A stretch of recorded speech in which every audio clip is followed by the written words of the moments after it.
Hey everybody. Happy Thursday. It's a sunny 95 degrees. Feels like the surface of the sun.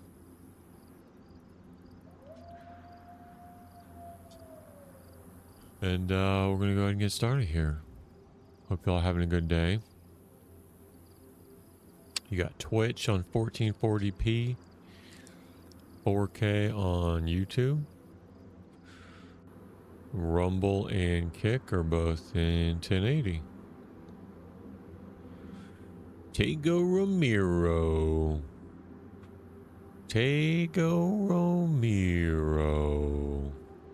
Hi, Tego. How are you? What's going on? Did you have a good week so far?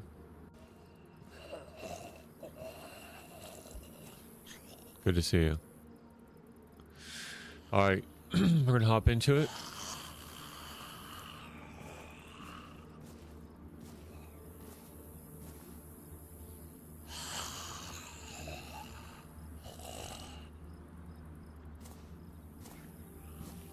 You mean today you worked hard? What'd you do today? What'd you do today? I'll be the judge of that, Tego. I'll tell you whether or not you worked hard. What'd you do today? Come on, you can tell me. You can tell me.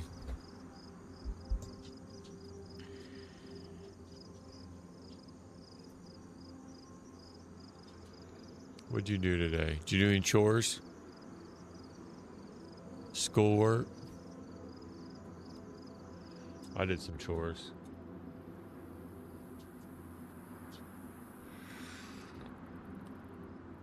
All right. Let's hop in.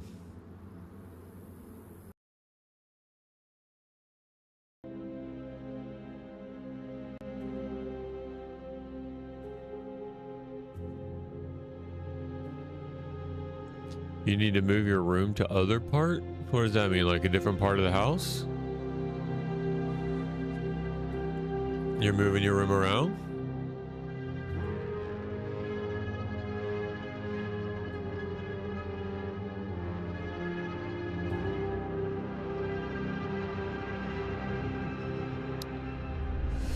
Let's hop into it.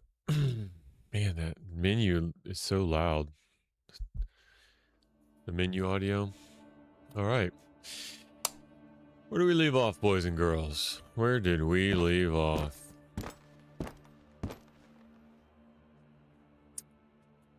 Let's do a quick review. Got 3 left. We got the harmonica, 2 facts, and the flame beanie waiting for the Punisher. Waiting for the Punisher. What happened to that helmet? Jeez, what happened to that helmet? When did that happen? I gotta go get another one. I don't remember when that happened.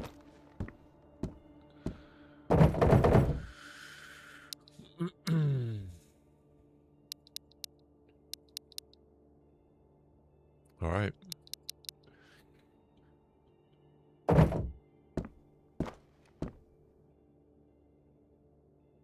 Oh, we need a 12. We need a K12 for the wall here. Very nice. So today we're rocking the 416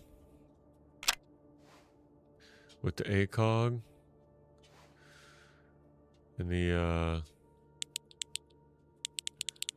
I don't know what that's called. What's that? What's that laser? It is the OZ5. The OZ5. T-Row, thanks for the follow. Hope you're doing good, T-Row. Hope you're having a good day, morning, evening. Where are you at? What is it? Day, morning, evening, afternoon? It's beginning of the evening for me. Got a lot to do. Got a lot to do today. We're on a search for harmonica. We're looking for 2 IFACs and a flame beanie.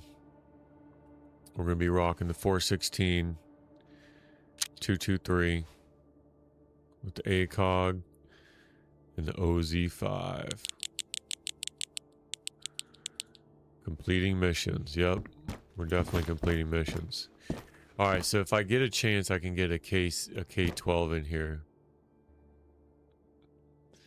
If I get a chance.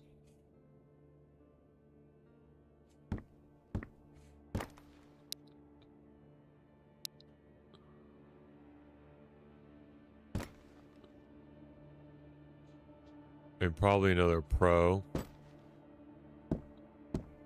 on my way. Yeah. All right. Could sell these. Take this back to the shelter. Take this back. I gotta get a new helmet. Probably a new plate. Not even sure that I remember when that happened. When did that happen? I got shredded like that. I don't even remember. I couldn't even tell you. Could not even tell you.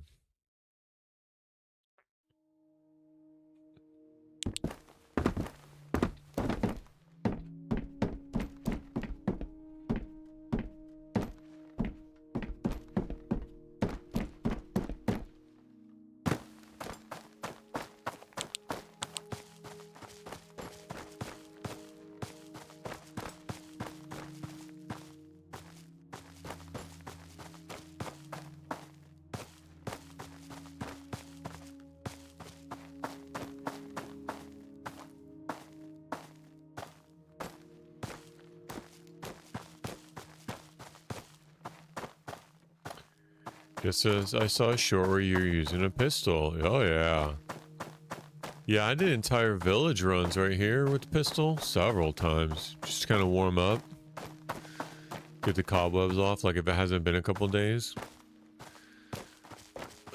I'll just take a pistol out, do a loot run with the pistol and just, you know, see how I do. Because if I die in the village, who cares? I can always just come back and get loot. Yeah. You saw right. You saw correctly. Let's see. 64 days, T-Rose. 64 days. I'm on 64 days. I'm not playing around though, T-Ro. We're locked in here. We're locked in. Calculated risks. Calculated risks is the name of the game. 64 days. We still need the harmonica, 2 IFAKs. You know what? Because it's nighttime, I'm just going to go up right up the middle. I usually don't. Because what's the name of the game? Calculated risks. Oh, I saw some people are on day like 297. Dude, they're on like, they're like peaking 300 days. Some people have gone 95 days. I think Suski was saying that someone went 95 days without finding an oil filter. And another person has been looking for, I think, a harmonica for 111 days. Yeah, the time of the game is realistic. So you mean Tego? He's underneath me? You hear him underneath me?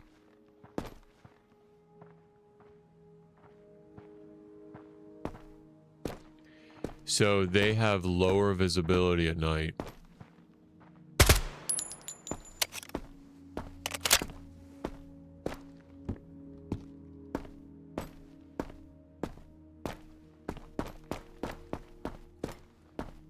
So yeah, they have lower visibility.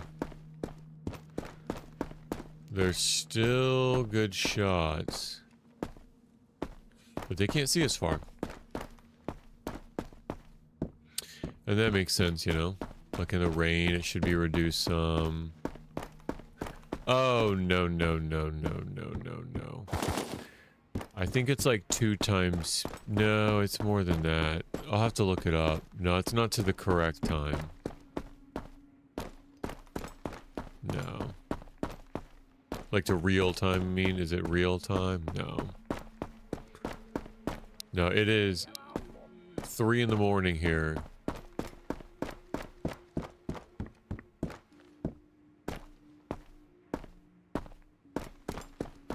Just running a van.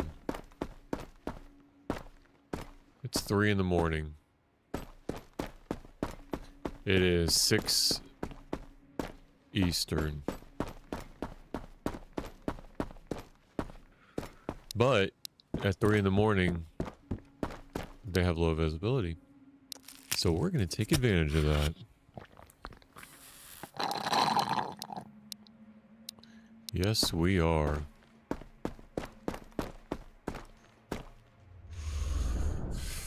Go to the outpost, do some quick housekeeping. Nah, T-Row. It's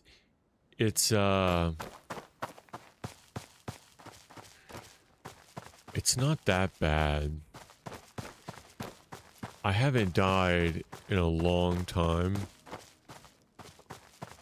But it's not that bad. It's not that hard.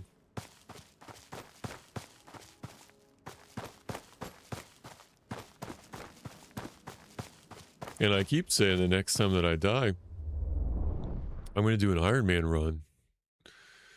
You're about to jump into day... Hey, bro, you know what? You can't get to 64 without doing day 6 first. You know what I mean? So just take it just one day at a time. Make it to day 7. You can't make it to day 64 unless you make it past day 8. You follow me? One door at a time. One day at a time. You'll get there. You'll do it.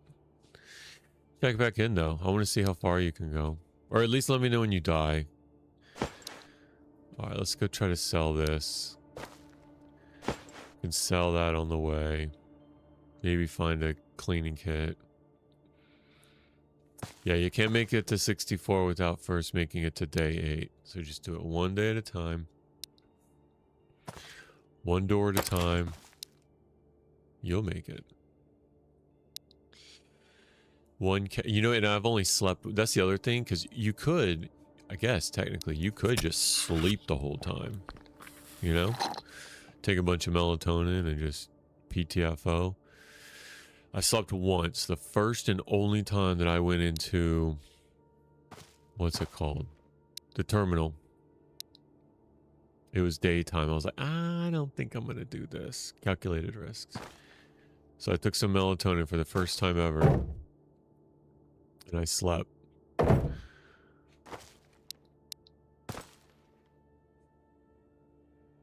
Alright. 83%. I'm going to turn that in. Turn this in. Level 4 plate. I could probably get... Okay, that's the highest level 4 plate that I have.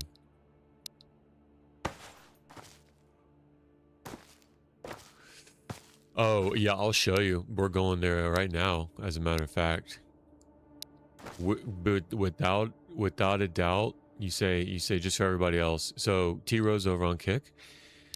You guys can't see each other's chat. So, just for context, T-Rose says, what maps would you say have better loot? Without a doubt, hands down. Some people already know what I'm going to say. It's the apartment. So, we're about to go there now. They just have the juiciest juice and... a chance to spawn the military crates with even juicier loot. So, yep, we're about to go there now, and I'll show you my flow and just how I take them. And if you're gonna go to apartments, if you're gonna risk it, right, you want to make it worth it. And because of the way that the loot spawns, like I've found gym keys inside random cabinets. Like you can find the loot anywhere pretty much. If you're going to spend the energy and the footsteps to go into it. So you're spending energy and awareness, right? Clearing buildings. You're spending energy and awareness clearing your environment. If you're going to spend the energy doing that stuff, you might as well loot the whole building. You follow me? Like some people walk in, they maybe check like 1 or 2 containers. It's like, but you just won, all intents and purposes, you just won the right to go into that room, into that building. You might as well loot all the containers in there because all of them can contain a certain amount of loot. All right, we'll sell all this.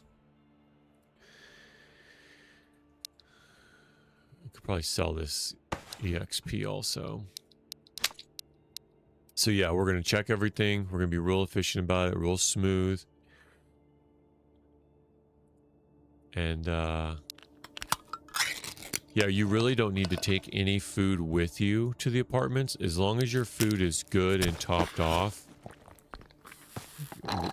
when you leave, you'll find plenty when you get there. You'll be overflowing with food before you leave. So you don't really need to stock up with food. All right, it's a morning time, 5:50. Sun's coming up. You know what we say? Sun's up, guns up. So in the daytime, their line of sight's like 200 meters, I think, and then maybe like a meter and a half, at spread at 50 meters, less than 50 meters. So they're and it peaks at noon, so they're gonna start to get better. Yeah, so we got to make it to minefield first. And I take a very clinical approach to this, a very analytical, a very clinical approach. Like if you think about it, T-Row, with this ribbon here on my left, if I keep my field of view,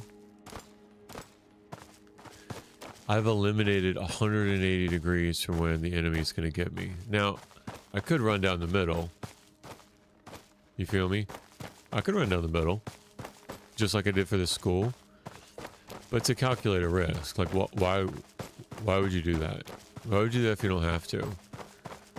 There's just a risk you're going to get shot in the head, and then it's going to take all your ammo, or all your armor, and then their buddy's going to finish you off. It's just an unnecessary risk. So I'll typically keep an eye on the center field and run the borders. We're going to go see the gunsmith real quick. Yo, that moonlight against the 416 looks sweet. Take a screenshot of that. Doesn't that look sweet with the light? It probably looks better on YouTube, but it's like the moonlight's coming through here almost. Herpa. Alright, let me sell some of this. Actually, how much is this worth? It's 0. It's not worth anything. It's a no condition. I think it's 20 bucks, Tango. 20 bucks. Is this a, yeah, 308 mag? Maybe some 308 ammo. I think that's good. That's a good trade. These for some 308, an MRM sight, and a 308 mag. I'll take that. I'll take that trade all day. I'll take that trade all day. What else? Mess kit. For what? Maybe another bandage. Nah, he wants more than that. Nää on kato näiden ihmeet siitä luotettavia, että näin ei tarvi kurjakasta piippuja. Kyllä taas kuulla I'll be cheap. I can be cheap. Alright, so all these. I want that 308 mag. I'll take 2 308 mags. I'll leave the mess kit. And then 1 round. Nope. 2 rounds. Nope. 3 rounds. 3 rounds. So if you're ever like at the threshold, if you're ever at the yeah, I'm live on YouTube in 4K. So Tiro, it'll be a lot better quality on YouTube than Kick. A lot better quality.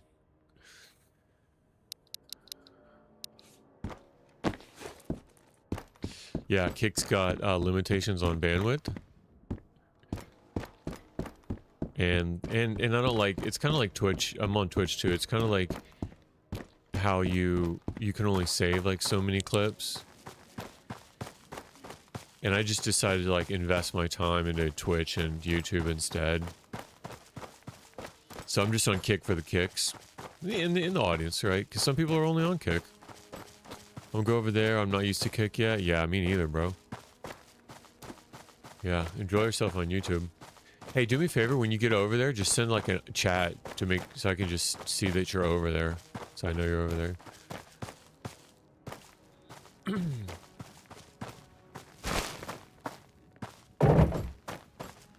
Yeah, it should look a lot better. Let's get our mental up real quick.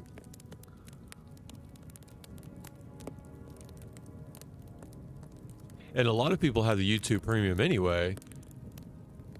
So there's no ads.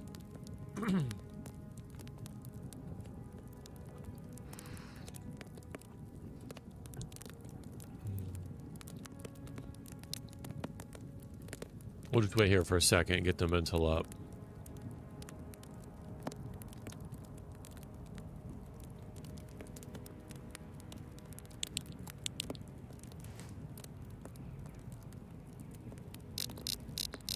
You goon with the ACOG on the front of the hand grip.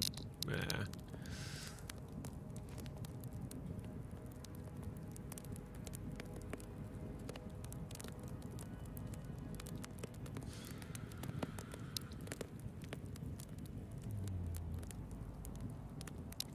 Yeah, I don't know how much Ready or Not is, Tego.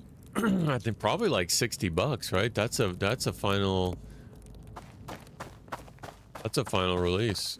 Probably like $60. $59.99 USD. Probably on sale on Steam every now and then, maybe for like $40. What PC? You look so good. I know it is good. So, hey Tira. Okay, I see you over there. Tego, I've got a i9 14900 KF for the multi-threads, because I that handles the parallel encoding as well. 64 gig of RAM. I got 2 terabytes of SSD in the PC, and then probably another 40 terabytes of like backup hard drive. I've got a 5080, an NVIDIA RTX 5080. I don't know what you're saying, but it sounds good. We could take them one at a time. You want to take them one at a time, Tango? Let's take them one at a time. So the CPU, right? That's your central processing unit, your main processor. It's an Intel. It's an Intel brand. It's the i9 series. So when you die silicone wafers, there's naturally a loss that occurs in the cores. So you can get one silicone die, and then what you'll do is say the best ones with no faulty cores, you're going to market those as i9s. With the next least amount of faulty cores, you're going to market those as i7s. With the least amount of faulty cores, you're going to turn those off. You're going to market that as i5s. And with the most amount of faulty cores, whatever it is, right? There's a threshold. You're going to market those as i3s. So the only difference between i9 and i3 for like a Raptor Lake is essentially the manufacturing error. The manufacturing error in the die. And then I think the 14,900 denotes the generation. So the 14th generation, 1300, 1200, 1100. So it's the latest generation of the i9. I'm not sure the processor speed. I believe it's 24 cores. So it really handles a lot of the multitasking that I do. Is an iCore 3 good? I mean, it's all relative, brother. You know what I mean? Like when you say, like, is my system good? I mean, it's all relative. It's good for something. Right? It might not be good at the best at everything. Mine's not the best at everything, right? It's not going to be the best at everything. But it'll be good for something. Now, is it good for what you need it for? That's where you got to say, is it good for me? Is it good for me, right? Because you go chasing the tech, brother, you'll never be satisfied. There's always going to be something bigger and better and more expensive out there. All right, so T-Row, again, calculated risk. Why on earth, explain to me, why would I run through the middle and blow myself up with mines and get shot up by border guards with M4s when I can just pace? I'm keeping an eye, because they'll spawn now in the middle. Keeping my ears open, because if you aggro them, you're within 20 meters. I'm looking for mines, and I'm making my way around. I've got aggroed by the helicopter probably 3 times on minefield. And if I was in the middle, dude, I can't even imagine. I can't even imagine having to deal with that. Right? So just take your time, keep your ears open, keep your eyes open, watch the mines, hug the banner, eliminate. If you could eliminate 50% of your battlefield threat, that's essentially what I'm doing right now. To my right, it's 180 degrees, you're not going to get engaged. I'll take those odds every day. Bro, I did it too. I did it too. But then I'm like, this is dumb. Like, it's kind of okay, it's probably about as cheesy as, like, you play DayZ at all, T-Row? You know how you can attack the zombies through the doors sometimes? Like, they'll clip through the doors and, like, you can shoot them through the doors. It's kind of like that. It's like, well, it is a mechanic of the game, right? You can do it. And it's not cheating. You're playing the game. Now, is it kind of cheesy? Maybe, but it's all relative, right? It's a survival game. It's not a take risks and just hope it comes out. You're planning and strategizing how to survive based on the mechanics of the game. I think all is fair in love and war. And if you're not cheating... Alright, so here's what I do, T-Row. Left side, right? You can go right or left. I'm starting my run on the left side. I'm going to do the same thing for each building, each door, each stairwell, each room. I'm going to do the same thing. I'm going to get into a flow. So we're going to hit this first building up here. If you look at a map, we're on the southeastmost building, southwestmost building, and we're going to go clockwise, all the way around the map clockwise, and we're going to end at this building where we started at, and we're going to go out. So we're starting on this side, we're going to go all the way around, and then we're going to end at this one, and then we're going to go out, and we will have hit all the crates, all the rooms, all the doors. I'm going to try to 10 out of 10. The sooner I can 10 out of 10 all the enemies and stop them from despawning, the sooner I can just run around like a madman and try to find the rest of the crates. So that's the name of the game. We're going to try to 10 out of 10 all the enemies. We're not going to die. And we're going to go door to door, building to building, floor to floor, methodical, and we're going to flow.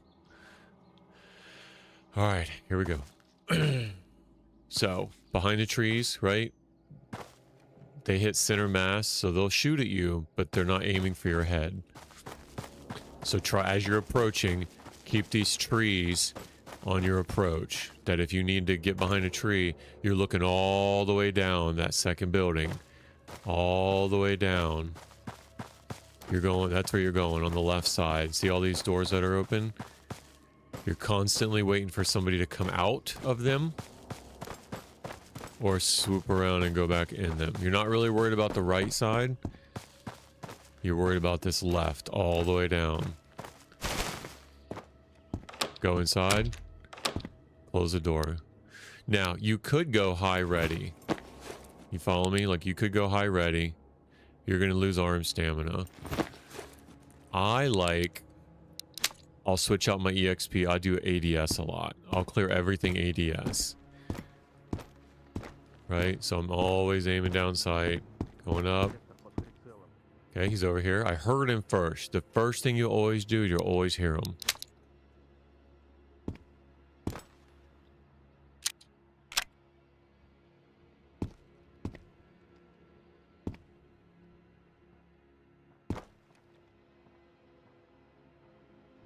Try to figure out where he is. It sounded like he was like 2 doors down.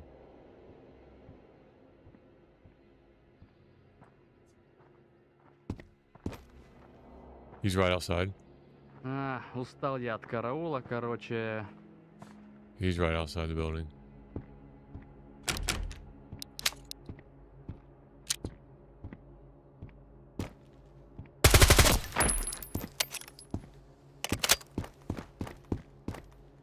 That's one.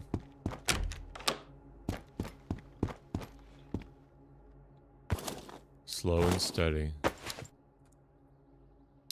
I need that for my board, so I'm going to keep it till I find something better.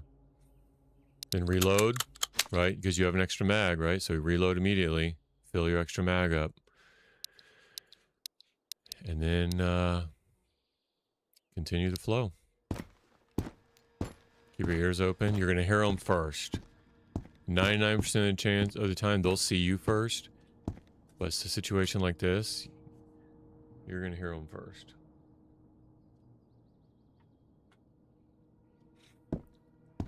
So, why would I open the door like this? You know what I mean? Why would I open the door like that when I can do this? And then flow in. You follow me? So that's going to be the flow. Every single one of these. I'm looking on the ground. Right? I'm looking on the ground here for loot.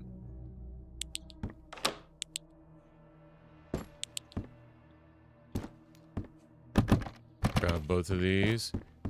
The box. And then now we're out. So real quick. So it's these three. 1, 2, 3. It's these two. 1, 2. Ground for loot. Bathroom. Fuse box. These are the only... Every room you have to check. I check every fuse box. Check every medical cabinet. Every room will have 2 of these. Every room will have another room that, like, doesn't have anything in it. But it'll have stuff on the floor. And every room will have a kitchen. Always get the fridge and the cabinet. Some will have 2 fridges. Some will have an extra, like, little nightstand thing out here. Just, my point is just make sure you do, because the amount of effort it took just to clear that one guy, the reward is being able to loot all of it. Why would I go in here and just check one thing and then leave? You know what I mean? Like, you gotta check everything. And then just work your way up.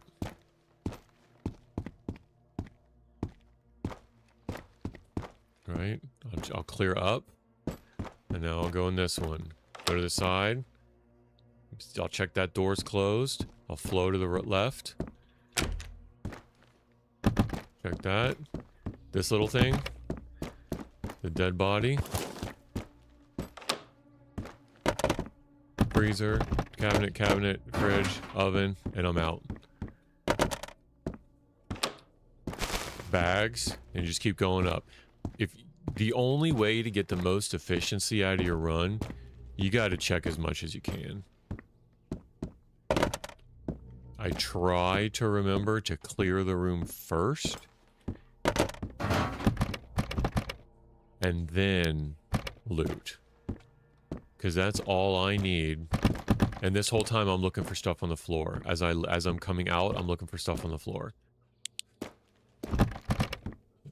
I guess I could use that.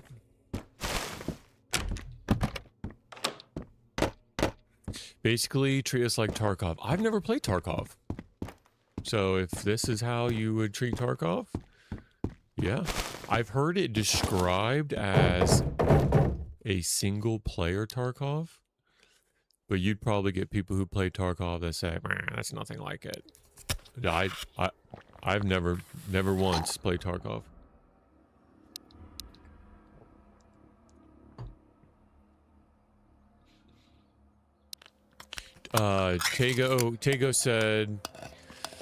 Tago said, I got a weird question over on Kick. Do you dream with the game? I said it because you spend many hours.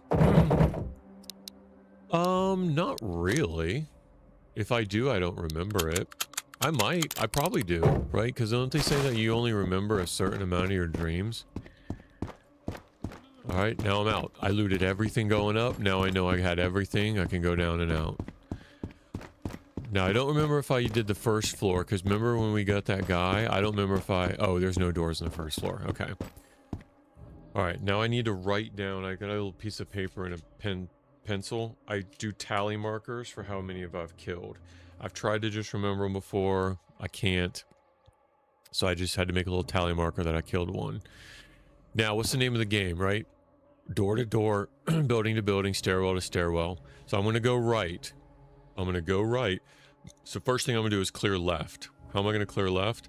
I'm going to open the right door. And then I'm going to pie to the left. And peek. Right? Once I know left is clear, I'm going to do the same thing for the right. And then go. Looking all the way down. And now you're in. Right? Now just start the whole thing over again. Always close the door behind you. That's your first line of defense. And then sweeping SWAT style. Right? Clearing all the rooms. Room to room. Corner to corner. And then loot on your way out. Let's see. I can get some of that. Get some of that. Right? There's going to be stuff on the floor. Okay, this little thing, nightstand, it's not in all the rooms. But you want to check it. I found keys in there. Right, got 2 Mosins here. Some matches. I could take the ammo. No, it doesn't have any. Doesn't have any ammo. Shoddy. Got no ammo. Fuse, got no. So, I mean, just like...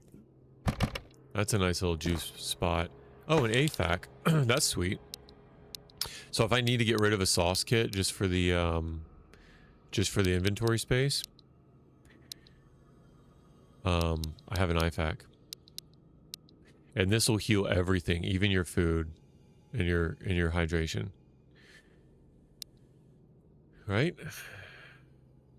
Clear rooms like that right now, it's gonna be easy for you. Yeah, dude, I hope so. I do want to play Ready or Not. I saw a trailer for it. In the trailer, like, there was this dad that took his kid to, like, an amusement park on the Ferris wheel. Or not Ferris wheel, like a, carousel. And the little girl's like ahead of him on the carousel. And she's like, Daddy, Daddy. And they're playing. And there's like a gas attack. And Dad gets shot and he's bleeding out in front of his little girl. Bro, tell me that's not enough to make you want to strap up and go kill some bad guys. Dude, like, it had me. It had me. Like, these trailers. I started playing this off the trailer. The release the early access trailer.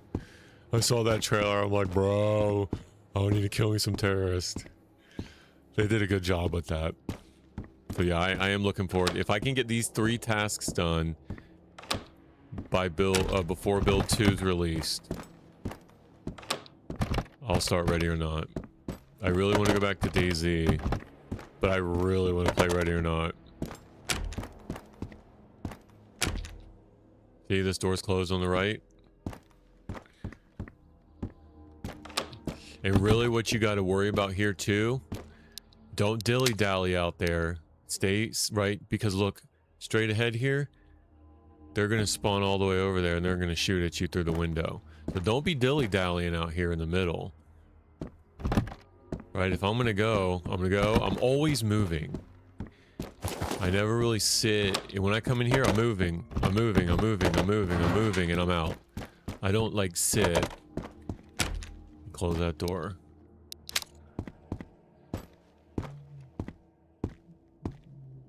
Right, door's closed. That's a good sign. Now, I'm not gonna spend a whole lot of time out there. No, bro. He's, Tego, you can't really collab with people like you're thinking. You know what I mean?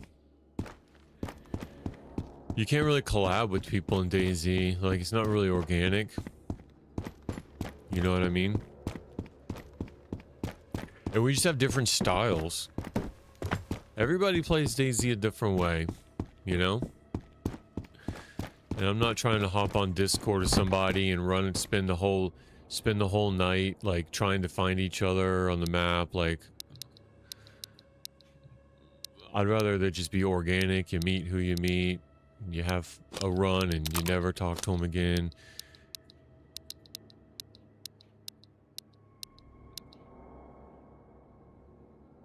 You know what I mean? Alright, so we're going to the right. That means we're going to clear the left first. Right, peek. Peek. Now we're going to go right. And send it. You know what I mean? I mean, some people hop on Discord and team of 4 and just go. I mean, it's just a different game to me than what I'm trying to do.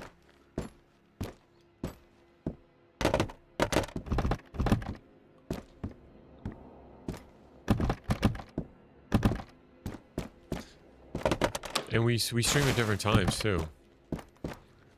And why him over, like, why you don't like him? You said he's boring. I don't even know him. I just told you that I liked watching him. You talked about him more than I do. Way you play is like Tarkov. You'd be great at it. Give it a try one day. Give Tarkov a try. Maybe after a... So, correct me if I'm wrong, because I don't know. But the way, like, the loot progression and the character progression is, I think I should do it, like, after a wipe. Because I understand the way the... Correct me if I'm wrong, but the way the loot and the character progression is, like, the people who get in early and start building their character, like, you can have good stats over a new character coming in. So, like, if I were to come in now in the middle of the season towards the end, I'm going to be running around with people that have built their character up stats-wise since the last wipe. And I don't know that... I mean, DayZ, everybody's on the same playing field. Always. Like, stats-wise. There's no more wipes. Okay. Okay, so, that's interesting. How do they deal with, like, character progression and resetting loot then, I guess? How are they... What do they have in place to deal with that? I just say because I don't know. I could look all this up, so if you don't feel like you have to explain it if you don't want to.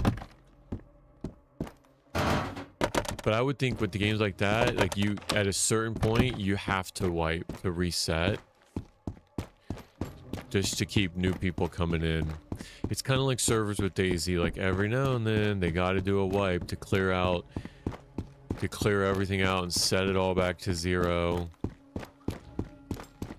So yeah, I think I'd need to, like, learn all those mechanics, right, before I just hop in. All right, I'm going to the right, so I need to clear to the left first. So I open the right door. And I check left. And then I check right all the way down. This is the last door. Each building has 4 doors. And I go door to door, building to building, staircase to staircase. Basically, you're in lower player level lobbies until you hit 15. Oh, okay. There, that's interesting. So then once you're at 16, you're in a higher player lobby? Okay.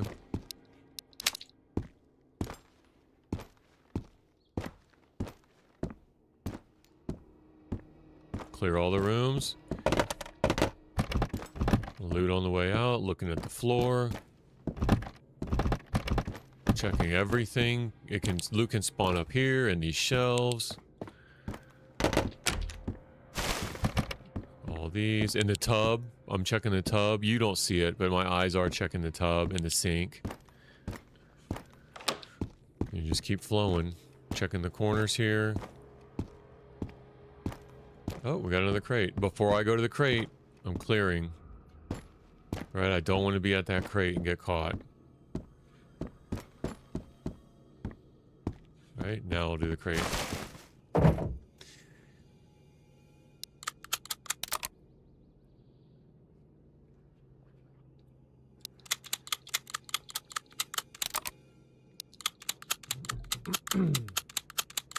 Yeah, it's been really fun though, T-Row, to be a part of Vostok, because it's not very popular right now.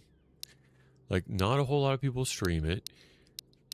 The community is solid. Like, the people that do know about it and watch it, like, they're super helpful, very engaging. Like, it's a really neat community so far. Do you mainly stream days? Yeah, before this I did. Yep. Before this. And it was a mix. It was a mix between Deer Isle. So I have my own Deer Isle server. So sometimes I would stream like server admin stuff, like messing with, I had it in the mall server too. So like I would stream what that was like as I'm learning, because I'm just kind of learning all this. And then, you know, trying to do the quest, trying to do the Deer Isle quest mostly. Trying to do the Namalsk suit Lantia quest. But yeah, I want to get back into it, and this is my own personal goal. I'm gonna be honest, I'm a little scared. But I want to do more like day one, like PvP. Because my personality is more like quest, campaign, like, it's hard to explain, like stashing, long character progression.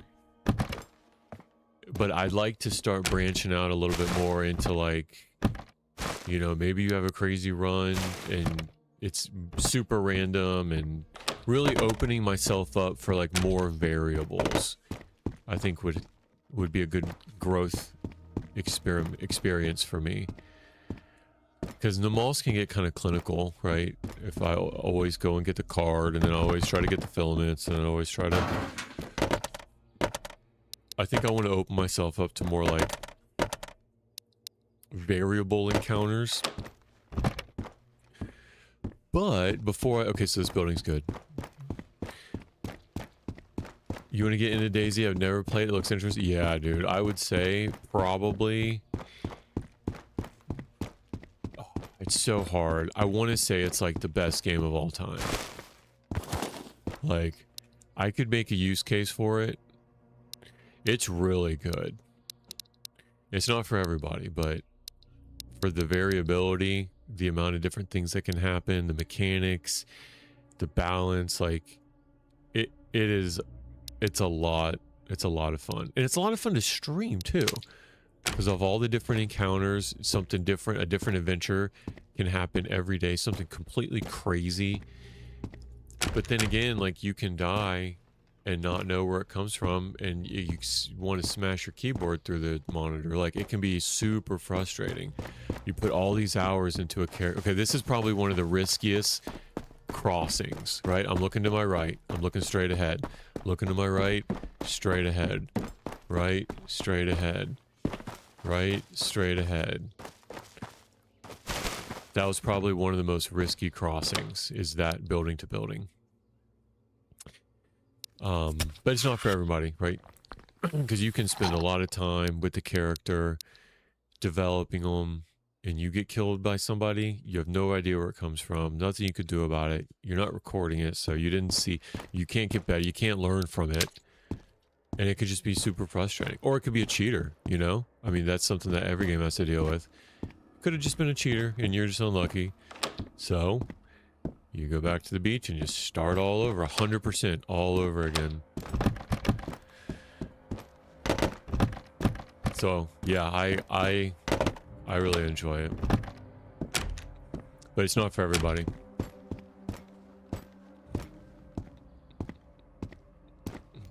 And the risk, right? You learn, the game really punishes you to teach you.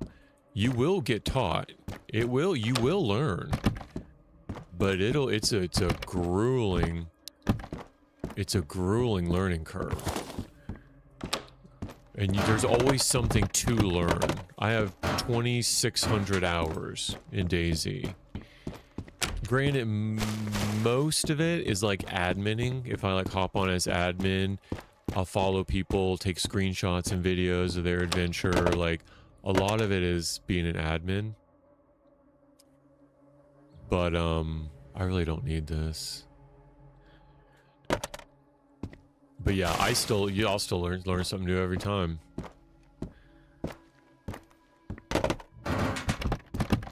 And then when you get to the point where like you can notice the bugs, you're like, oh, that's not supposed to happen, that's a bug. Like, then you know you've made it. when you could be like a developmental tester, when something that nobody else notices happens and you're like, that's a bug. That's when you know you've made it.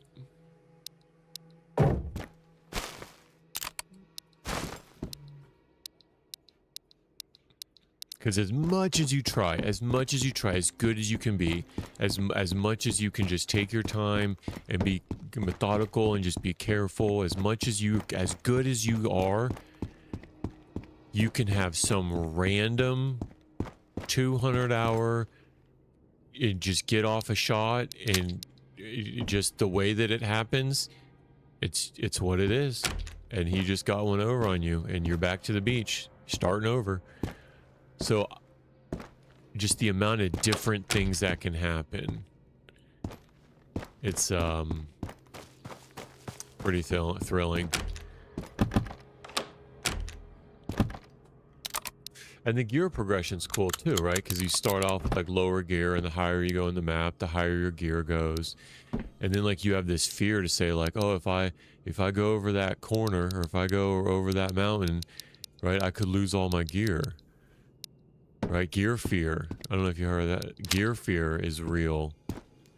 So you got to push over that, because if the more you engage, the more you stretch that, the more and more rewarding it'll be. Like you win your first PvP fight, when you're just terrified of dying, losing your gear, but you won. Now you get all his gear.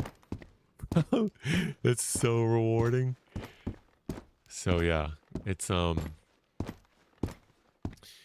there's really no end to it. You know, like they say, so some maps, like third-party developer maps, have an end game, but like if you did the official servers, like there's no end to it. So that's not for everybody either, right? You get the best gear, the best loot. Say you do survive, it's like, well, what do I do now? It's like, get creative. Let's see. The reason I'm swapping these out is because this is worth a lot more money than this. So I'm going to remove that, swap that sidearm out. Okay, someone's over here. I hear him over here.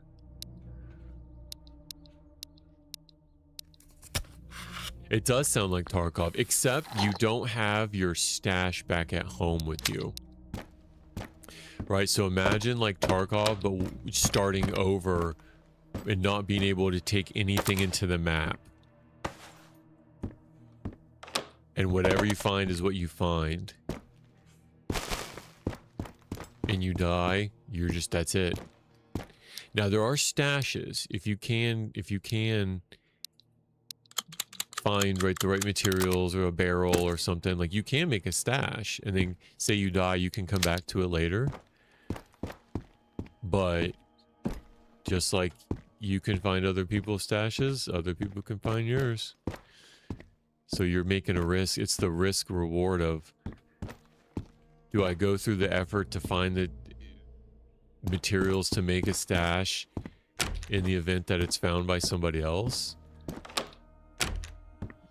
Just to save some... Oh! Guys, check it out. This is what I've been searching for 64 days.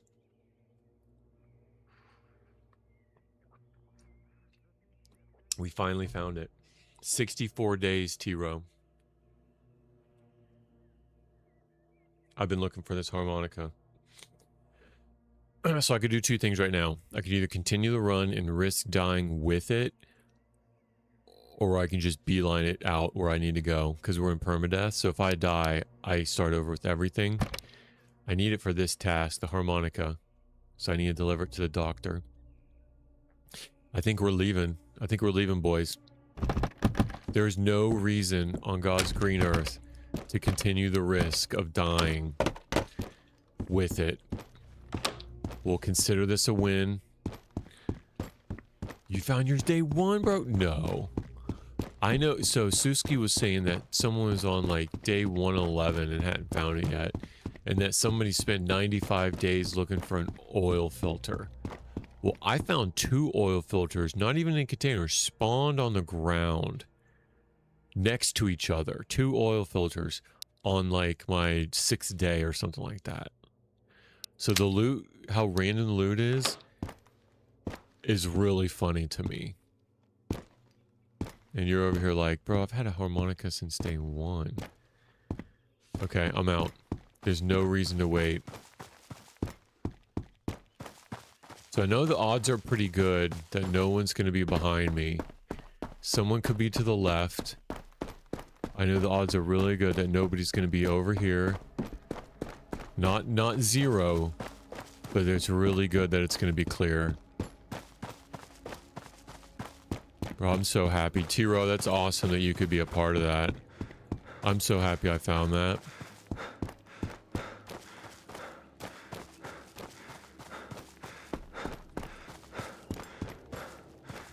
You see what I mean about having to check everything, though?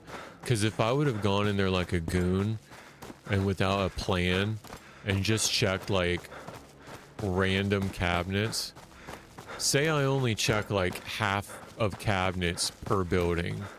Let's just say I go in a building and I check half of the available containers. Let's put it that way. Well, now I just cut the chance of finding it in half. So if it's a 0.03% spawn chance, I've now doubled that by not checking everything. So I really try to be methodical, building to building, very intentional. And if I find a way that works, I stick to that way and I learn it. It's kind of like an opening in chess. You ever played chess? It's like learning an opening and really sticking with that opening and learning the defenses to it and really honing it before you just start to lose like a million different ways. Like if I'm going to lose to one opening, I'm going to learn to refine that opening even better. I'm not the personality that's just going to go try a million different openings and learn a million different lessons. Like I really want to learn one lesson with one opening and make that better.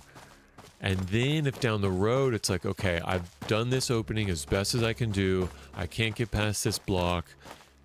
Now I need to learn a different opening. That's more my personality. But you could learn chess with learning, just trying every single opening and learning a bunch of different lessons. So I take a very methodical, intentional, systematic approach. You can't find any oil filters? That's what I'm looking for right now. So where I found them was in a village. Yeah, 2 M4s on the ground. That's awesome. What percentage? Were they high percentage at least? Because you can sell those real good. You'll get a lot of money for those. Throw a mag in them because the mags are like are all over the place. Throw a mag inside those.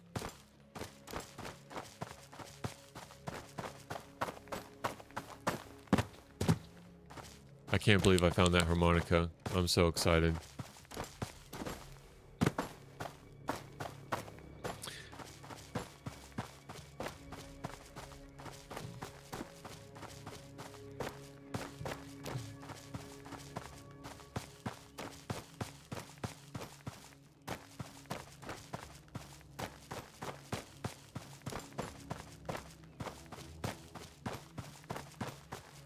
Another one, Tiro, is Arc Raiders. That's another one that I've seen some streamers play that, like, I had not gotten into, but I think I would really enjoy it. I don't really care for the third person view. I mean, that's not what's stopping me. It's on the list. It's lower on the list, but it is on the list. After Ready or Not. Probably before Tarkov. 90 and 12. I've been keeping the mags every time I leave the house. Finally get you so I'm excited as your home. Oh, so you hadn't even found an M4 before? Yo, enjoy it. Enjoy it. There's a lot of, like, 3 or...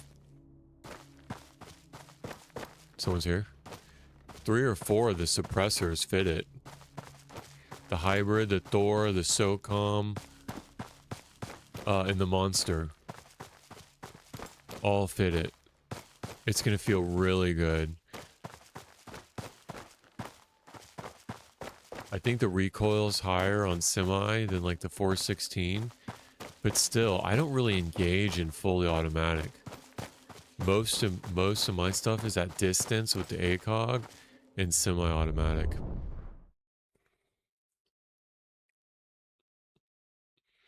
Yeah, don't get caught less than 50% though. That's an unnecessary risk. Your weapon condition's under 50%, you'll start to jam. I got some clips of my very first time in terminal. It's a permadeath zone, you know that. I had what did I have on me? I think an M4, maybe it was the 416. And like I came in there, it was like 53%. I was like, no, we're good. There's no way I'm gonna use 3%. Sure enough, I got down below 50 and then it started every single mag change, it would jam. And that is not the time. Being in terminal, permadeath mode, that is not the time you want to jam.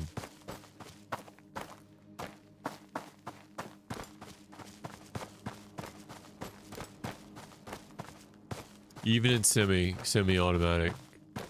Just boom, boom, boom, click. I've said this before, and I can't take credit for it. I forget where I hear it, but the loudest sounds in the world you'll ever hear are a boom when you expected a click, and a click when you expected a boom. So imagine you got them down your sights, you're just going boom, boom, boom, click. It's like you choke. But all that's preventable as long as you keep. So what I would do if I was you, I would keep those M4s and then sell them eventually. Once you get your gunsmith taxes down low enough, sell your M4s back to him. And then buy weapon repair kits so that you can repair one. You're pretty much gonna nuzzle.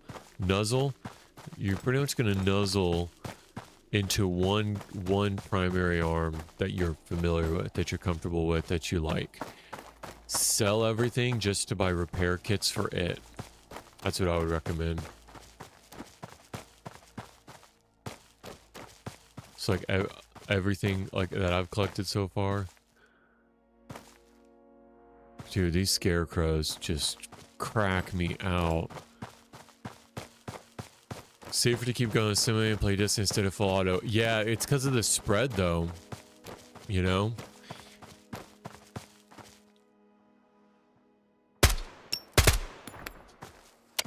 Like boom, ba-boom. Even with the ba-boom, I'm in auto right now. Even with the ba-boom, it pulled up. But yeah, generally you're right. But unless it's close. I mean, if it's in the stairwell like that, I'll keep it on auto. If I'm in the stairwell of the apartments, I'll keep it on auto. When I leave or when I peek outside, I'll put it on semi. But if I'm clearing stairs and rooms, it's on full auto. So it's all situational. And X, I changed X to be my fire mode selector. And you know it's different sounds, right? High, low, click, click, click, click. High is automatic, low is semi, so you'll hear it. You'll start to hear the audio cue, and you won't have to look at your gun anymore. So, all right, harmonica. So where are we going? I think we're going to the doctor. So the reason I came here first is because if I die between here and there, I'll come back to this save. So this like saves your place essentially. All right, getting a little dry in the mouth.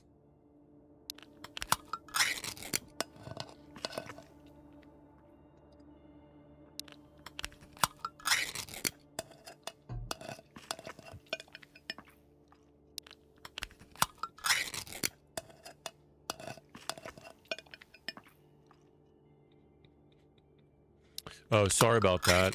So what, the Nightbot, I just put that in just so that I can like control messages and stuff. So I don't really know what the settings are on. So apparently it doesn't like emotes. Don't take that personally. I'll change that. Cause emotes are a fun part of chat. So let me make a note of that. Nightbot. Emote. All right, let me change that. Sorry about that, T-Row. Don't take it personally. All right, I can take this back to the wall. Let me top that mag off though.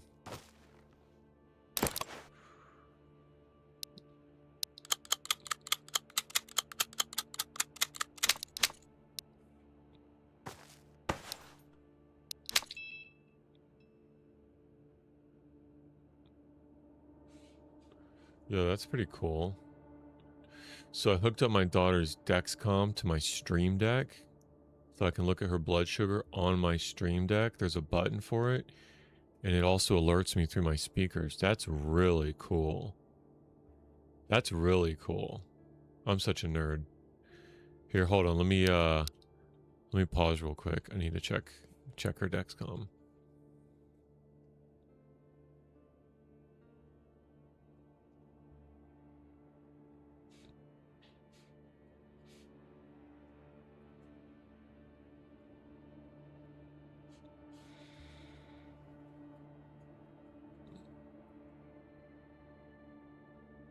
Okay. All right. Let's do it. So I'm going to put this on the wall. I could probably sell this.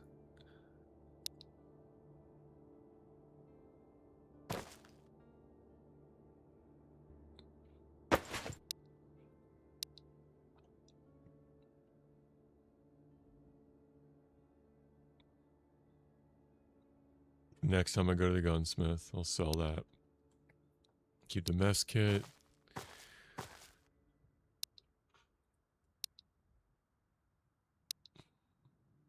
Keep the helmet.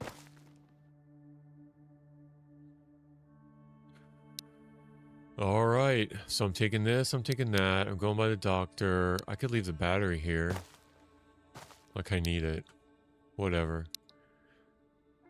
2 is 1, 1 is none. Ooh, I can stack the 308 mags. Yeah, let's do that. Stack that in there. Stack that in there. Yeah, good question. So mess kit, if I go to crafting and I go to the tools tab, under the food, as long as you see the proximity with the heat, as long as you're in close proximity to a cooking source, which now the cooking station, I'm near the cooking station, so the heat proximity is indicated. I can cook things. So if I click on this, because I'm close to the stove, any oven, stove, or the cooking setup, or a fireplace, you combine a mess kit with a pea soup and a water, and you can make a pea soup meal. I think it's super hydrated. I've never made one before, but it increases the stats. Like where pea soup might be like 20 and 10 or 40 and 10, it should be a lot more than that. So you can make a pea soup, tomato soup, fish soup. So a fish that you catch, a potato and water, you can make fish soup, and then you can cook meatballs. You can also make compote, which is pear, peaches, pineapple, water, and sugar. You don't need a cooking setup for that though. And then kilju with a bucket, the water lock, the 3 waters, sugar, and yeast. So yeah, it's for cooking. And it's not reusable. I don't think it's reusable. I think maybe like after you eat it. I've never done it before.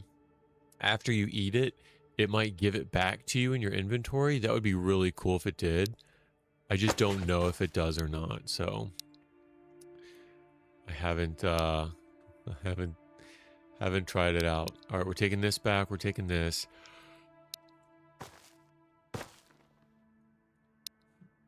I could sell that next time.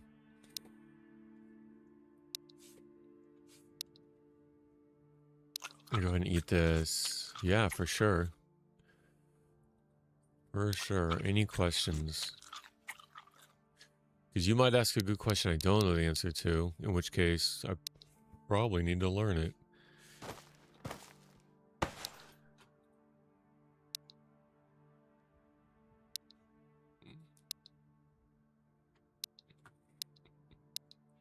All right, let me take this.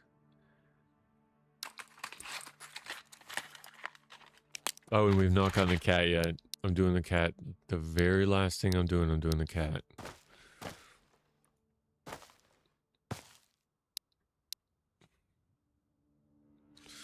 All right, I'm good here. It'd be cool if you could like light the fire in this with the match and put it out. I might make that as a recommendation. Lantern. That would be really cool. Just like the candles and just like the fireplaces, when you came in here, you had to use a match just to light that. That would be super immersive. All right, are we good? I'm going to the school. There's not a good chance I'm going to get stacked on food, so I'm just going to take a little bit with me. I mean, I could find it, but you know, I don't want to be running around there looking for stuff.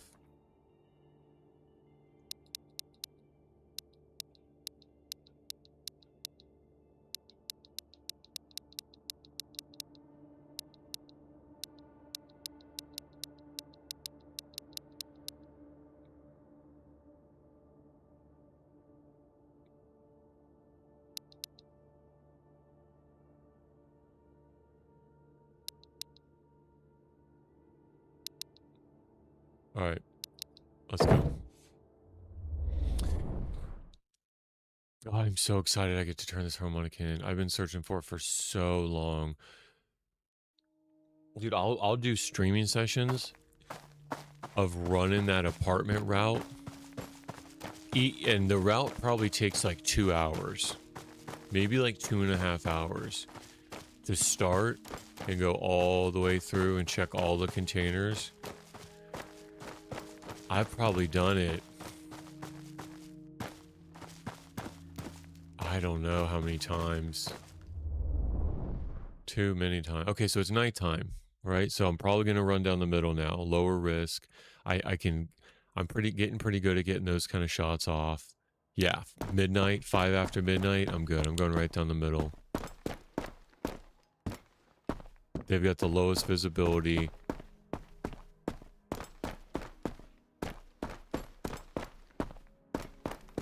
And I'm just going to the edge of the school here. Also very informative, helpful. Thanks for the tips. WC, hey, appreciate that, man. Thanks. It's fun. It's a lot of fun for me. And I talk a lot anyway, so it's like, at least I'm not talking to myself, which is not beyond me. So I know I appreciate you engaging. You know what? It's really you. I hear someone. He's here.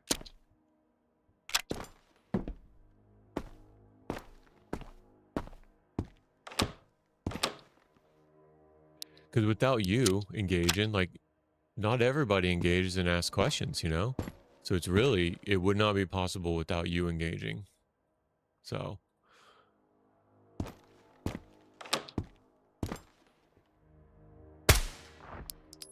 One.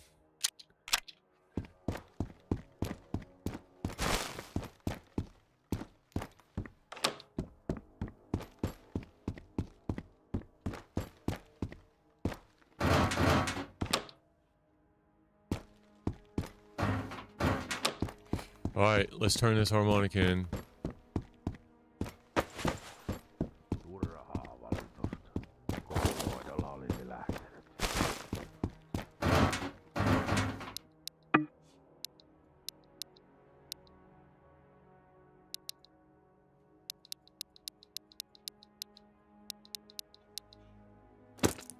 Oops. Alright. Finally, dude. Finally. I'm so excited. Finally turn this thing in. I think it's the last one. It's the last one for him. Start delivery. Harmonica. Complete. 0 taxes. Now nothing is taxed. I got the taxes all the way down to 0. Oh, it feels good. Finally. 65 days to complete his tasks. Alright, what can I turn in? Turn all this in. For 370. Turhaa valitusta. Kotihoidolla olisi lähtenyt. Could I get... I could get another cabinet. Get another table. Someone's here? Toivotaan, että näillä pärjätään.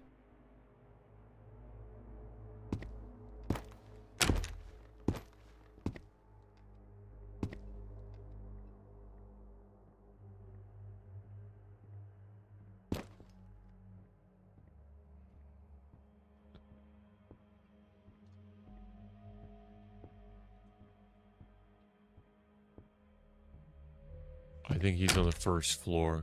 Lähtisiköhän se pervitiinillä? So I kind of need the bucket for the killdew. Oh wow, that's worth so much. What else can I get? Oh wow. Okay, so maybe I don't need to give you this nuss. And the crackers maybe?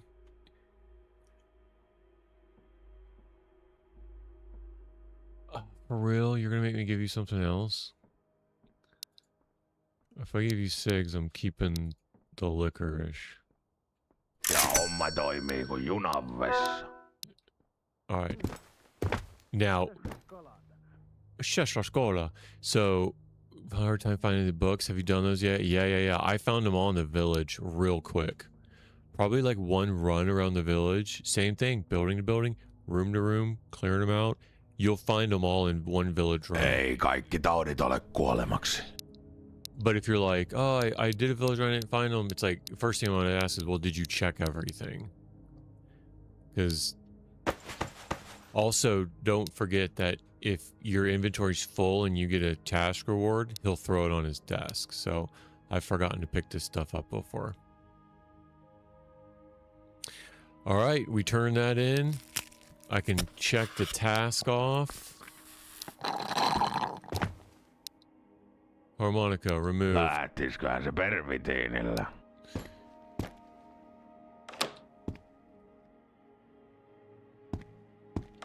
Shashashkola.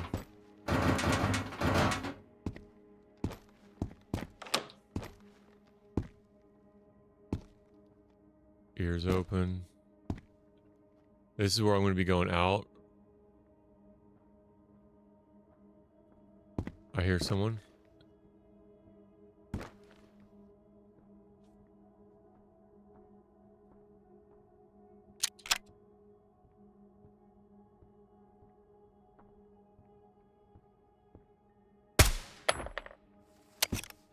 See what I mean?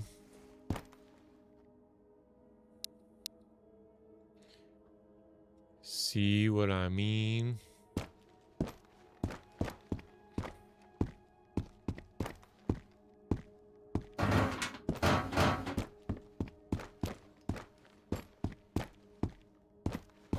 Like you can hear them and give yourself a really good edge.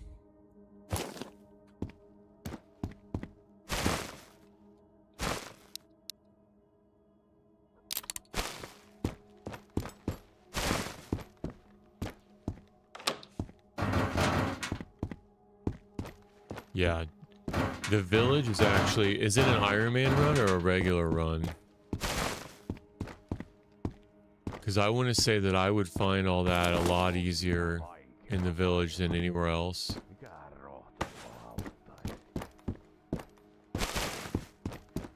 But if it's an Iron Man run, there's just so many angles in the village that they can kill you from.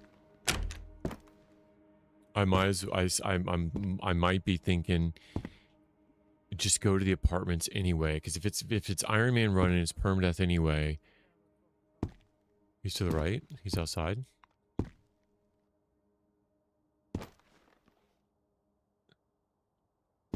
He's over here, like 11 o'clock or 1 o'clock.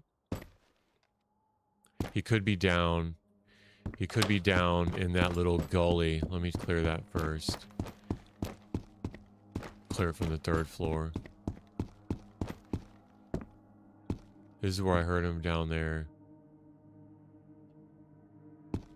Haven't looted much, but primarily school. Yeah. Yeah, apartments is juicy though. You can find all the books there, but I've just found like the full set before at the village. It could just be the luck, you know, the luck of the RNG. All right, let's go while it's nighttime. We'll try to get the drop on them.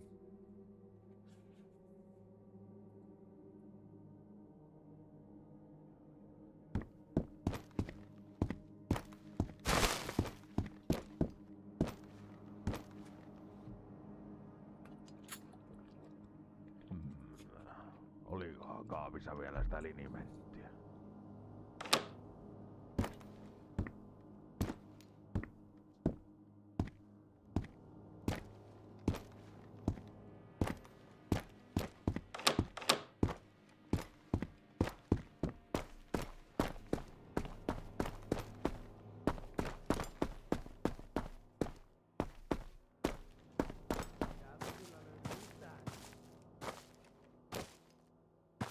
He's over on the 1st floor there. I'm leaving. I don't need that smoke.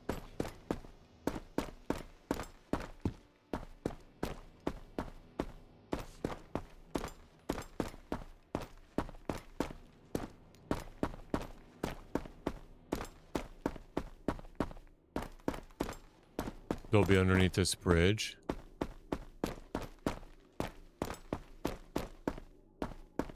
Up over these berms. They'll be around this little bell tower. I think he's to the right, 2 o'clock. Semi.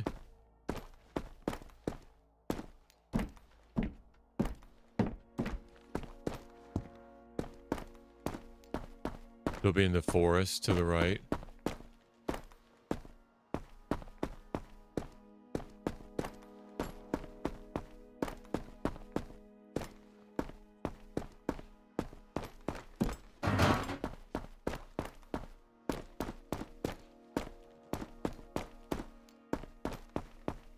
Alright, we're good, boys. Let's go. Regular, not Iron Man. First thing you learn, yeah, I was the same way. yeah, I was like, I gotta see what I'm doing. Let me at least visit every map before I do Iron Man. But at a certain point, I have a feeling like it's gonna become too easy. If it feels weird kind of saying that, because as soon as I say it's too easy, I'm gonna get rocked. But it would be my fault. You know what I mean? Completely my fault. But I do feel like I wish I would have started in Iron Man. But it was nice learning the maps. Even though I only died like 3 times at the beginning and I haven't died since. It was really nice learning the maps without the risk of the permadeath just looming over your head. And I wouldn't have even made it as far as I am now without having the normal mode, you know what I mean? Because all this stuff would have been reset 3 times. So that would have like done a snowball trickle effect. So, I don't know. It would be neat. They're going to have a new mode with the dynamic weather, so it's actually going to go between hot and cold. That's going to be really sweet.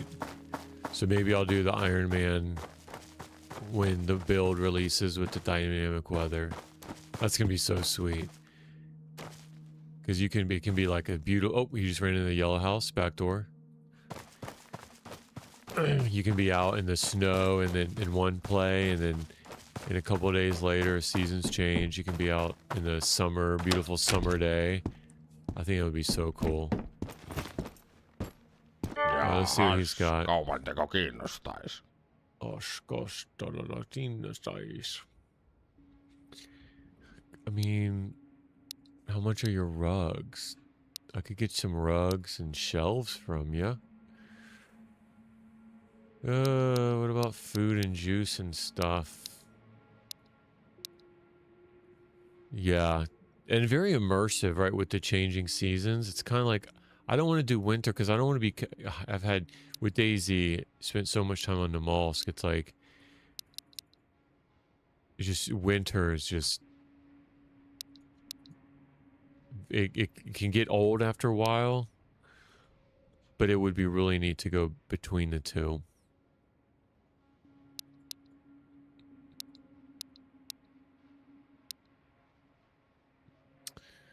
Alright, so maybe not. Well, no, I guess you need that too. And then what? There we go.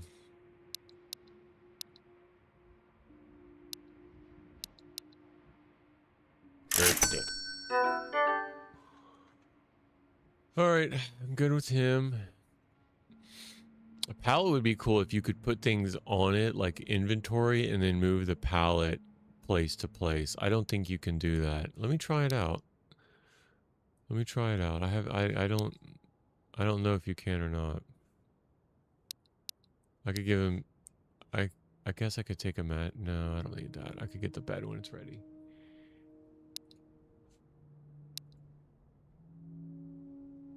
Let's do that. I could put a Cobra. I've already got a PBS for that. Esimerkillistä kaupankäyntiä. But I want a Cobra for another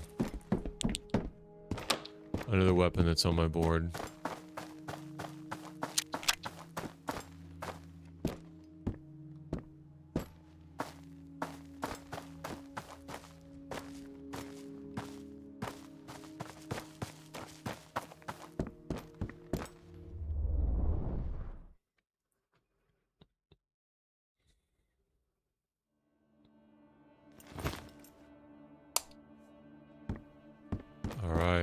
Finally. Let's do this.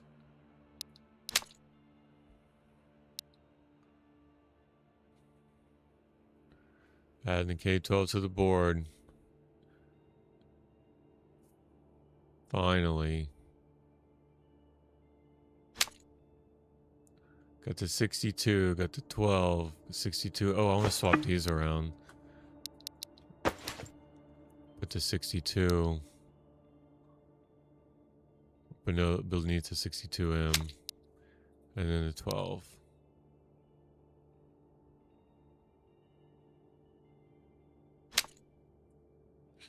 Very nice. All right, I want to put a Cobra on. What did I want to move? What did I want to put the Cobra on? Oh, I already had one on that. Can I put it on here maybe? No, nothing can go on there. Oh well. Maybe I can just sell it.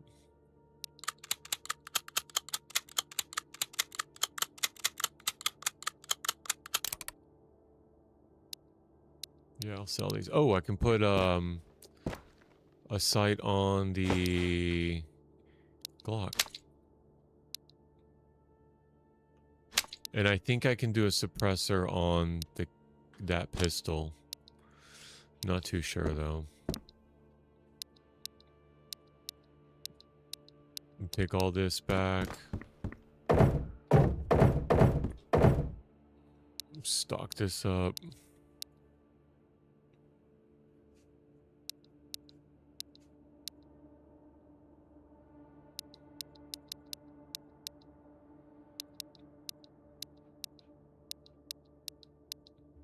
Apartments, have you ever seen anything spawn on the roofs?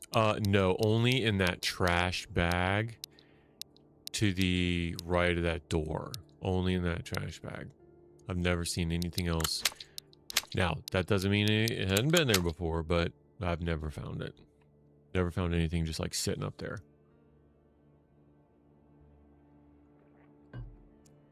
Nope, that's a good question though. Loot will spawn on top of the like bookshelves in the rooms, not just on the shelves, on top of the shelves. So kind of keep an eye out for that too.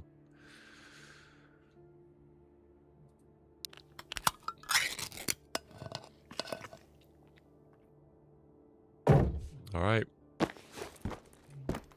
Let's get rid of this furniture. Where are my shelves? Right here. Let's see if I can put it in a row. Mary, Mary, quite contrary. How do your bookshelves grow?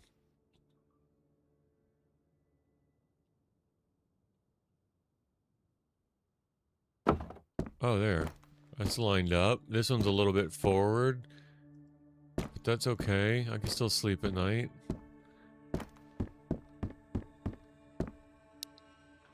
Alright. Pallet. Let's see what we can do with the pallet. Maybe put the rugs down.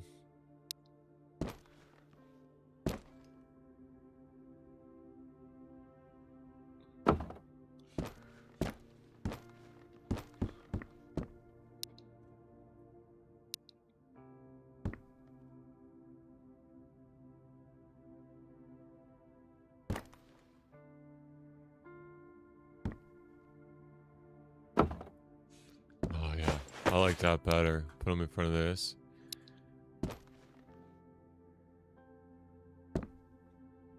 I try not to spend a whole lot of time like playing The Sims with this kind of stuff on stream. But you know how it goes.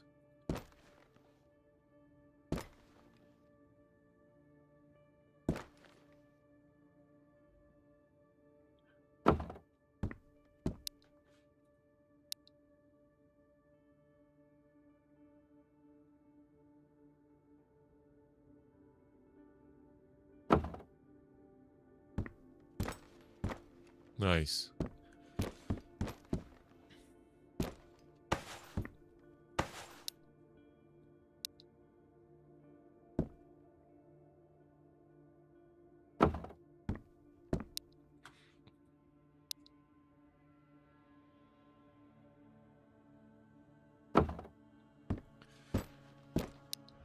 All right, table I can take to the classroom. Chair I can take to the classroom.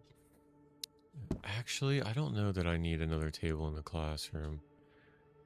I could keep one here at the shooting range.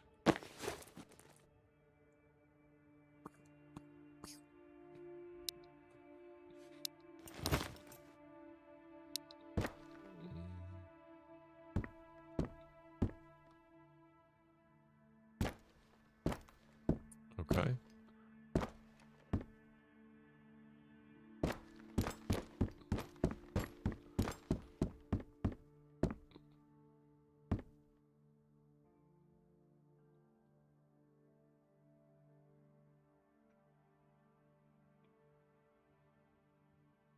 There, come on. There it is.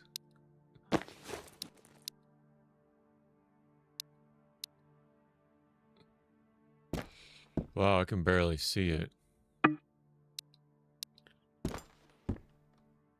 Okay, I don't think that the palette is like... I don't think the palette... I don't know what you do with it.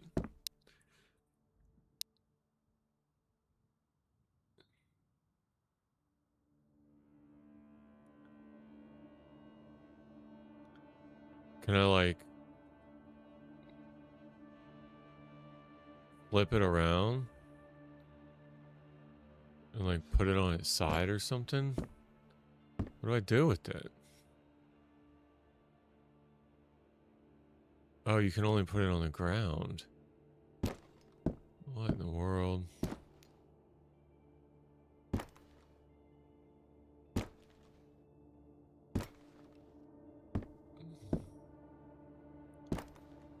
And then maybe just put stuff on top of it, like for decoration, maybe?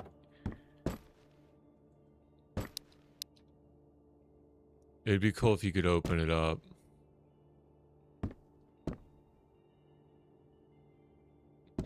I mean, maybe that's what it's for.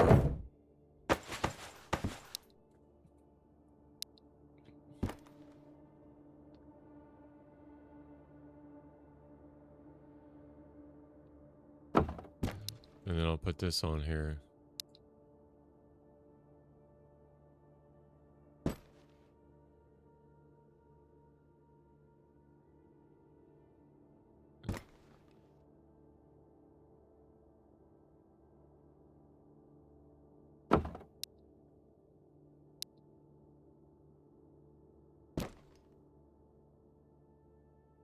Oh. It's so hard to do. I guess that's the last pallet I buy. All right, I'll take this back to school. I think we're good here, boys. No loot laying around.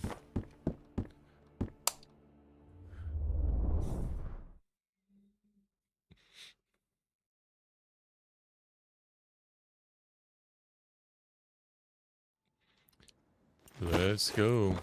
Oh, not only is it dark. It's 5 in the morning. It's about to rain.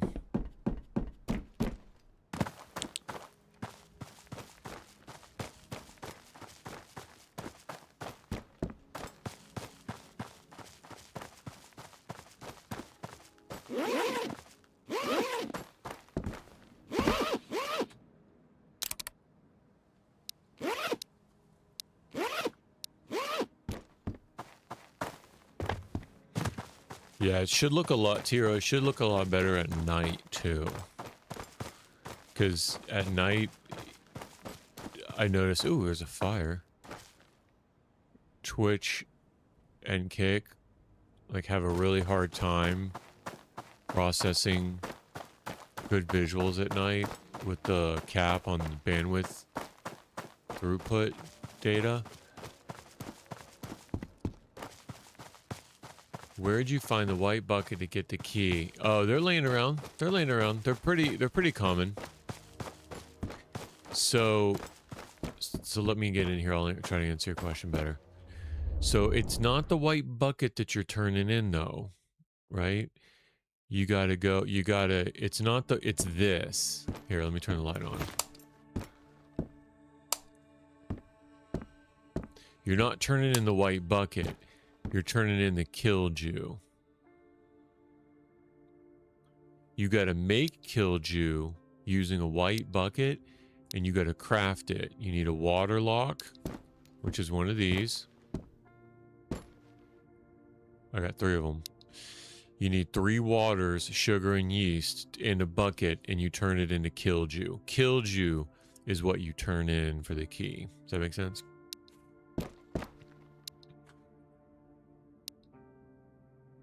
Good. No, I'm glad. I'm glad it's good quality on YouTube.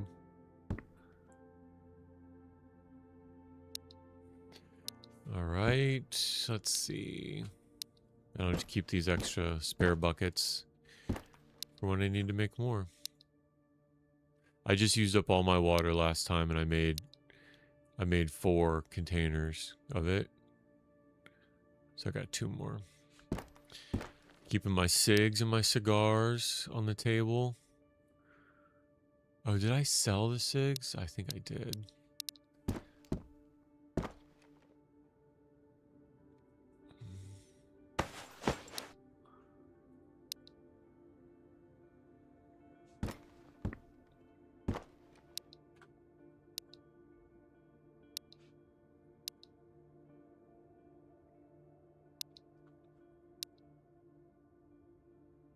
Yeah, the water lock is probably the hardest thing to find. Buckets are easy to find. But this water lock here, and it's reusable. I've just found 3 so far. And the amount of time I found 1 harmonica, I found 3 water locks.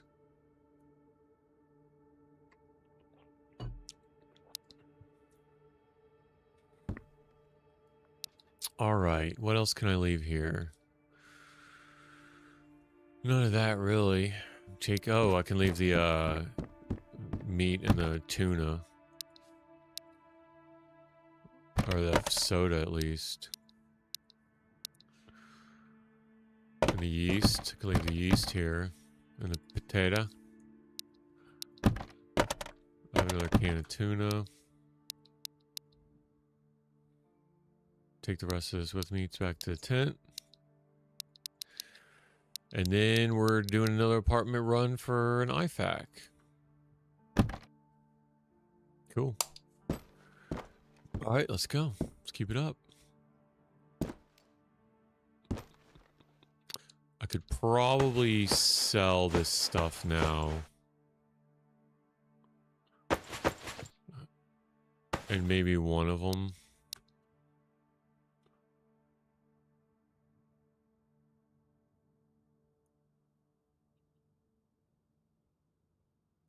Because if I am going to start over, it's not going to be with the pistol.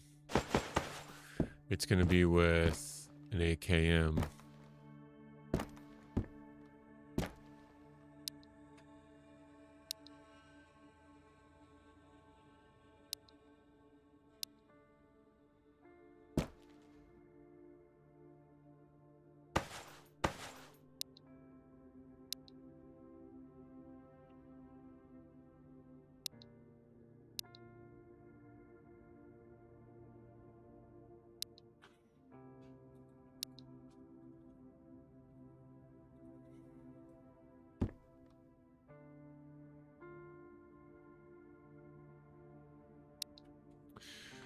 All right, sell this. I'll sell all this.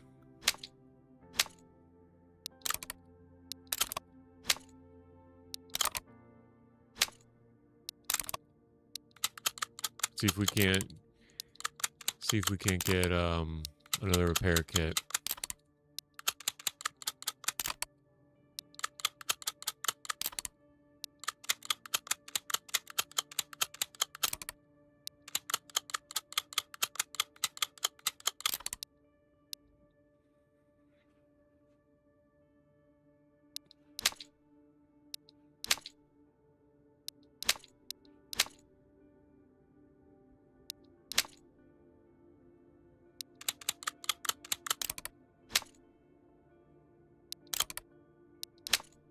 Okay.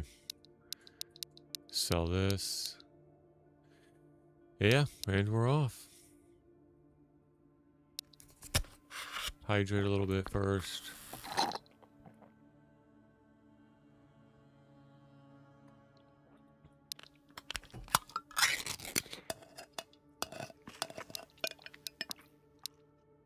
All right. Turn lights off before we go. Here we go.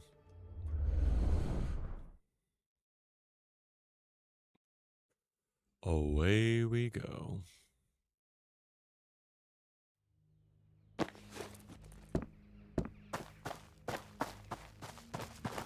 See, I could run right up through the middle, right? I could. I could. And I'll peek. But I know no one's going to spawn in the lake. So that's 880 degrees of the battle space. 50% of my threat environment I've just eliminated. 50%? I'll take that.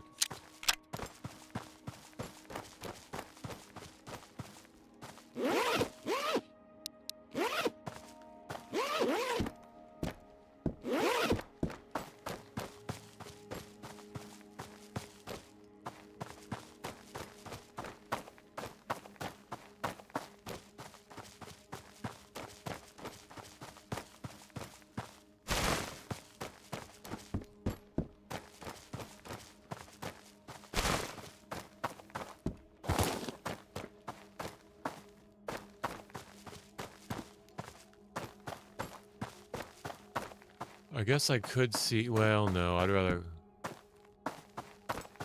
look for a repair kit.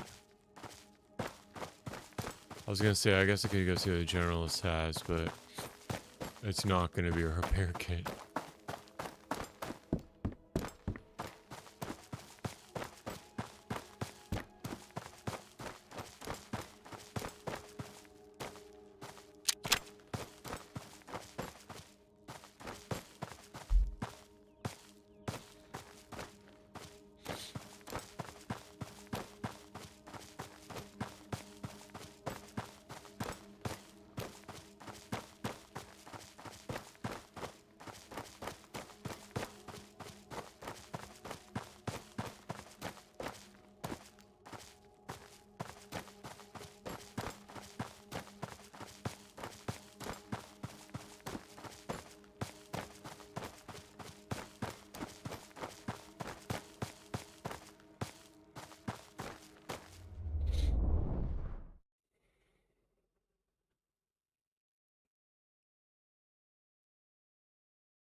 Alright, since it's the morning time, I'm not going to run through the middle. Right? That would be asking for it. So I'm just going to peek the cafeteria. I don't need anything in it. Right? Most of the times that I've died, you have to go back and ask yourself, did I need to be there? Like, what did I need out of that? Most times you die in DayZ, it's taking risks for things you don't need. It's like you're at a well, and you die because you were drinking, but you didn't really... You weren't dying of thirst. You didn't need to be there.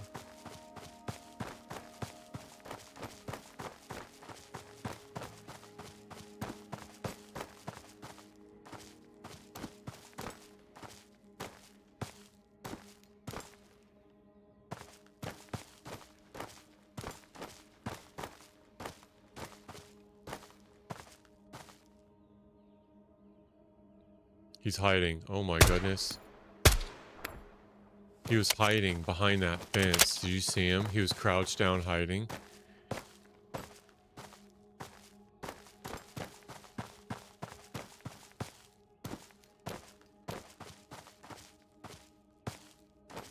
Little rat.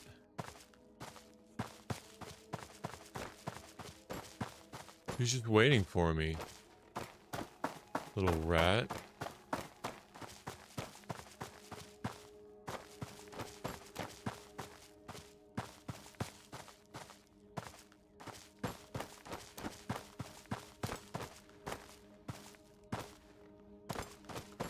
Yeah, he was. Yeah, he was. So sometimes they'll like scream, la la la la la la la, and then they'll run away. Sometimes they'll just start shooting at you without aggroing. Bro is... That was weird. They don't do that a lot. But I guess they do it. They'll also, the bandits are the ones that'll wait in the... See, that's why the village is so crazy. Anywhere with the bandits is crazy. Because they'll just wait completely silent in a room for you to open the door.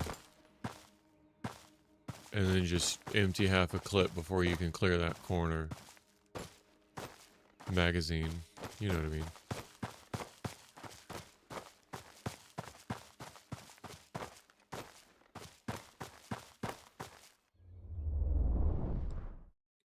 Yeah, he was waiting all right.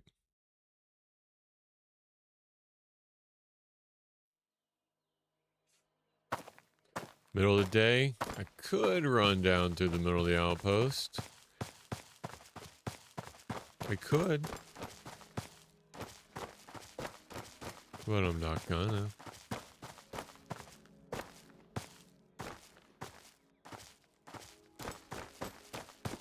Someone goes on stream, someone commented, just run down the middle. You run down the middle. This is a survival game. This isn't I'm trying to die game. Run down the middle. That still cracks me up. Yeah, take your time. Yep. And you just listen. You just don't get anxious. As long as you'll have plenty of food. You'll have plenty of food. So just slow, listen. One door to the next. You'll be all right. Promise you. And you'll get more juice. You'll get more loot than in your wildest dreams. Oh, the Navy, too, is one of the suppressors that'll go in the M4. So there's 5 suppressors for the M4.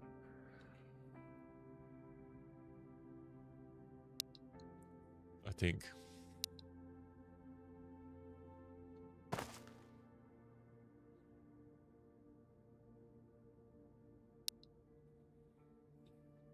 All right, I'll sell the rest of that.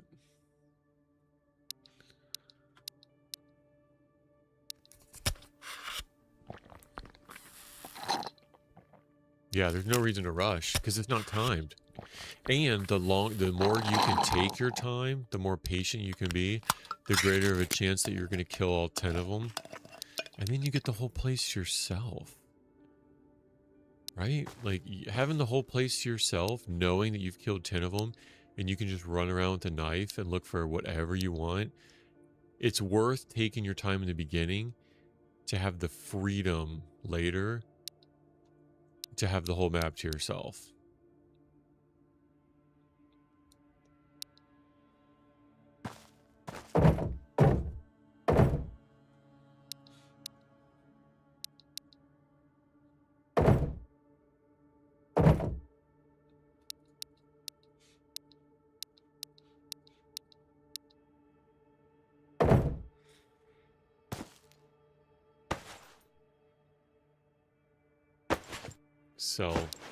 Sell a stack of these matches. So, that's a good, I'm glad you asked. See, the value goes both ways. I'm glad you asked. Only 10 of them can spawn at any instance at a time. 3 are going to be on the map at the same time. So say 3 are on the map. You kill 1 of them. 1 will respawn. You kill 2 of them. 1 will respawn. You can kill a max. Well, as soon as you kill your 10th one, they don't respawn anymore. Now, it's hard to do to find all 10 of them.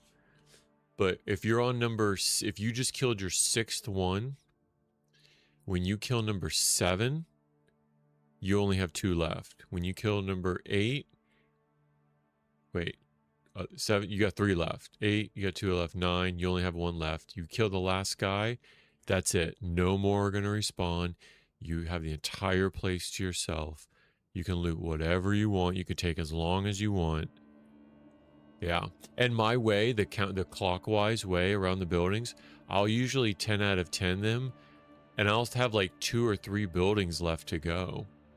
So if you can 10 out of 10 kill all 10 of them, and you still have 3 whole buildings to loot, man, you could just fly in there, boom, boom, boom, boom, boom, boom, boom, boom, boom, boom, boom, and you don't have anything to worry. Put the cassette on, listen to music, because there's nothing you need to keep any ear out for.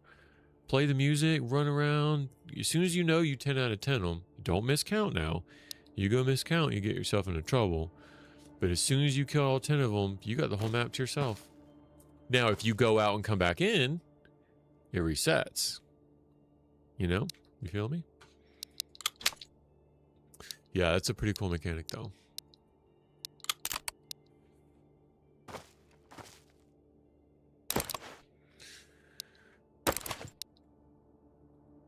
So that's a part of my goal when I go to apartments. I want to 10 out of 10 them as soon as I can so I get the whole place to myself. So if you spend a little bit more time at the beginning, that investment pays off at the end when you can have the free reign and not have to worry about a soul.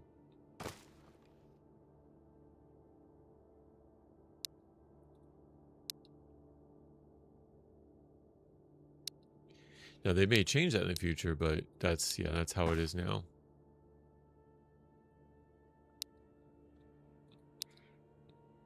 There's also Twitch plugins, like mods, to where, say, like somebody, you can set it up to like somebody follows you, a new enemy will spawn in. So imagine you've just 10 out of 10 the apartments, you're running around, and you get a new follow, and like a new enemy spawns in that you don't know where he is. Like it, that mod completely changes the dynamic. But while the dynamic's there now, it's fun to take advantage of. Sorry, English, I'm German. Is this game good? No, your English is better than my German, brother.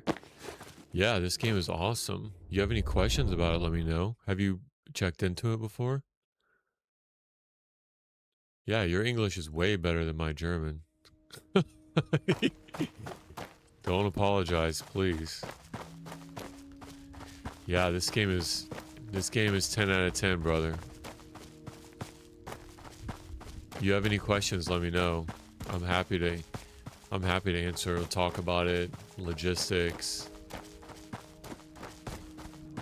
No, I have not seen it on any other platform, just PC right now.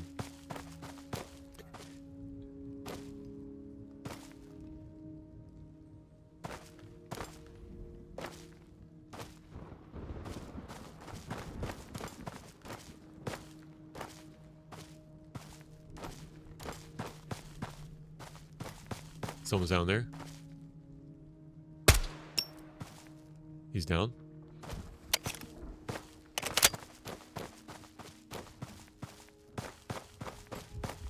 Contact front.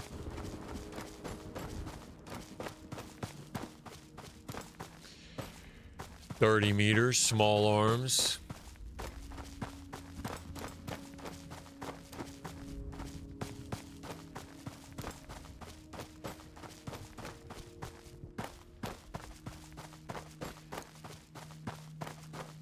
Do you know much about it, Ivan? Do you know anything about it? How did you know to like come and look at it? Did you watch any trailers or any other people play? Because I could explain the whole thing. I talk for a living, so I don't mind talking about it. And if you have any questions, let me know.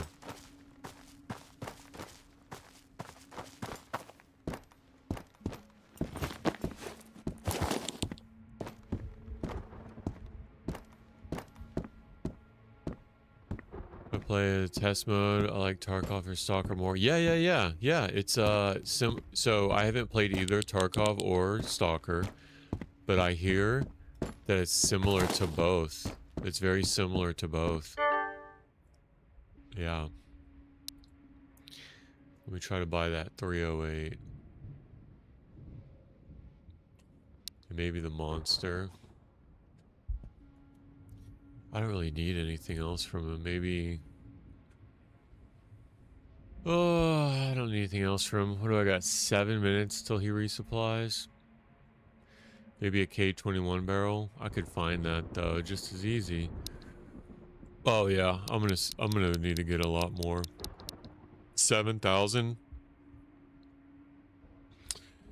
Let's see. Oh.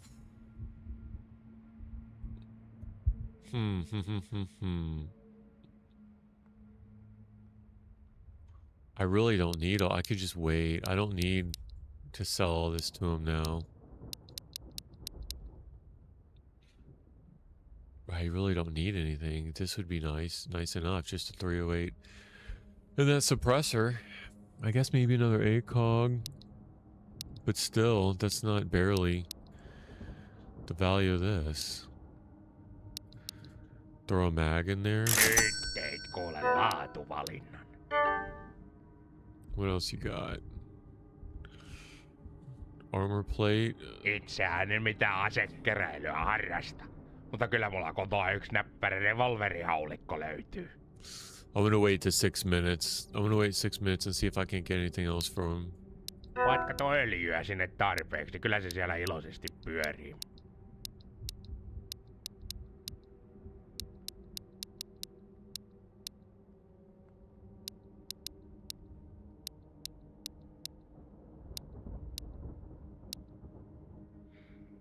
Yeah, I'm gonna wait here for 6 minutes.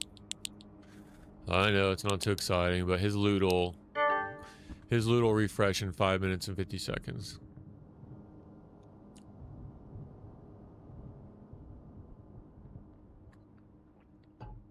In the meantime, I'm gonna use the washroom. I'll be right back.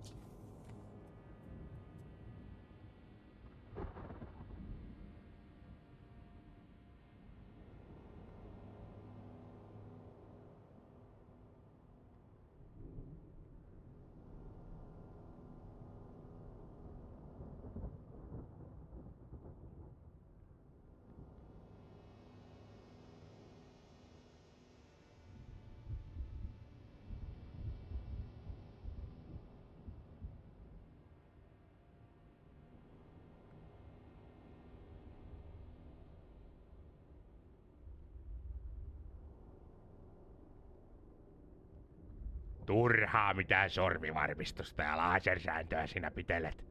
Noi on taas noita höpö hommia.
All right, I'm back. Yeah, T-Road, that's so you can turn the volume down. Like if you need to lock in too, turn the ambient volume all the way down, turn the music down. Right, I'm Mulla streaming, kävi kerran so tossa I want yksi to have it Jannu up. vinkumassa jotain But if you're just helvetin trying to kisahanskaa. bang it out and lock Sanoin sille, in, että painuu turn that volume vittuun, down koska and täällä ei mitään really listen for hivipaskaa their myydä. footsteps. You'll hear their footsteps before they'll hear you. And then you can get a good pinpoint.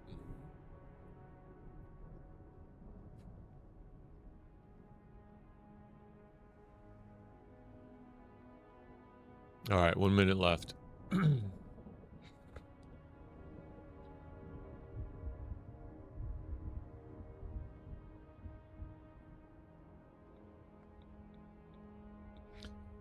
Yeah, it's kind of tricky too, because like you'll be on like your third building and you'll kill someone and they'll spawn in the building that you already cleared a couple buildings ago. So don't take for granted that they're not going to also respawn in the prior buildings you've cleared. You follow? That goes for the roofs too. So like you make it to building 4 and you've killed a couple and they've already respawning, they could have respawned in the buildings you've already been on. So just kind of keep that in mind. I don't take for granted that you're like, oh, I cleared it. So no. They'll respawn right on top of you sometimes, like up on the roof of the building you're in.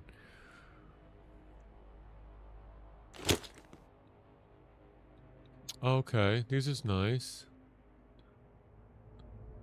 Noi D-kokkerit ja muut nippelit on ihan jonnin joutavia. I can't Hyvissä believe that's vehkeissä so pitää olla expensive. kuolevan uhka läsnä. Aina. I guess I don't need anything.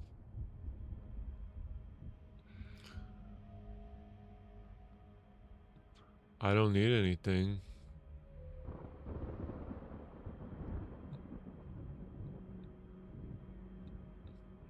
I mean, yeah, I might as well keep it and just sell it later, because I'm not going to wait another 10 minutes for the resupply.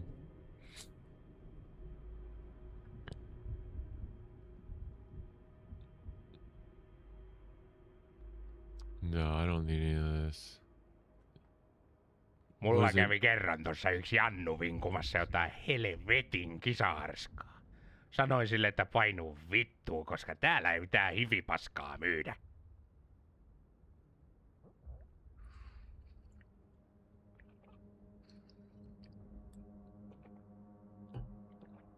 No, I think I need to just take this back. Take it back to the tent, sell it later.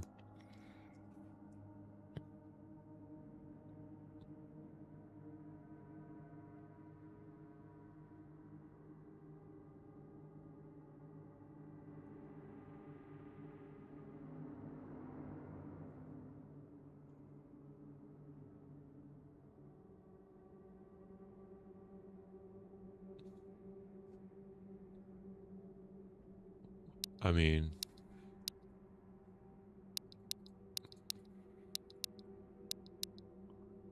I could do that.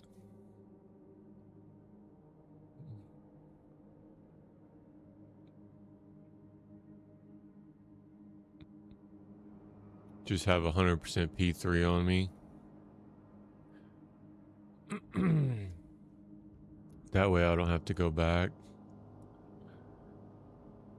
No, I gotta drop the ACOG off anyway in the monster.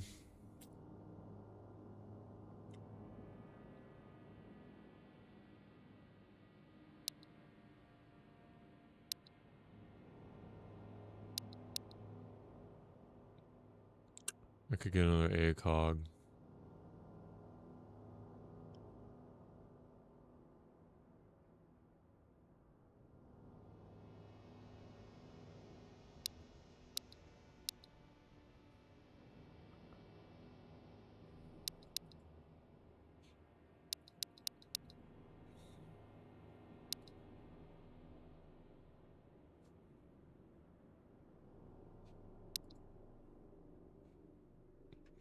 Nyt teit kuule laatuvalinnan. Little loot goblin here. Alright, let's go back. Apartments are juiced up. Yeah, they are. See what I mean? You'll be leaving food behind. You'll have too much food that you'll have to leave some behind. You'll get to a point.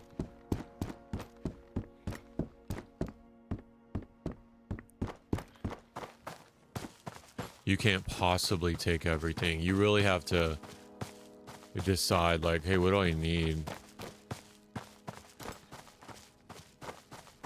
Because it's just so much. And if you want to, you can always take, like, make little stashes, like, outside the buildings in the plastic bags. Drop a bunch of food off so that later, if you want to come back, you can just go back to the bags on the outside. You find yourself having like 20 cans of peaches. Just drop them all off outside, and then as you're running around, you need to come back and at least you don't have to loot the whole building again.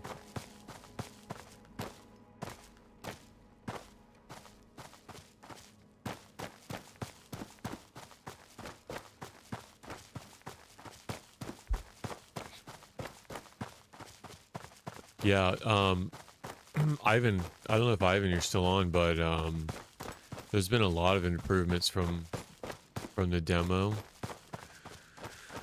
So check it out.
Rocking and rolling.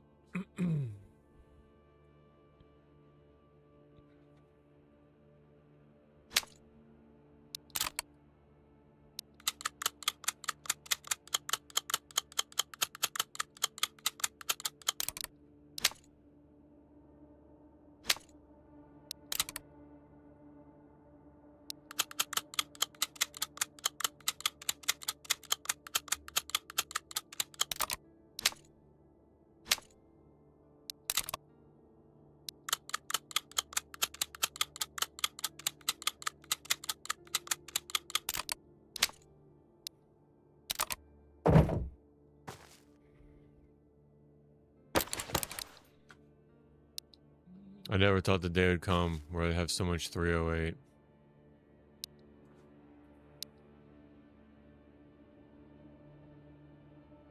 And all that, it's still only 28 rounds of 4.6 and 50 of 939. You just can't find that anywhere.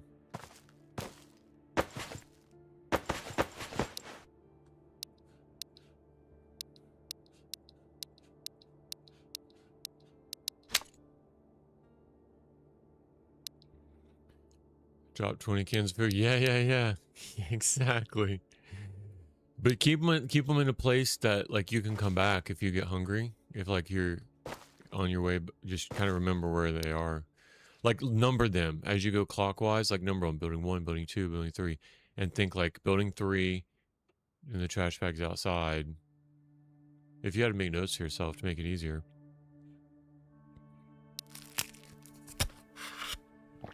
Yeah. Especially like with Iron Man. If I had to start over, I would just like beeline it to the apartments. Because you can get everything you need.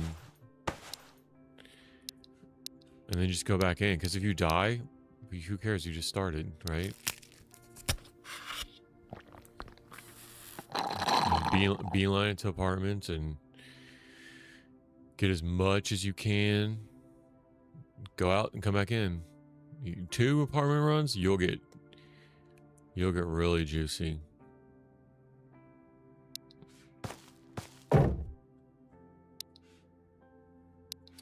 Yeah, so I'm going back now.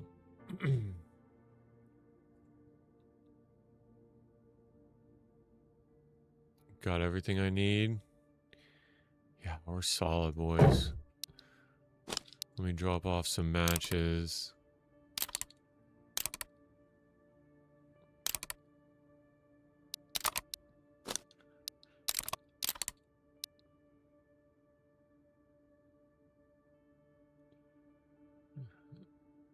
Oh, that is an extra P3 mag.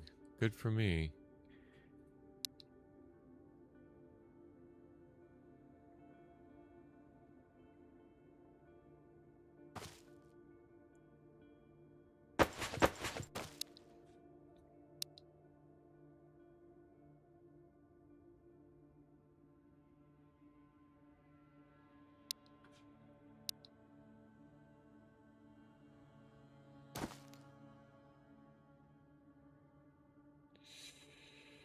All right, here we go. Oh, you got the KP31? Dude. I missed that. I missed that chat. Dude, that's awesome. That's for a task. So keep it, and you need the drum mag too. So keep it. Stash it, because you'll need it to turn in for a task.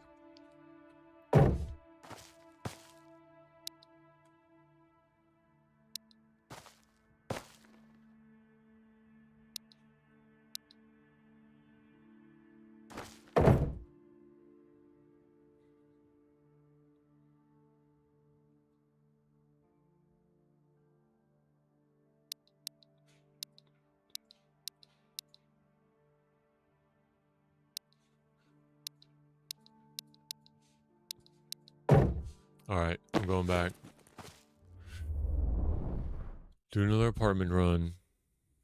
Locking in.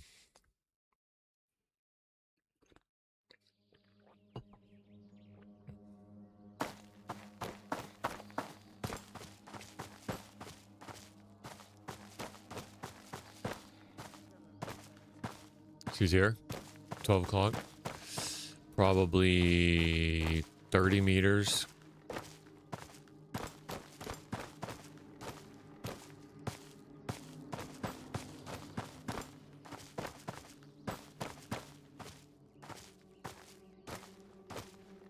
I've not aggroed him. I am gonna peek him though.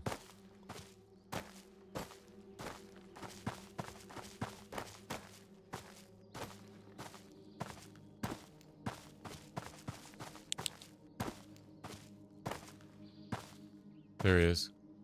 Right to left, 12 o'clock, 100 meters.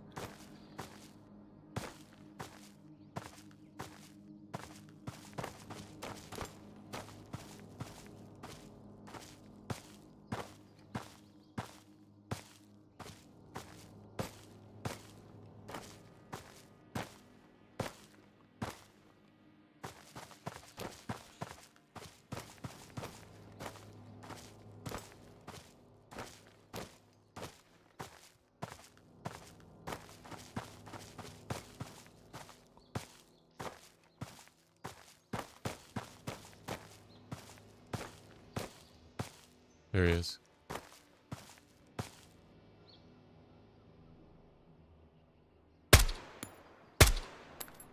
He's down.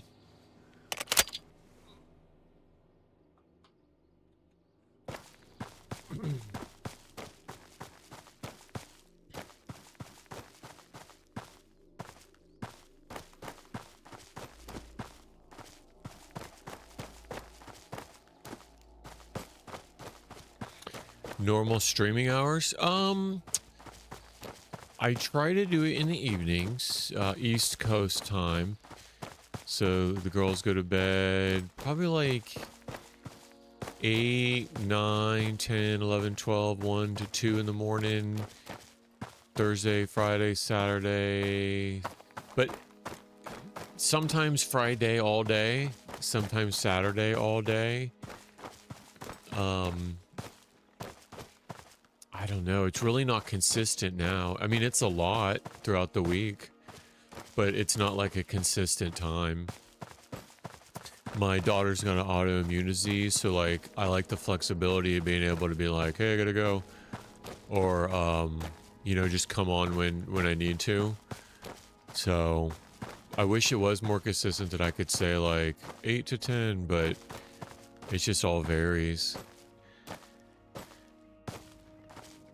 Mostly evenings, East. I'm trying to. I have a full-time job right now, but I'm trying to see if I can't make anything with this, with streaming, content creation. Like I mentioned before, I've got a DayZ server that I admin too, so I just really like the scene, the environment, the community. Like if I can make something out of it, the only way to make something out of it is to start somewhere, you know? Start small, start building relationships, start being, you know, just getting the hours in, right? Grinding the hours out, and maybe in 10 years, maybe I will be able to make it full time. But yeah, I think that would be the goal eventually. And maybe not always this, right? Maybe other games, maybe some IRL stuff. But yeah, I think that's the goal. I guess you could say full-time in the fact that it's at least 40 hours a week, but it's not full-time in the sense that like I've got, oh, he's running right to left, 12 o'clock. Not in the sense that it like pays my bills and pays my health insurance. But definitely 40 hours a week for sure, brother. I definitely stream 40 hours a week.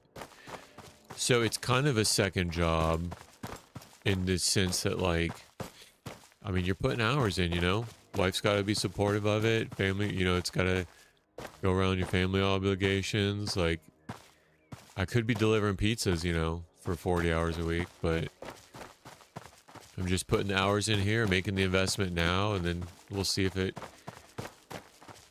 it'll pay off. He's mad. I aggroed him. He ran inside the barn. I'm not worried about him. I don't need to smoke. Very cool. Yeah. No, I appreciate that, dude.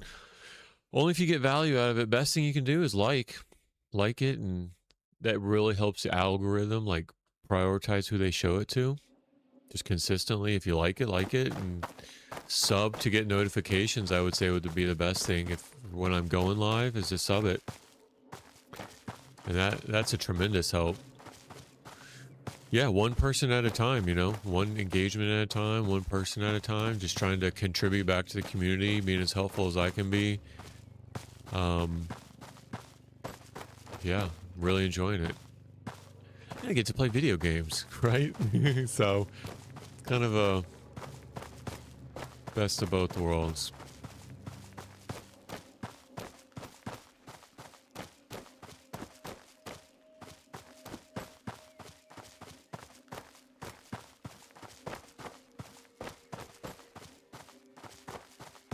Yeah, doing the server admin stuff's cool too, because like I really got to learn like what goes into the server side, like making mods and making maps and you know, like the back end stuff of games. So that's been super interesting. Like the coding part of it has been fun.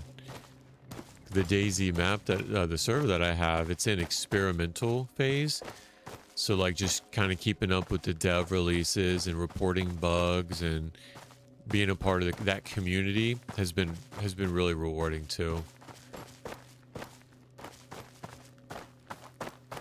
You know, and I'm learning, this is a learning experience for me more than anything.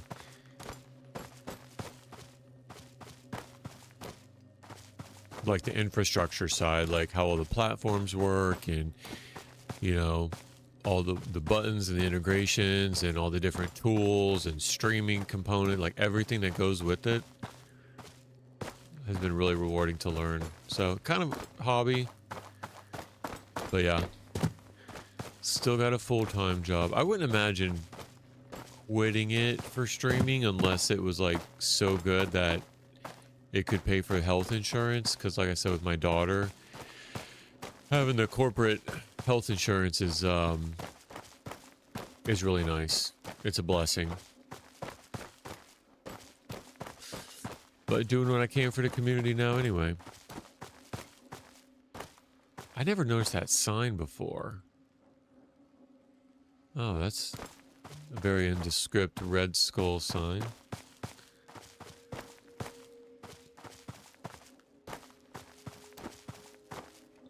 I wonder if I went up to it. I'm not going to do it now because impulsivity is how you lose your life. When I get an opportunity, I want to go up to it and use like the Google Translate app. There's a camera on it.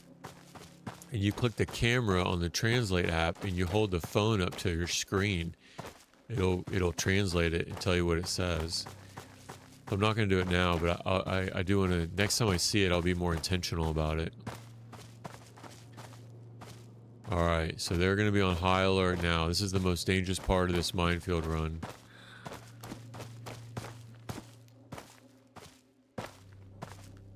And I find it really weird that they speak English in the minefield of the border zone. I find it really weird. So they speak Finnish in Area 5, English in the border zone, and Russian in Vostok. Oh, got him. He's down. That sound is so satisfying. Like that suppressed pop is so satisfying.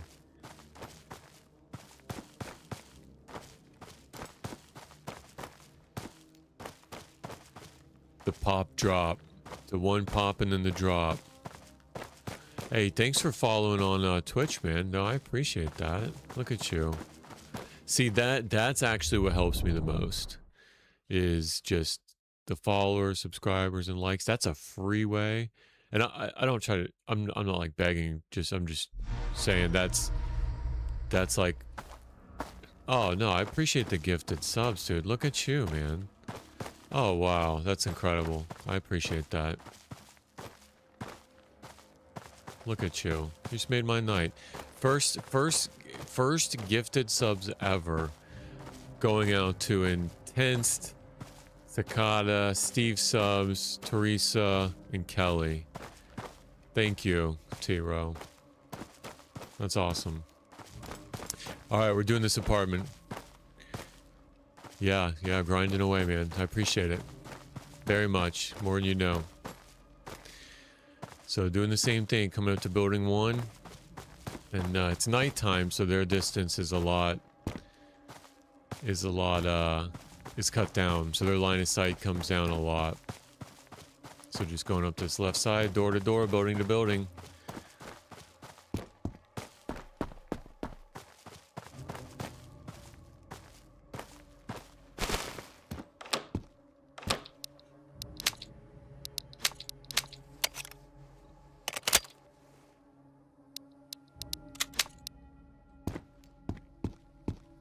Wow, man, that just made my day. That was the first one ever.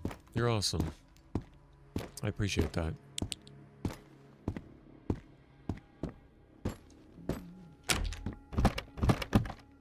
Alright, Peaches. Start the food run. Yeah, you just get so many weapons in the apartments.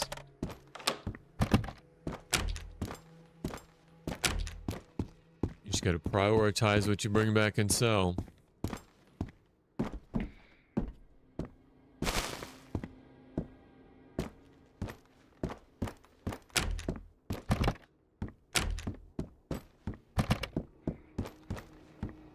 Yeah, nighttime you don't have to worry about the them across on the other roofs as much because they can't see you. Unless you have your light on, by the way. And what you see on YouTube will have gamma. Oh, I guess all the platforms, but it'll have gamma on it too at like, I have it at like 20%. So it's a lot darker for me than you see it, but from a streaming perspective, oh, the BTR. BTR's here. No way. Oh, I'm gonna go to the roof. I don't think I'm at the roof building. No way. Oh, coffee maker. Huh, found another coffee maker. That's awesome. Yo, BTR. Alright.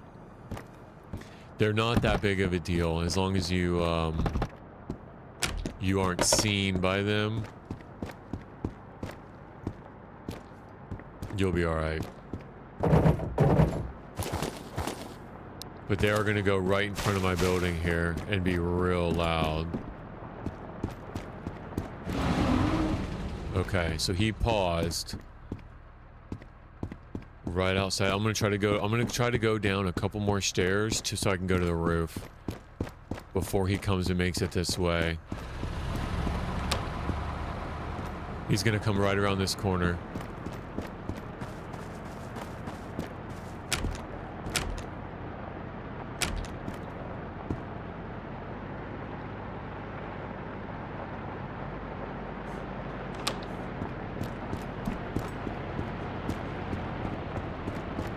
Oh, let me go down one more.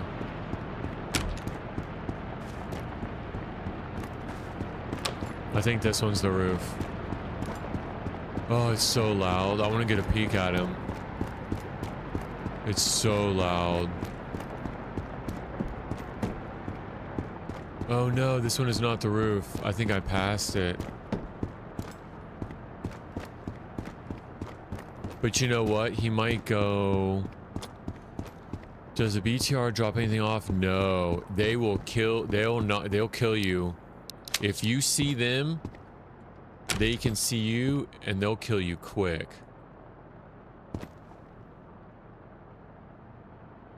I want to go back. They'll kill you so fast.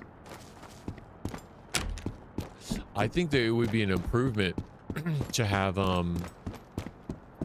like, as soon as it aggroes, you have like 3 military soldiers come out and like a guy with the PKM up on like stays up on top, and if you kill all 4 of them, like, here, let's see if we can see it.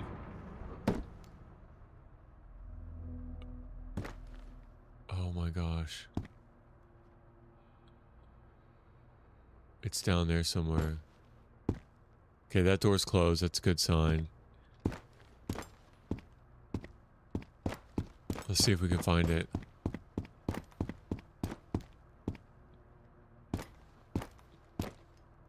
We're gonna get shot. You know, or at least like be able to disable it and like get some loot. I think it's gone. Yeah, it went off the map. It went that way off the map. I peeked at one time and I heard dunk. It ate my helmet, my level 3, and 20 of my health. Like one headshot. It was nuts. Now I know there's nobody in this building.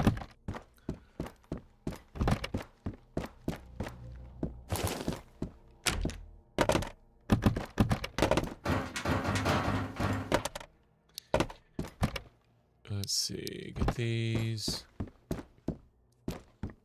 Let's keep going.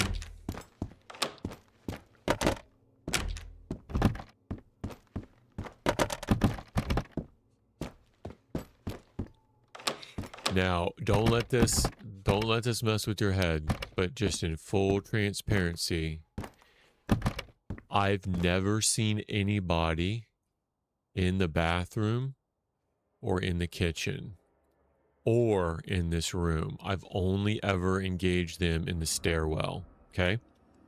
That being said, rumor has it, like I've talked to people that says that they have seen them in the bathroom. So then when you open the door, they've been waiting in there. Now, take it for what it's worth. I've never seen anybody in the rooms, but it doesn't mean that somebody can't be, as far as I know.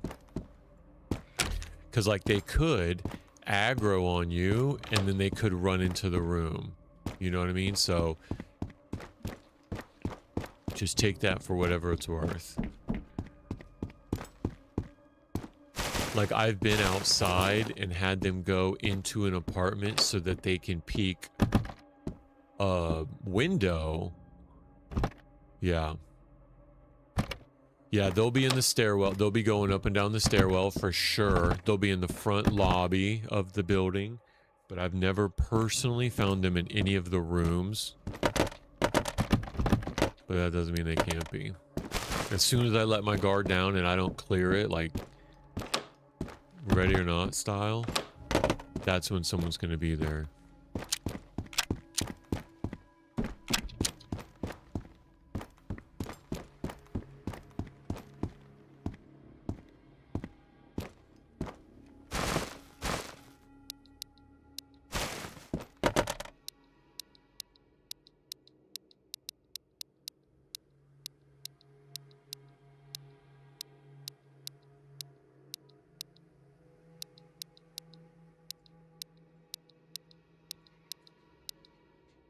All right, let's try to get some juice. Get that hydration up.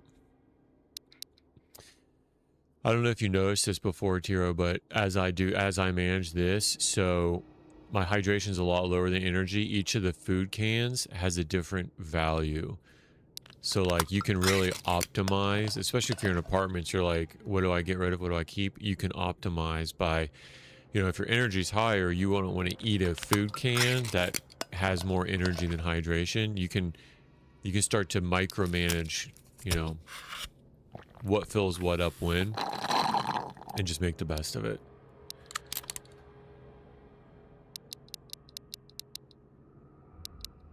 All right.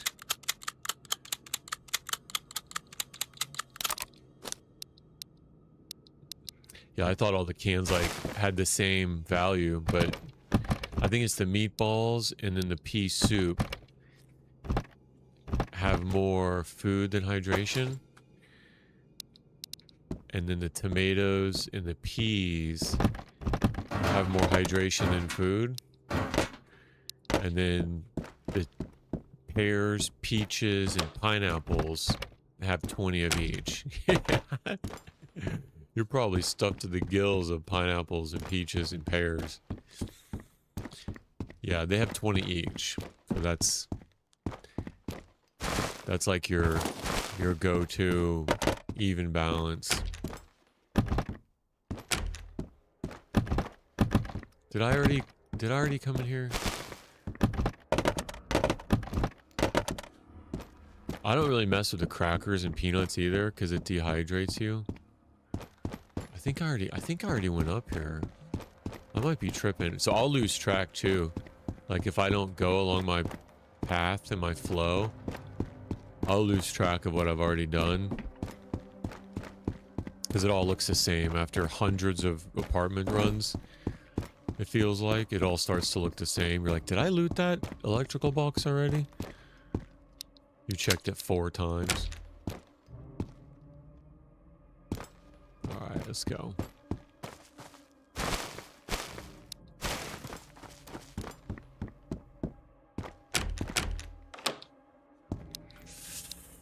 Alright.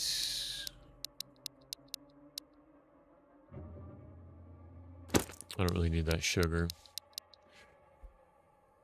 Alright, let's go.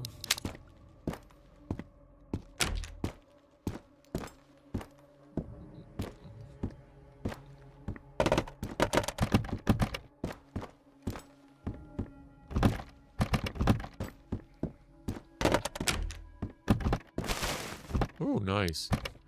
All right, I got one of the books. I'll collect them just to see how many until I need to drop them. I just found the fishing one. We'll see if they can all spawn.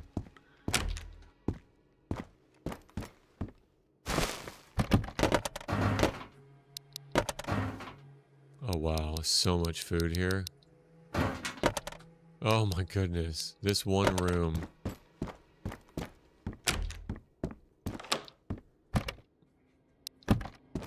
You should have found some of the special crates by now. At least some of them. Should have had something.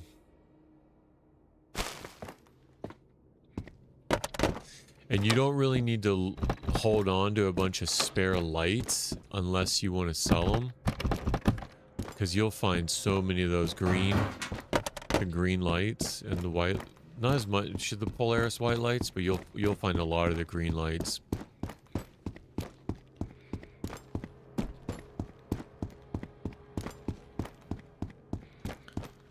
Yeah, insane gear for sure.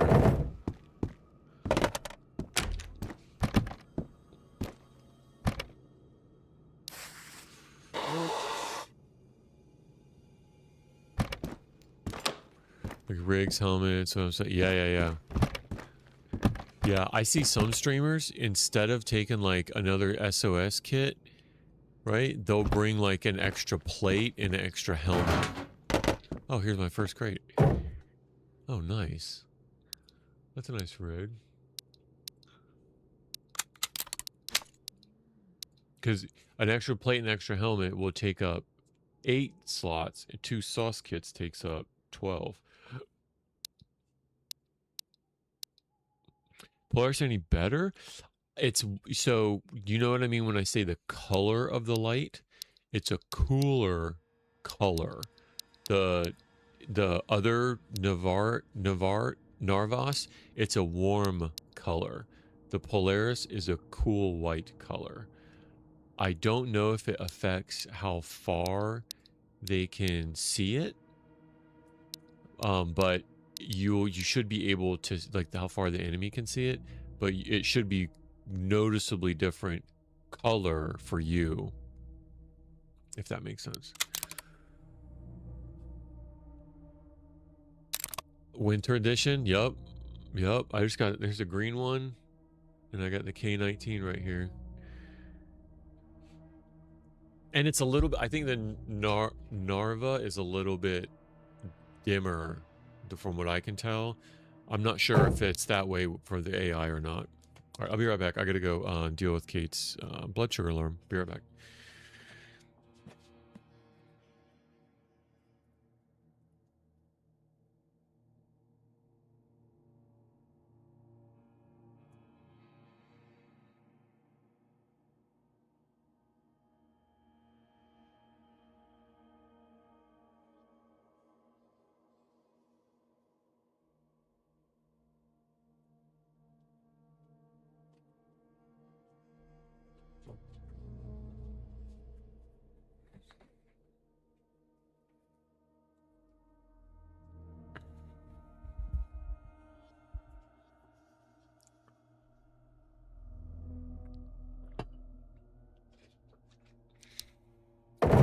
All right, here we go.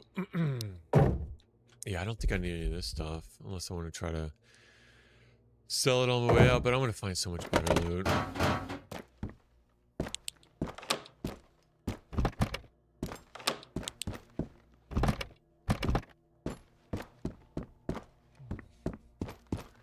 Here we go. Yeah, and the amount of special crates that spawns, per instance, that can change too. So sometimes it could be like, I might get the numbers wrong, I'm just illustrating a point. Sometimes it could be like 8, or sometimes it could be 15. I think I heard one time a streamer found 15 that he was counting.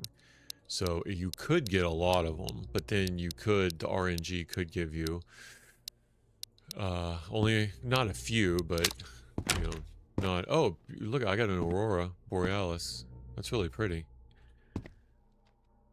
That's really pretty. I go up to a building and take a photo of the M4. Or go up to the roof, I mean. Take a photo of the M4 against...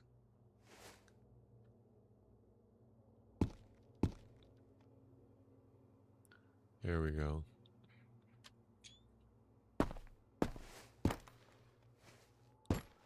Alright. Enough showing off.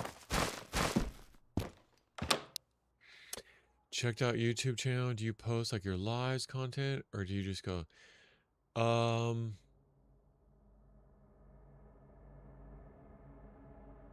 so the lives will automatically post under a live playlist if you follow me. So that's one of the things I like about YouTube. It's so Twitch will collect them, but then the lives will automatically delete. YouTube takes the live and it'll keep it. It posts it as a video, so it'll like archive it. So if you go to the playlist of Vostok, you'll see all the lives that I've ever done on this since the very. It's like a soap opera. Since the very beginning, I've kept the live. The videos should be there, so it'll post automatically. If that, I think that answers your question. Like once you go live, it'll automatically save it as a video. YouTube will.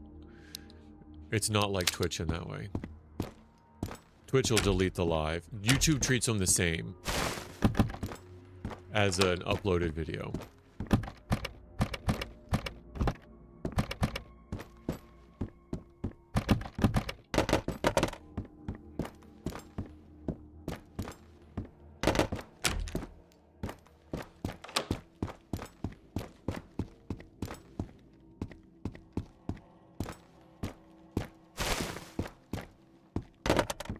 Yeah, and then I'll clip some cool engagements from Twitch, like some of the really neat ones. Clip them on Twitch, and then I'll upload them as YouTube Shorts. So I've got a huge Shorts playlist on YouTube also. If you sub, it'll send. I've got them scheduled out like a month out. It'll send you some shorts to your feed for just your doom scrolling pleasure.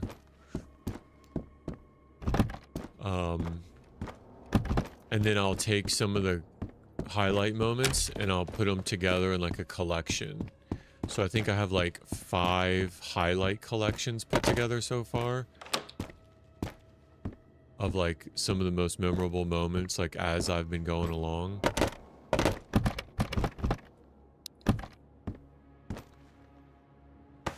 Oh, nice. See if there's any ammo in that.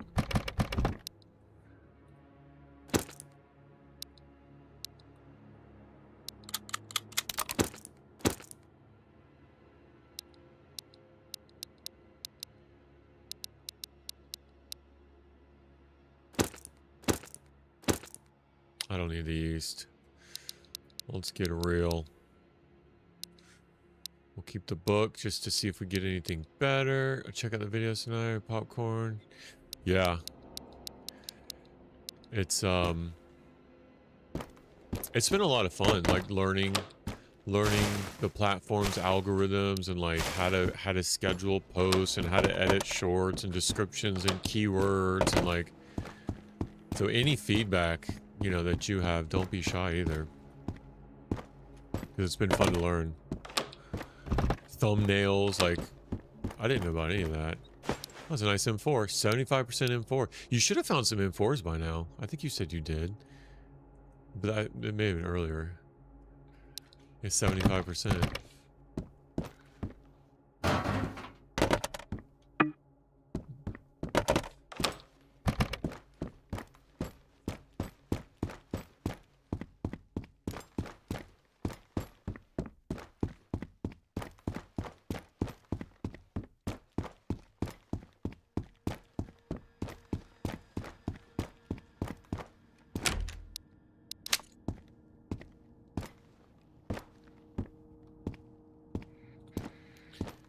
Got one. Nice.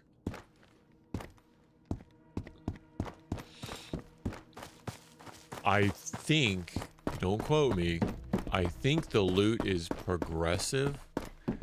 And I don't know if that's the right terminology for it, but what I mean is that the higher levels, you'll get higher quality and amounts of loot. So like one loot run early on, you might not find the same quality and quantity that you would if you were like 40 days in or 6. I think that's how it works. So do we have to craft armor plates, or we can find, nope, you can find them. You can find armor plates. They're pretty rare. What I would do is save up the guns, save up your firearms, and especially like the SMGs that don't take up a lot of space. Like throw one as your secondary and just collect some SMGs because it's really good value for what the slots they take up, and buy plates and helmets from the gunsmith. Although you might not have access to them yet. I forget what day he comes. Yeah, they're pretty rare, but yeah, you can get level 1, 2, 3, 3+, 3A, and level 4. It goes up to like level 5 protection. I think the level 4 plates are a level 5 protection. 3A and 3+ are level 4 protection. Level 3 is only 3 and 2 and 2. And I don't know if like, if you get hit with the level 4 penetration on a level 3 plate, I don't know how that works. If it like takes the percentage off. Like, am I better off running a level 4 plate at 60% or a level 3 plate at 100%? Like, I haven't learned that. I haven't learned that mechanic yet.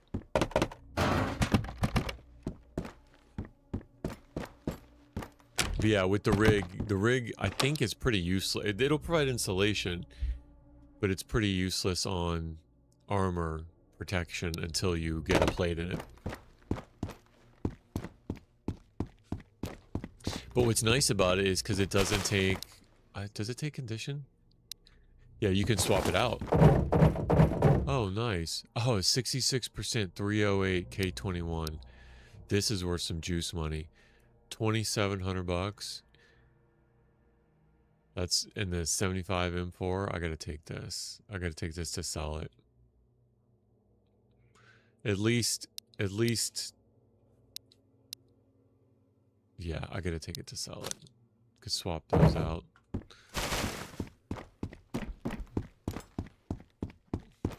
At least till I don't need room for it anymore.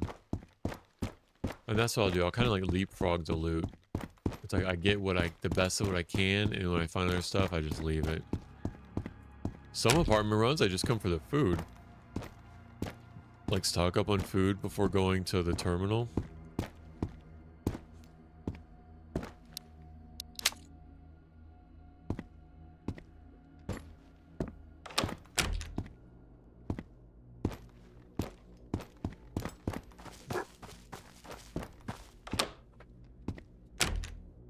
Alright, Rocket's barking. Let me see what he wants. I'll be right back.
here we go.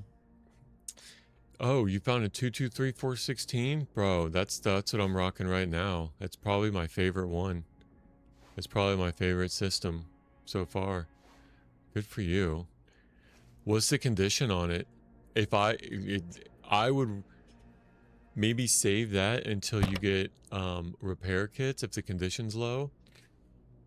But yeah, I rocked the M4 for the longest time and then switched over to the 416 once I had enough repair kits. I love it. It's so much fun. I think it has less recoil than the 416. I could be wrong. It's just anecdotal. 70? Oh, that's not bad. That's not bad. You'll get to a point where you'll like, it'll be nighttime. You'll see an enemy like out in the middle of the field of the outpost, and you'll think, well, he can't really see me, and you could get by. You could get by without shooting him. And I may have taken the shot earlier, but I don't want to kill him because I don't want to use the condition of my gun. The repair kits are so expensive that at a certain point you're going to say, is this shot even worth the damage it's going to do to my condition percentage? That's when you know you're like, I don't need to take the shot. I can get away.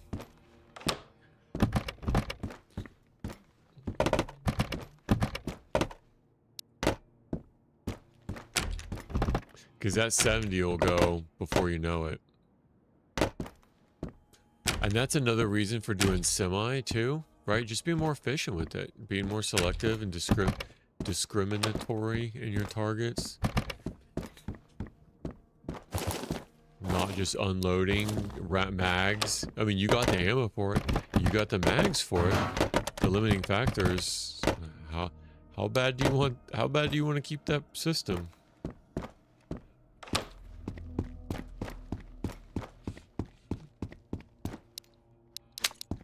Alright, going up on the roof, switch to the ACOG. And semi. And at nighttime, I always come up on the roof and listen and peek around because they can't see you up here. Unless you're like, they're really close to the building. But I'll check the other roofs, all the other rooftops. I'll check, see if the doors are open. I'll look across to all the buildings, see if anybody's patrolling. Nope, all those doors are closed. I'll check the base of these buildings. Because any of these shots you can get off while you're on the roof, Overwatch. Any of these shots that you can get off. It's like a free kill. Now be careful because there's no railing.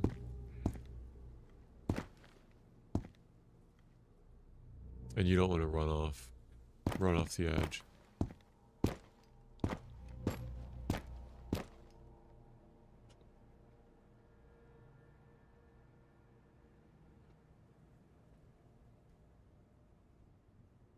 So I'll just peek around, give it a second, see if you hear anybody doing their patrols. Because while it's nighttime, it's exactly midnight right now. So they have the worst visibility. Just try to get some free pickoffs from being up here. I would never come out during the middle of the day up here.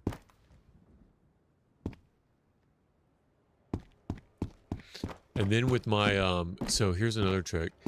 With my apartment flow, building to building, I always keep the same door open, right? Because if I'm going to the right, I always keep that one door open so that I can look back on the buildings that I've been to.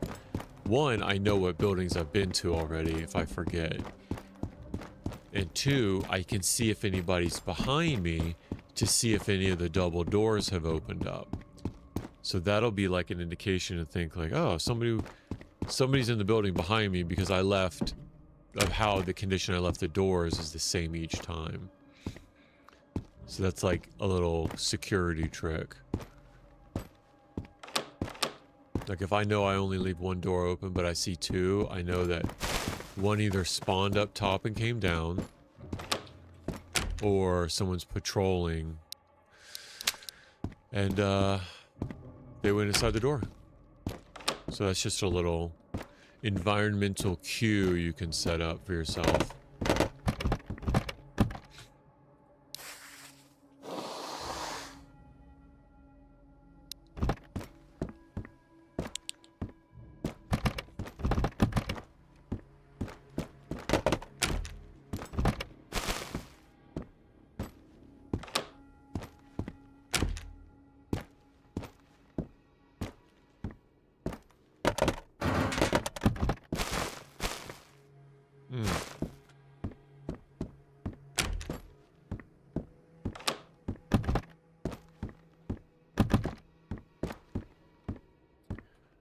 Oh, you almost just lost it. Thank God for a sauce. Yeah, I don't know if you noticed, I always carry 2 splints, at least 4 bandages, and 2 sauce kits on me. For that reason.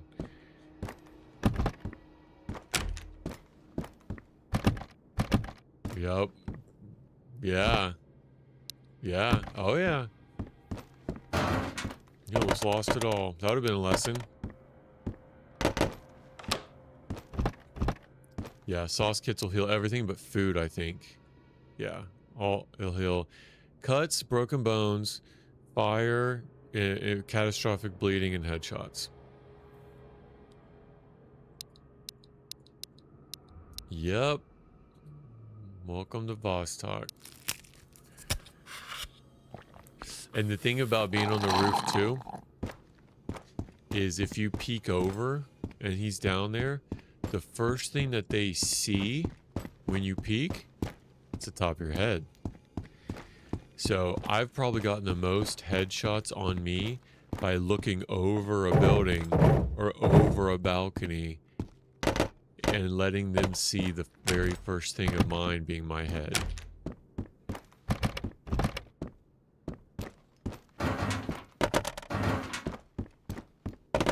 Oh, you got all 10? Dude, now you got the free reign of the place. Turn the music up loud and just flow. Dude, that's awesome. Was it almost were you towards the end anyway, or do you still have a lot to loot? Because it's nice when you can get them, like, with, like, half the buildings left to go yet. On the roof, looking straight down. Yeah, yeah, yeah. That's so funny that I say that.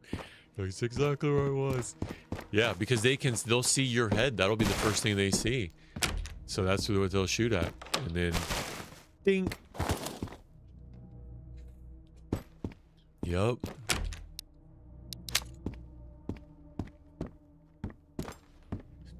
Tips and tricks of the trade that I've learned the hard way, that you won't have to learn the hard way.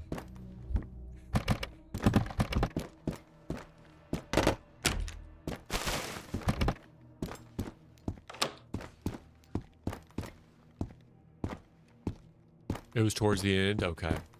Okay, so when you're all done, though, don't forget, up by the radio tower, a special crate can spawn. I'll try to talk you through this. So go check the radio tower. And then leaving the cement enclosure, I guess concrete enclosure around the radio tower, leaving it, because there's only one way in and one way out. When you leave the radio tower, just go straight to the east. And you'll find more concrete cylinders, like construction cylinders. Another special crate can spawn there. And then when you're done checking that, head due north. And then you'll see like a bunch of tents, red tents. A special crate can spawn there too. So there's 3 spaces on the outskirts of the apartment that a special crate can spawn. And they'll patrol out there too. So even, oh, I found a guitar!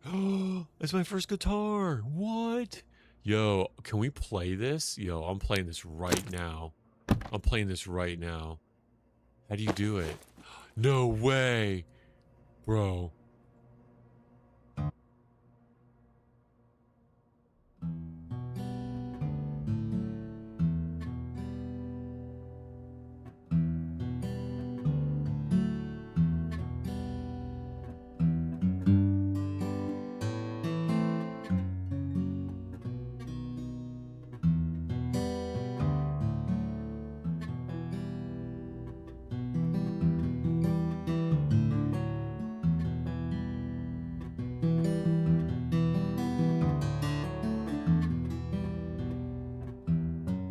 Yo, you just found one too? That's crazy timing. That's so cool.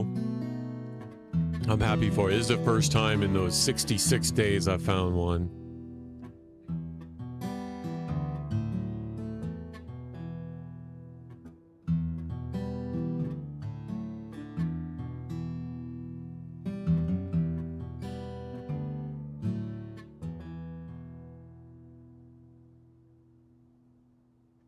Okay, that was awesome. That's pretty cool. That's so cool. I'm so glad. I'm gonna have to get rid of the fishing book. That's so cool. I'm glad I found that. Now I just need a harmonica that I can keep. Here I am, beggars being choosers. I had to get rid of my other one. I had to turn it in for a quest. Now I need one for myself.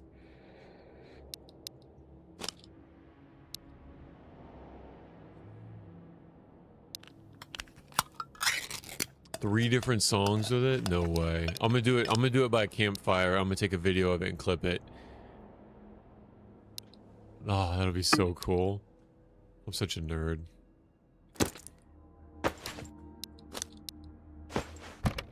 Oh, dude, that's so... And you know what? And I found it in one of these, like, indiscreet?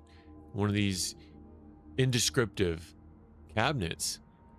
Just a normal cabinet that if I'd have been just coming in here haphazardly, not checking them all, I never would have found it. It's just one of the random cabinets. I'm so excited I found that.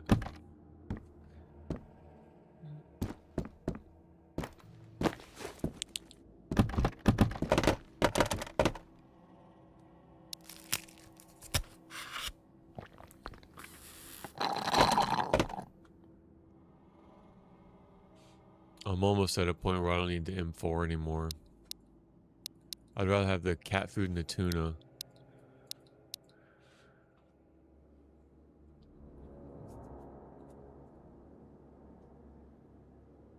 To be honest with you, I don't really need the food. I think I'm gonna drop... I don't really need the mess kit either because I don't have any water. I'd used all the water for the Killju.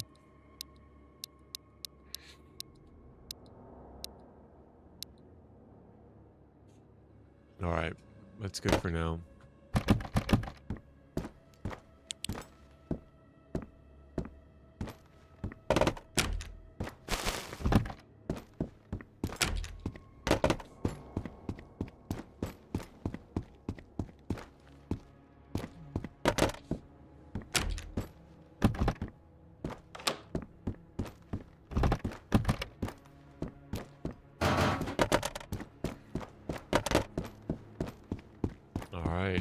Done with this building, so this building to the next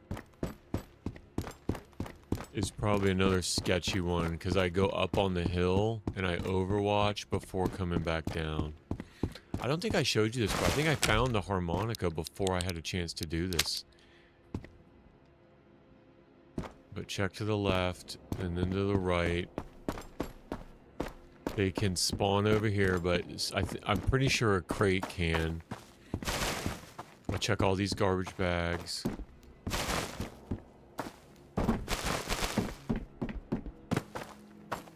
I kind of want to take that guitar back before I get greedy.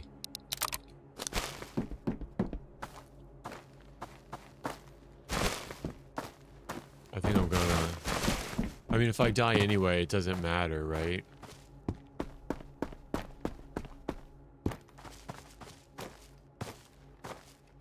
I kind of want to take the guitar back. What else do I have? Just a guitar. No quest items. Yeah, I gotta take it back. I'm taking it back. I'm so excited about this guitar. It's not worth it to want to take it back, because that's gonna be in the back of my head each time. I'll be like, well, that's just gonna be a distraction. I know. Yeah, you get greedy. I'm being a little loot goblin now. I'm playing it safe for my loot.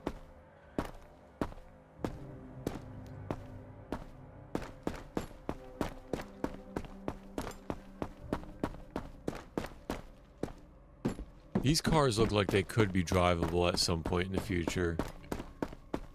That'd be really sweet. Just zoom through one zone to the next. And if you're in the car, like, it doesn't use the same time degradation and the same food and water as walking. Like, you can get there quicker. That'd be so sweet.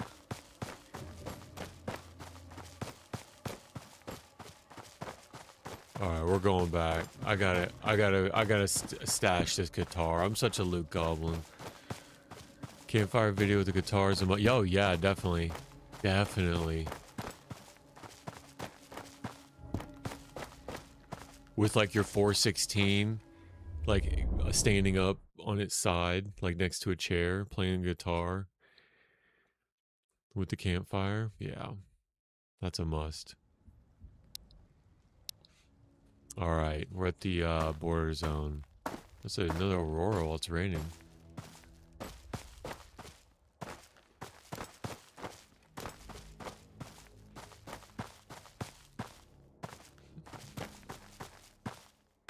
I had to look up how to play the 3 different songs. Do you know how? Does it just go one to the next, or can you like somehow select which ones?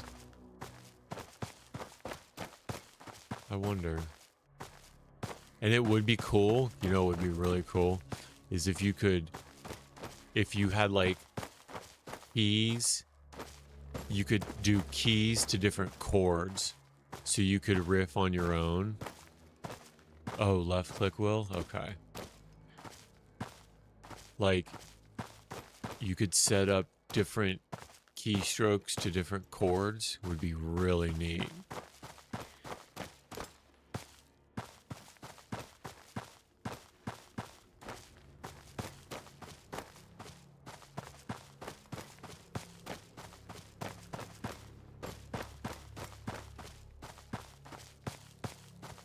Try to get as far as I can before the helicopter spawns. Helicopter in the minefield is no fun. Like strumming ourselves, yeah. Yeah, exactly.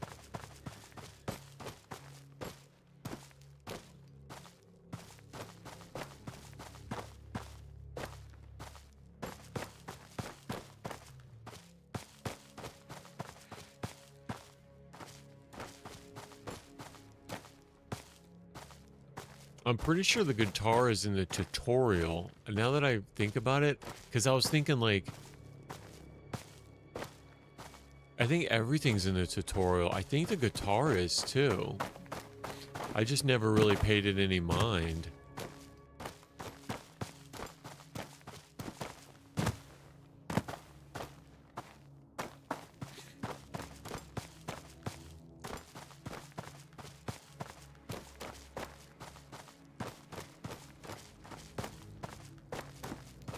Oh, but hey, did it really increase mental when you were playing it? I didn't pay attention to that. I saw your comment. I didn't think about it at the time, but I forgot to check. That would be cool if it did increase mental. But that's a pretty big item to like have with you. It better increase it quick. Like the rate of increase. You died once. It was a car boss. The dude came up. Now again to delete me an outpost. I stuck my tent before he got me. That's so awesome. I'm waiting for him to come out because I need his beanie. I need his beanie, and he owes me money.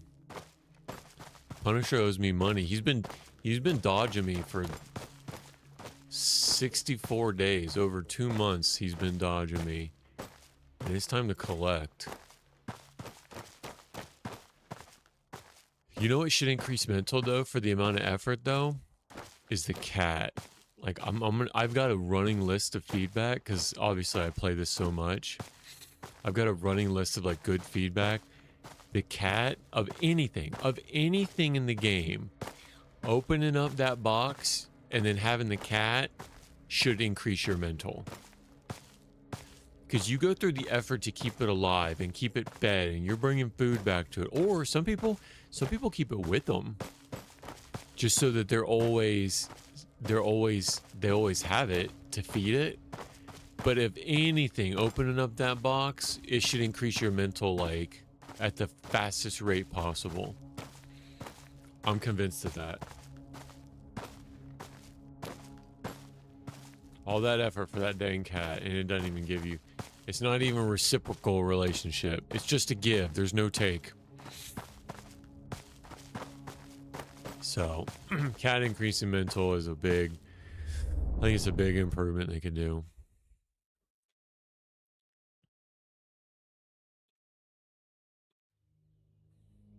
Or to like have it roam around the apartment, like sit up on the box or something, or hop up on the not the stove. That'd be diabolical. Like up on the refrigerator and like swing its tail back and forth whenever you're there, and then when you leave, it goes back to its box. But there's really no reason why he can't do any of that. We're in such early development in this game. After you unpack, I'm on my way to go get the cat. So I'm not gonna stop you, but can I give you a word of advice? I hear it's very burdensome. I haven't gotten it yet. I'm waiting to that to be I'm gonna do all the tasks, and then I'm gonna get the cat, and then I'm gonna go retire at the fishing hut. I would recommend that be like the last thing you do. Now, I said different people play different ways, but I hear it's very difficult to manage it because you have to go back and feed it every day or else it dies. And if you sell it back to the trader, it dies anyway because the trader doesn't take care of it. So, just word of warning. Unless you want to be coming back every single day. No, I haven't done it yet. That's gonna be the last thing that I do. Last task is I'm gonna grab the cat and I'm gonna take it back to the fishing hut. I got a fishing pole and cigars. All that killed you, and I'm gonna play my guitar. And I'm gonna wait for a build too. Nope, I'm not. There's no way. No way I'd do it now. I just don't want to be tethered. I just don't. Because there's no. It would be one thing if you could keep it on you and it always provided mental increase. That would be one thing. But keeping it on you and keeping it fed, I don't have time for that.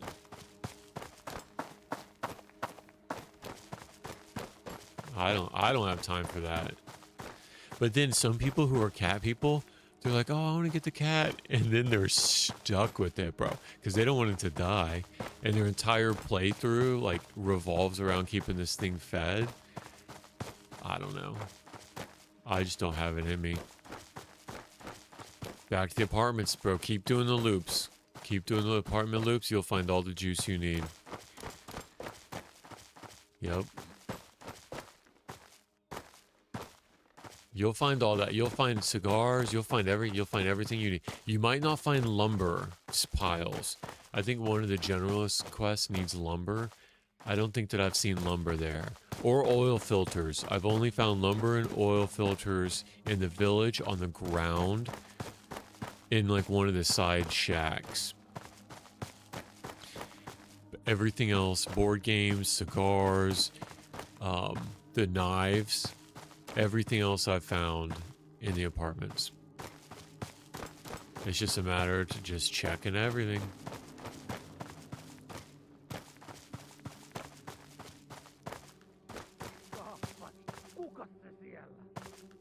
He's aggroed. 12 o'clock, 50 meters.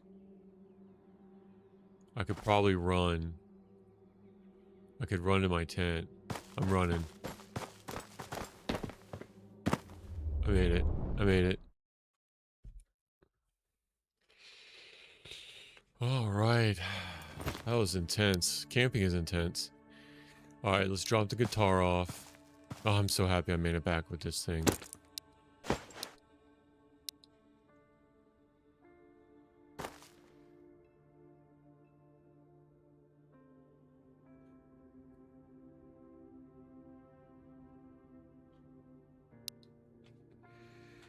And then another M4 I can sell.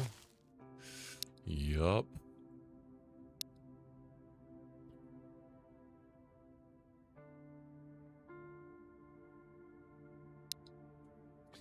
Let's see. That's a 66%. I can sell this though. As soon as I get his taxes down. That's the other thing you gotta think about when you're selling things to like the gunsmith. If you do the tasks first and turn the stuff in, their taxes go down. So like if you can wait and hoard your guns and stuff until you get the taxes, you might be able to wait till you get all the tasks done. But get the taxes down a little bit low. Even if you do half the tasks, it decreases the taxes by half. You can sell that stuff a lot more efficiently.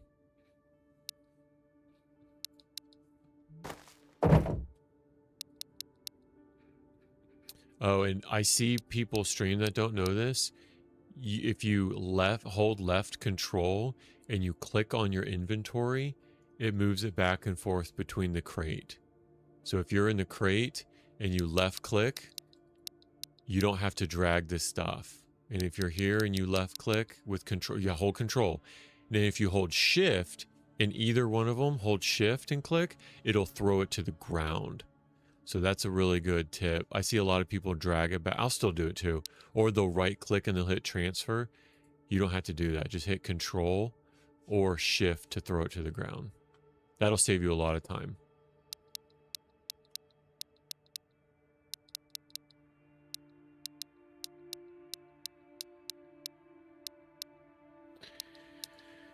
All right.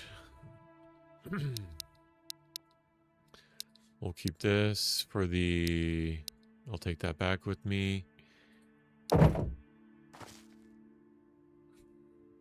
Oh, and while you're looking at something, right? While you're looking at something, if you hit G, you can pick it up.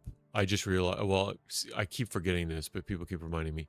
You don't have to like pick it up, put it in your inventory, right click and hit place. You just go up to anything and hit G and it automatically is in place mode. So pick up anything and hit G and then it'll put it in place mode. So you don't have to pick it up, put your inventory, hit place. It's just better inventory management skills, I guess. Efficiencies, we'll call it that. Inventory management efficiencies.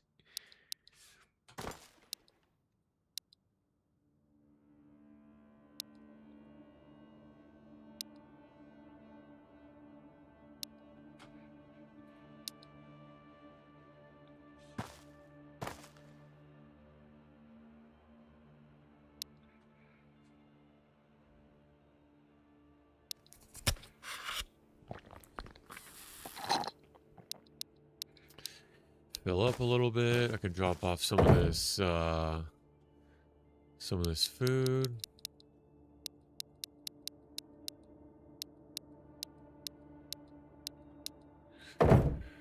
They got so annoying. Yeah, for sure. It's a lot quicker when you're moving stuff back and forth. Now, if you want to keep stuff down below, right, you could drag and drop, because if you click, it'll just move it to the top leftmost slot. But in some cases, that's okay. All right, let me move all this. No, I want to put this away. Awesome game. Yeah. And it's just the beginning. It's just the we just hit early access in April. So this game, and it's not just me saying this, like other people, it has the potential to rival that of like your Tarkovs and your Stalkers. Like it's got a lot of potential. He's already had offers to buy it, or I guess to sell it would be from his perspective. Yeah, tons of potential. Yeah, that's all we need is some Chinese company to start loading it up with microtransactions. That's all we need.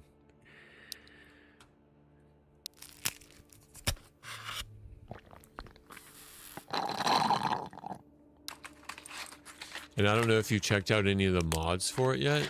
So I haven't. I'm trying to keep it as like authentic as possible. But the developer is all about encouraging the mods. And the mods on this are crazy. There's a co-op mode. I hear it's kind of janky. But there's a zombie mode. You can have 200 zombies spawn on the map that also fight the military and the bandits. There's a lot of the same like quality of life mechanics. Like there's one where while you're in your shelter, your stats don't decrease. So you can spend as much time as you want playing organization and all your stats freeze. So yeah, there's a lot. And the developer's all about it. He's very encouraging of all the mods. There's mods for everything. Pretty much anything you can think of. Well, let's put it this way. Anything that I've thought of, people have been like, hey, there's a mod for that. There's a mod in the top left-hand corner. It'll keep track of how many you've killed in the map instance. So like just then when you were in apartments, you had to either mentally remember or write it down. There's a tally marker that shows you 1 out of 10, 2 out of 10, 10 out of 10 in the top left of how many AI you have left to kill. Yeah, there's a lot.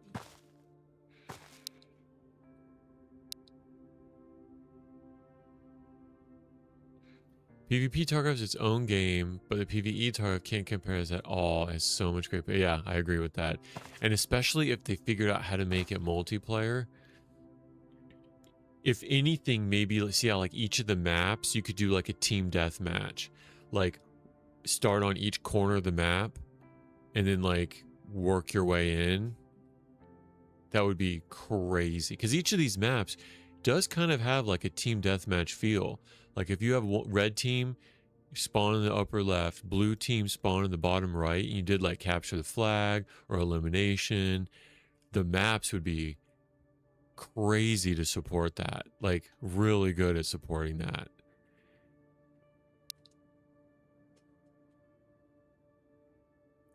Like a 5v5.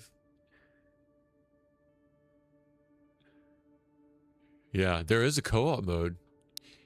I've heard it's kind of buggy sometimes, but yeah, you can play this with your buddy. I've never done it. It's only rumors, but it's through a mod. Yeah. Like a 5v5 would be really, really neat. Like imagine this school, right? Each team starts on each side. They got to get the flag in the middle of the school and then take it back to like the other side's base. I don't know. Something like that would be really neat. But the potential is just limitless. All right, let me top off. We'll go back to apartments. We'll do another run. I'm really glad I found that guitar. Let's go do another run.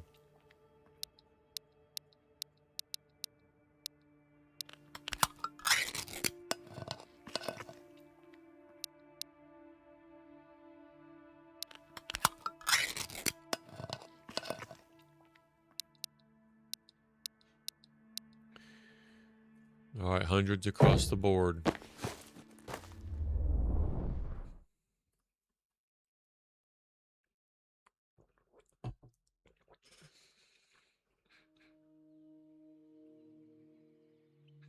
Yeah, my personality, seeing hundreds across the board and then like the cat at 30, my anxiety just, I wouldn't be able to handle it. Especially if the dang thing didn't do anything for you.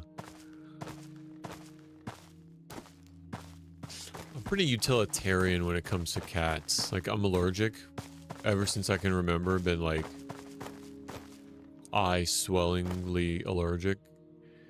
So I've got, and I don't mind them, but utilitarianly, like to chase mice, or if you have a barn or something like that, not just to sit around and plot your death.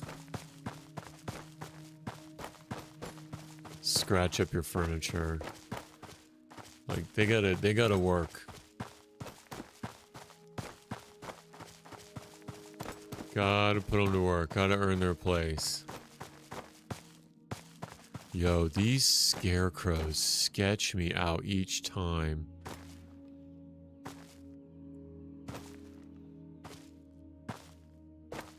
Oh my goodness.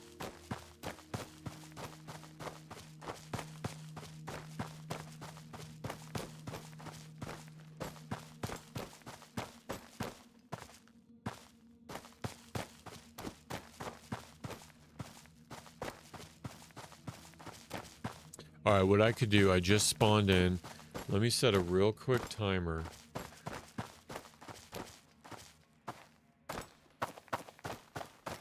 I'm gonna chill outside the general, or the gunsmith for like 2 or 3 minutes to see if the Punisher spawns. Because I'm good on stats. I'm good on weapons. I got 2 grenades.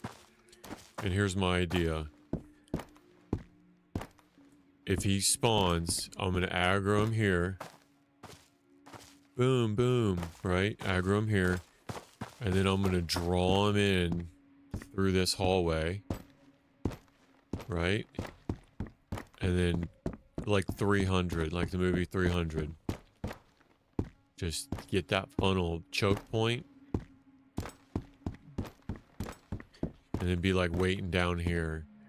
And then boom, boom, boom, boom, boom, boom, boom as they're coming through that door. So that's my Punisher plan. So when I'm in a position like this where I'm like, I got full stats, I got plenty of ammo, like I'm good to engage. I got 2 grenades. I'm good to engage the Punisher. Like I think I would have a really good shot. I'll spend like the two or so minutes here and see if he spawns. If he doesn't spawn, because he'll spawn in 5 minutes if he's gonna spawn. If nothing happens in 5 minutes, I'll go be on my way. But I call this what are we calling this? Spawn spamming? Spawn spamming? Where like you could just go back and forth in your tent. Go out, wait 5 minutes, go back in your tent. Go out, wait 5 minutes, go back in your tent. And actually, I would prefer to be on the other side over there where that artillery encampment is, because he's going to spawn on this road right here, going right to left. But if you're over there inside the artillery encampment, you can hop up on top of the artillery, and you got a long shot for engaging them at distance as they go. Well, from there, it would be left to right. But so that's my one strat, is to spawn the Punisher, waiting for the Punisher to show up in that white police van. The Punisher is a 300 H, so he's 3 times the health as normal. And then he's got 2 henchmen, 2 goonies with him. He's been avoiding me for 64 days, 66 days, because he owes me money. But it's time to collect. So Punisher arrives on day 5. Punisher's a bandit boss and a feared debt collector in the Finnish criminal world. The Punisher and his minions have stolen a local police van and are taking routine drives across Area 5. So there's a 2% chance that he'll spawn with the lights on. There's a 10% chance that he'll spawn per map instance, but he'll only aggro if he's got his lights on. And somebody else calculated there's like a 2% chance, so like 1 in 50, that he'll actually spawn with his lights going. So if I'm in a position like this where I'm good on loot, I got nothing to lose, right? I'll just wait. He's cracked. I'm not facing him in permadeath, Matt. Well, luckily, he only spawns in Area 5. Luckily. Now, the BTR patrols, that's in Vostok. That's in permadeath. The attack helicopters is only in the border zone. Right? So attack helicopters will only be in the minefield, border zone. BTR patrols will only be in the apartments and a terminal. The Punisher will only be in, so Area 5 would be the village, the school, the highway, and the outpost. Yep, so Punisher's only in Area 5. Yeah, so even if I die, that's fine, right? I mean, because it's not permadeath now. But I do want to wait maybe another 30 seconds here. If he's not going to spawn in 30 seconds, he's not going to spawn.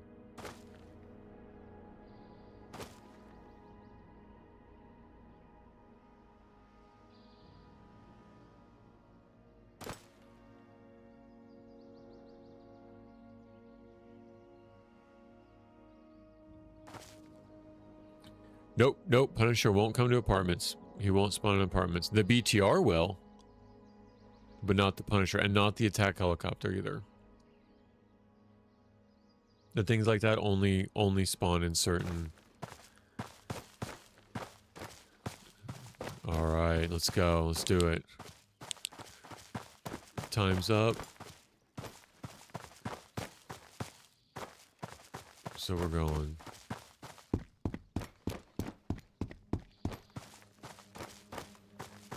Alright, so back to minefield, making our way across, not dilly-dallying, and then we're doing another apartment run.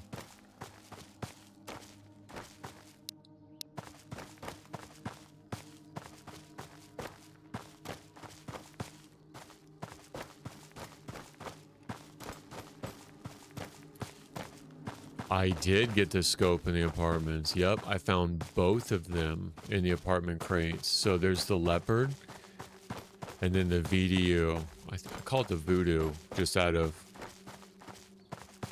convenience. The VDU and the leopard, I found them both in the apartment crates. Yep.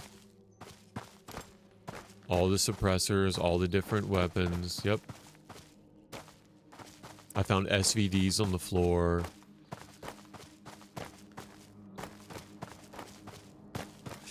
See, I don't know if I've said this before. I probably repeat myself.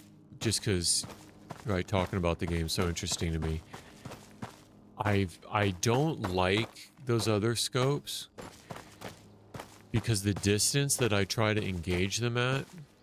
So the ballistics on this, it's not projectile ballistics. So a game like DayZ, this is pretty much like a laser. Like wherever I point and click, that's where it's gonna go. So there's no like bullet drop. Yeah, so there's no bullet drop with the ACOG either. So then what I found is what it really comes down to is how clear is the sight picture at distance? It's like, well, honestly, at some of the longer engagements, the MOA, the minutes of angle, the diameter of the center dot, it's just too big. Now it's nice and you can zoom in, but the MOA, like it's just not as precise. It covers up their head, and at longer distances, it's like, it's just, I wish it was a smaller MOA dot. Now there's a mod for that can change all the reticles. You could change the reticle size, the color, what they look like, how tiny they are. But just the default MOA. But with the ACOG, it's so precise because of, I think it's called hit scan, that all you got to do is line up the tip top of that triangle on their head and it'll connect every time. I don't want to go this way. I want to go right. So definitely try it out. You'll see what I mean. Try out the voodoo and the leopard. But I ended up going back to the ACOG. Because I can see, like, I got a 32-inch monitor that's, I don't know, 18 inches from my face. I can see them pretty far anyway. So all I got to do is just line up their head with the pinpoint top of that triangle. Now, it would be a different story if there's actually projectile ballistics in this, right? Like with the ACOG reticle, if I had to range it down and move down the different notches of the reticle for 200 meters, 400 meters, 600 meters, like if I had to sight it in manually, completely different story, right? But because the way that the projectiles work, you don't have the distance coefficient to worry about. So as long as their head is at the tip top of that triangle, no matter how far away they are, it's going to connect. I hope I didn't ruin your excitement about those scopes. I'm kind of nerdy about it. They are fun though. I kind of wish there was one, like a long range one, that was just like a thin hairline reticle. Like two thin lines, crosshairs. I think that would be perfect. Not the like big red dot. But there's a mod for that. You can get a mod that changes it.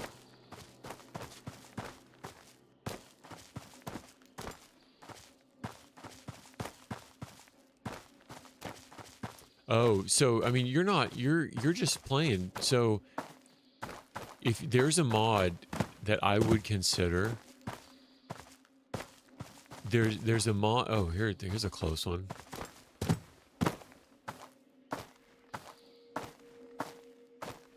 That was probably the closest one I ever passed. Been scared that it's gonna go off. It's where you can create a saved file, like a saved game. So say I just save this in the tent, I could exit out and I could start a new save file, start a new character, right? So you can have multiple save files. Maybe you have oh, I aggroed one. Maybe you have a Iron Man run.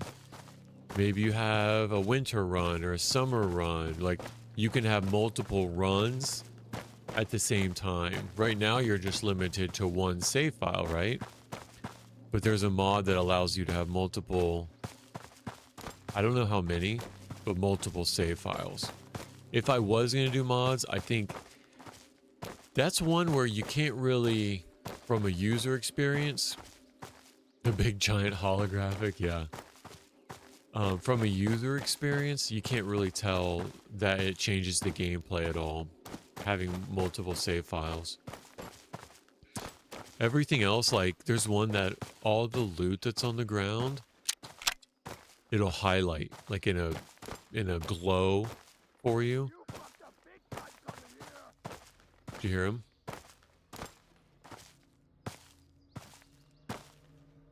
He just aggroed.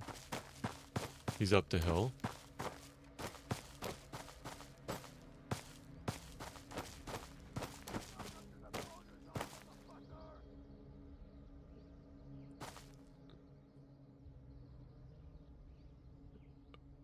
Alright.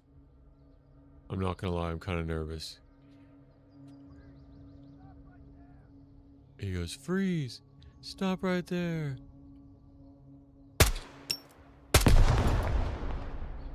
I should have saved that for while he was walking by. I should have clacked that off. Okay, I'm kind of scared. But that's what it's all about. Let me just collect my wits. Let me eat some food.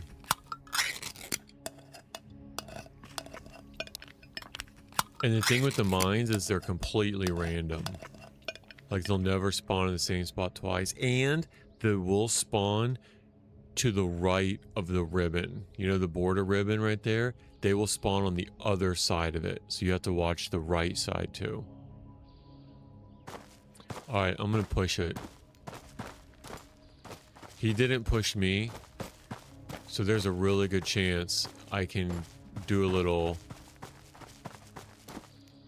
tree-to-tree action. But I hate the border zone just because it's so hard for me to see them.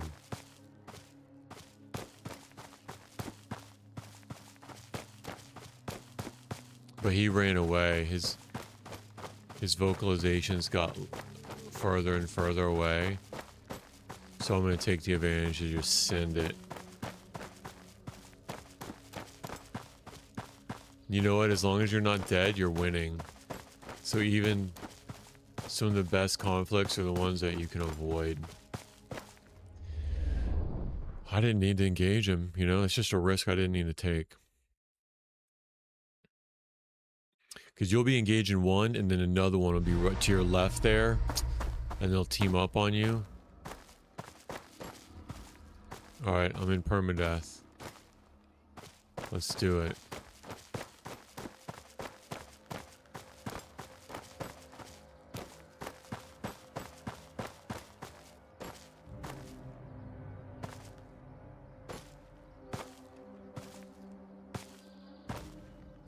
Alright, just clear all the way down to the left side. We're going. Keep the trees in between me and that long pathway. Bob and weave. Weave through the trees.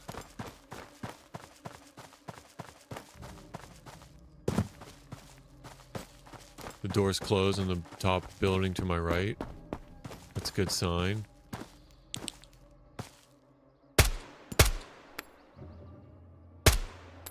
He's down.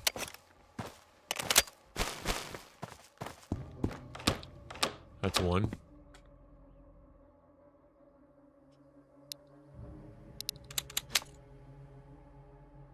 Alright, I gotta write it down. My tallies.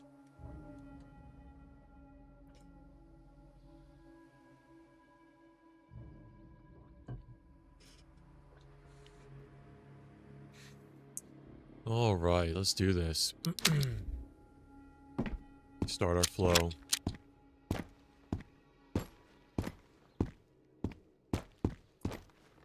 Oh yeah, at the beginning I was terrible at seeing them. Like, your eyes do adjust and you'll start to pick them out really good. I was terrible at seeing them. I'd run into them all the time. And it would scare the lights out of me.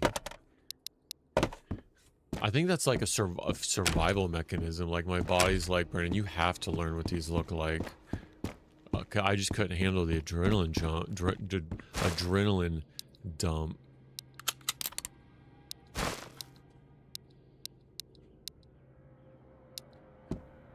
Go into the very tops and work your way down. Yeah, no, that's good. Go to the top, clear, and then loot on the way down. Yep. That's very viable. Yep. And then not to forget about the buildings across, because they'll do pop shots. So I'm on semi. Okay, that door's still closed. That's a great sign. That's a great sign.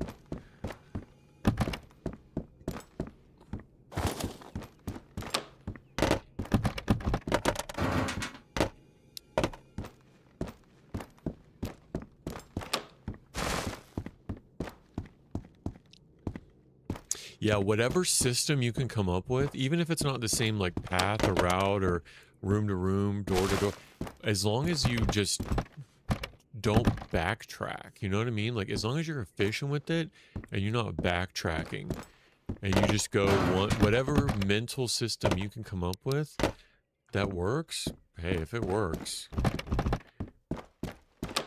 But you want to make sure you get everything and not back. So whether that's going up, coming down, don't matter.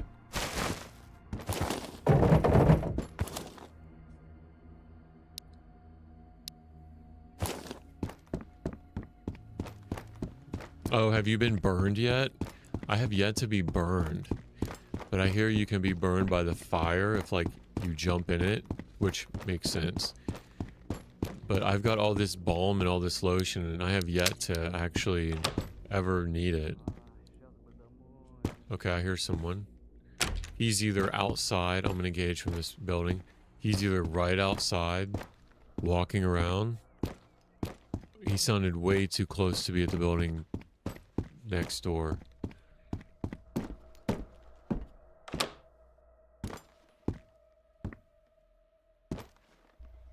But he sounded like...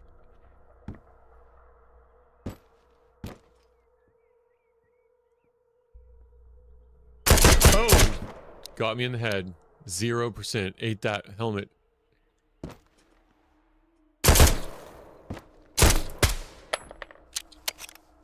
Can you believe that? 0%. That was so quick. And took 30 of my health. Took 22 of my health. Ate the whole helmet and took 22 of my health. Bro, they're no joke. Oh, just for the boy. Oh my goodness. Well, there goes that helmet. Ain't no reason to keep it around anymore. Maybe the insulation. Yeah, I got too much burn cream and lotion.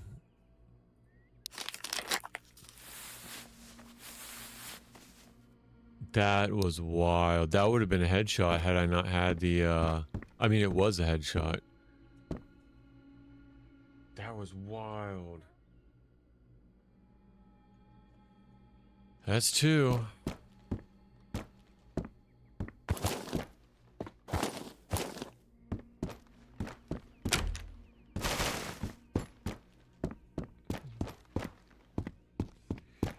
And I had the drop on him too.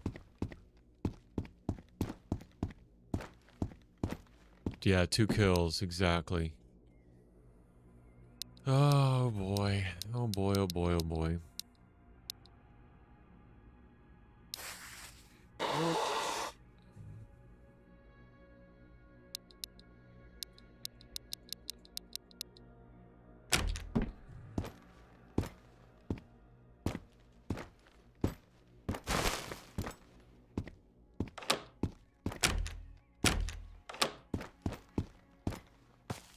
See, now that I killed those 2 on this side, it's not impossible, but it's less likely that the 3 that are there now, because 2 more would have spawned in, that the 3 that are there now, it's less likely that they're over on this side in these 2 buildings. Not impossible, but it's more likely that they're at one of the other ones.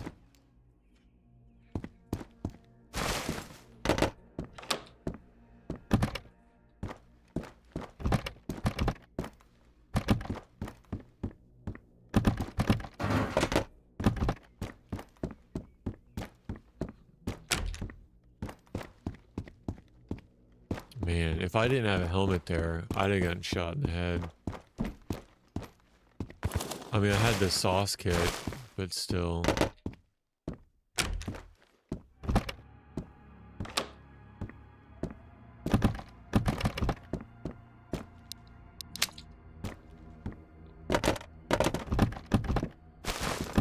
Another mess kit. I just don't have any water to make that bougie food. Water's probably one of the scarcest things that is in the game. And to make all that food, you need water. To make the kills you need water.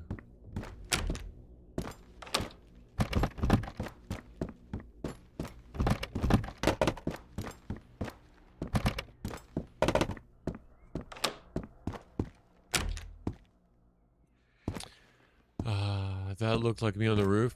Flicked my mouse so hard, I hit X on X. The only thing that saved me was my helmet. Dude, I get jump scared so bad. So bad. I'll go back and watch the clip and be like, dang, he took me off my rocker. Like, jump scared so bad. Shaking. Oh. It takes me like a couple floors to like calm down.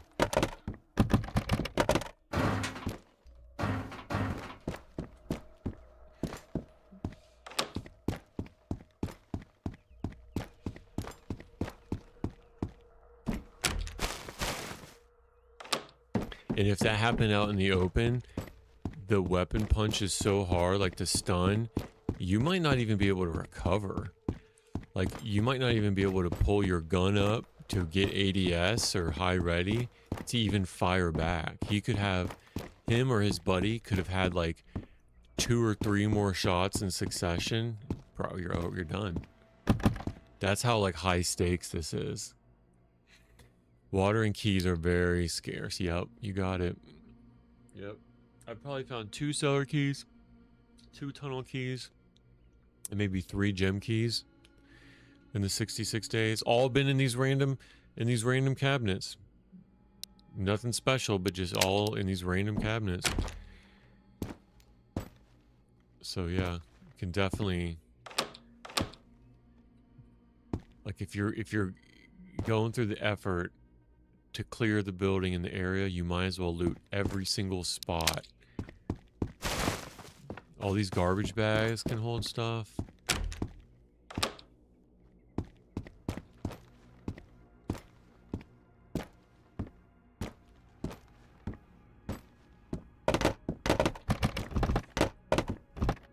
Oh, cigars. Add that to my retirement collection.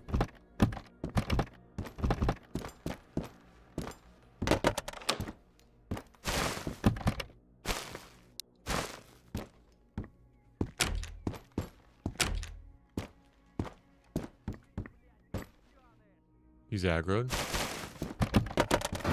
I don't know how, but he is aggroed.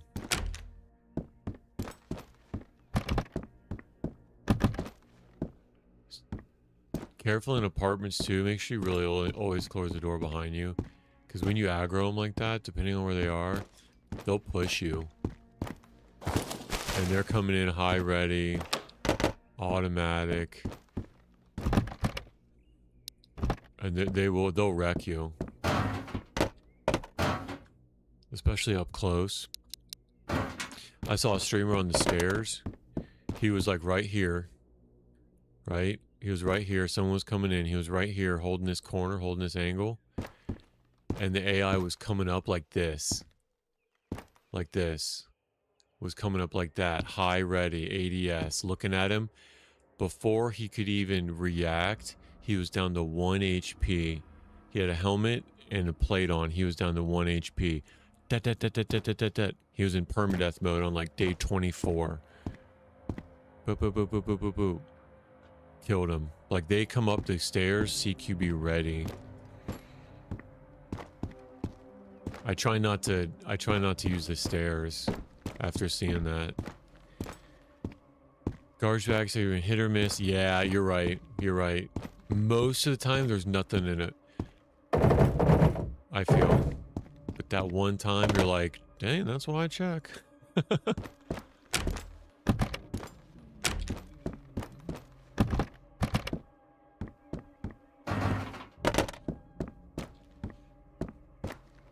Alright, let's go. Now, I remember he was aggroed from before.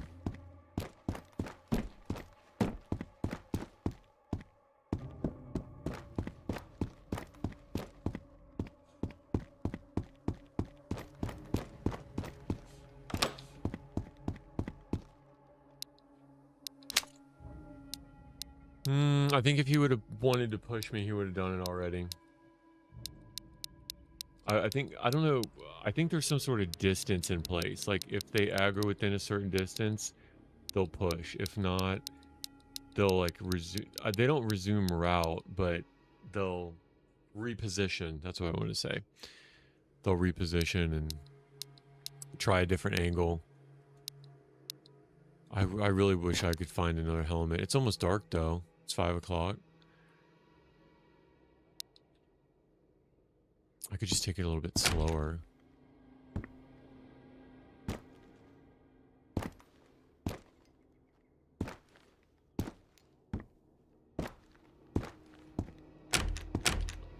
I really don't want to make that crossing. Oh my gosh. I don't know where that came from. He could push, though.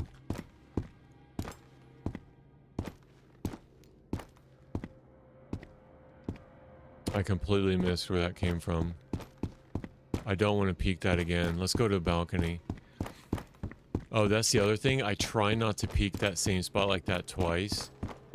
If I can reposition and get to a balcony that overwatches it. Oh my goodness, there's nothing on that side?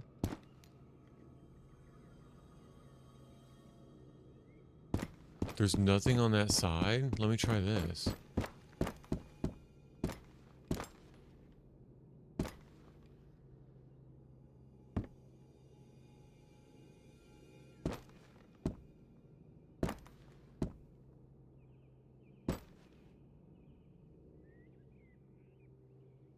That's all I need is get shot in the head again.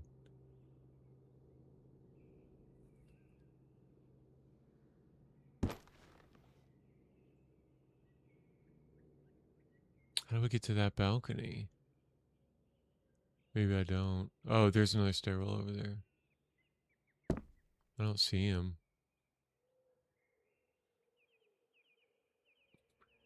Yeah, I have a feeling he would have pushed already. I can't really get that angle down there.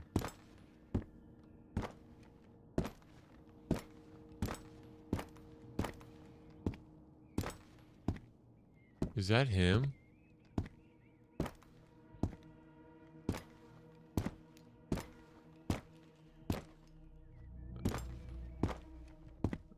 Deer Isle? Deer Isle is a DayZ map. So DayZ has 3 developer maps that were released by the developer Bohemia. DayZ is a map that was created by the community. There's a guy, his name is Benny. He created it. And yeah, it's just same mechanics, just his own map, his own quest, his own loot.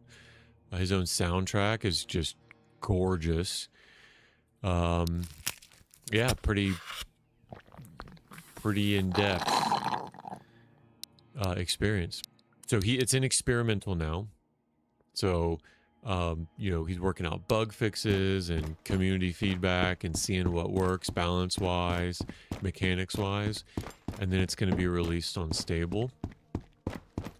So yeah, you have to be a Patreon supporter, and then you get a key, API key, and you can host the map. So not everybody can host it yet, just those that are like participating. And yeah, you just kind of play, and you can host it for other DayZ players. It's completely free for other people. And I host it on, I have a third-party hosting service. So like they automatically adjust RAM, you know, for usage and oh yeah. No, enjoy the Discord. Post yeah, any if you see, what would be the best way to like explain it? There's got to be videos about DRI, like overviews about it, or his website. So there, in some of the links, there's resources on like some of the wiki lore behind it. Spoiler alert. So you can learn about it there, like the story. But the whole idea of DayZ is like there was an infection, right? Now people are infected, and some people think they're zombies, but they're not really. They're like normal people that have a bloodlust. So this kind of continues its own lore and like starts its own lore. And then it has a really, probably one of the most detailed quest lines.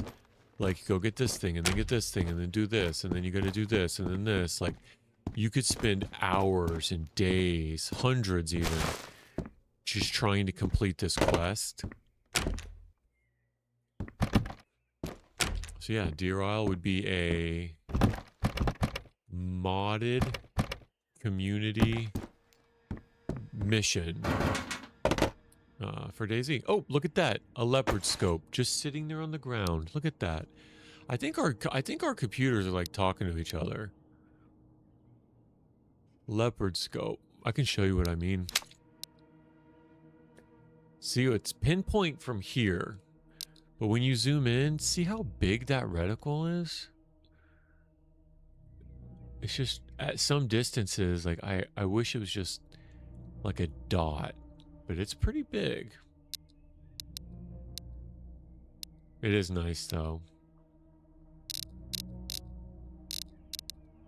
You know, holding control moves your sight up and down the rail of your gun. Holding control and middle mouse button wheel adjusts your sight. It doesn't adjust the focal planes, just the bezel housing. So you can like find the right spot.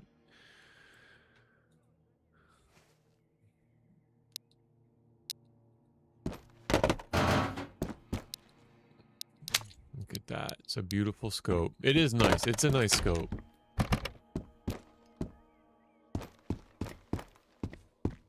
It's probably, Deer Isle is probably one of the most in-depth storyline quest. The end game is insane. So like there's a whole, so normally DayZ doesn't have an end game. It's just kind of loot up, get the best loot, and there's really not like a mission or a boss. He created an entire experience to where now there's actually a point to it, and a mission and a boss, and the phases in it's called end game are just insanely difficult. And DayZ is permadeath, so at any given point in time, when you die, you completely start over. So the stakes are as high as this.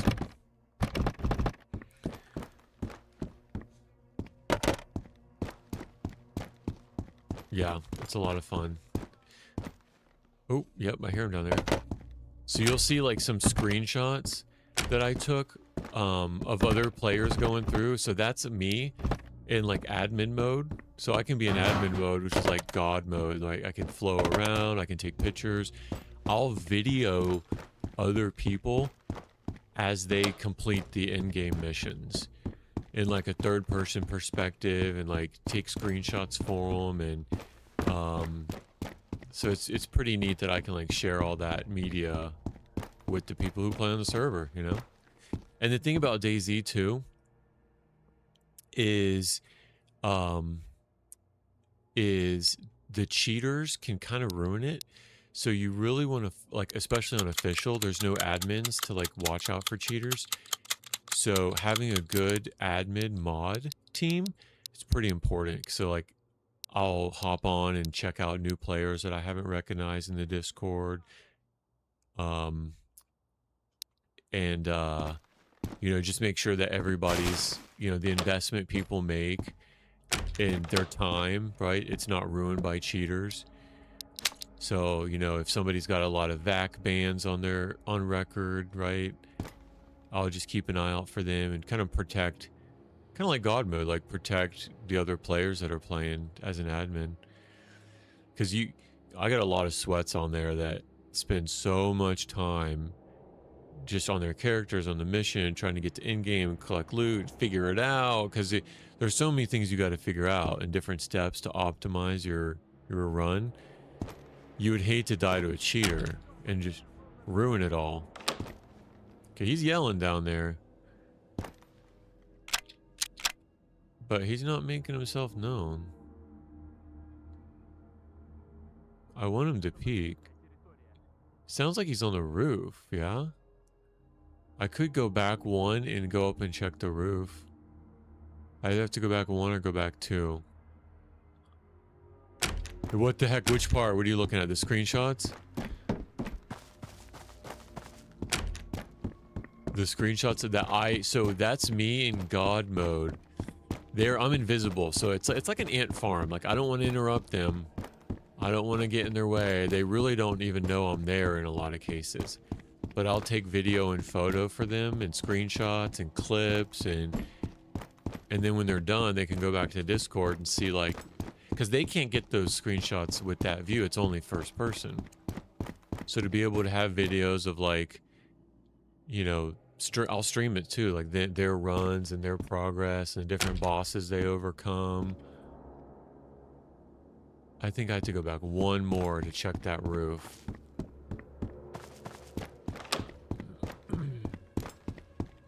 I think I can get to the roof from here.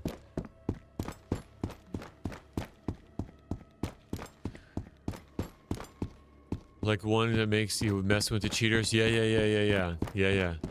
I don't really have... Well, one, it's not very popular, my server, because you don't really know about that kind of stuff unless, like, you're in the scene looking for it. Because it's in developmental, so, like, it's not very popular. So I really have only run across... I haven't run across anybody blatantly cheating. Oh, he's down below.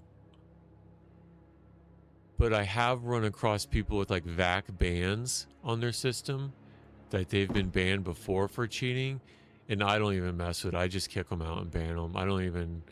It's not even worth it to me to take a risk, because people invest so much of their time on my server. Like, I have no patience for anyone who's even possibly cheating. But yeah, no, you exactly, just like Russ, you could like freeze them. The days dealing with DayZ cheaters, there's like a whole sub channel, YouTube sub channels on it of admins that just deal with DayZ cheaters. And you can tell that they're cheating too. Like, oh, there he is. That was so lucky that I saw him.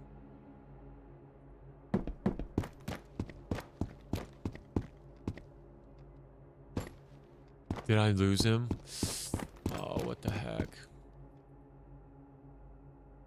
No, I lost him. I lost him in the trees.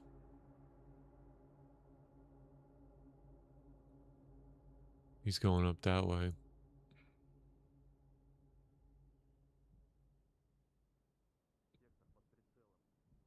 I hear him. Oh, there he is. Watch this.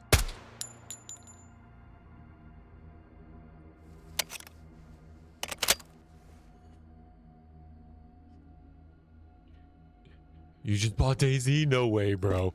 That's so fun. I think, oh my gosh, it's a whole experience, man. DayZ is a culture. I hope you enjoy it. I hope you enjoy it, man. I could get into so much like philosophy on DayZ. I really think it's one of the greatest games ever. But like for a new person, how to start out and what to do, man. Oh, the world is your oyster. If you have any questions or anything as you get into it, let me know. Because there's just so many different ways you could start out. You could put hundreds of hours just trying to figure everything out yourself. I'm excited for what you're about to go through. That's so funny about it.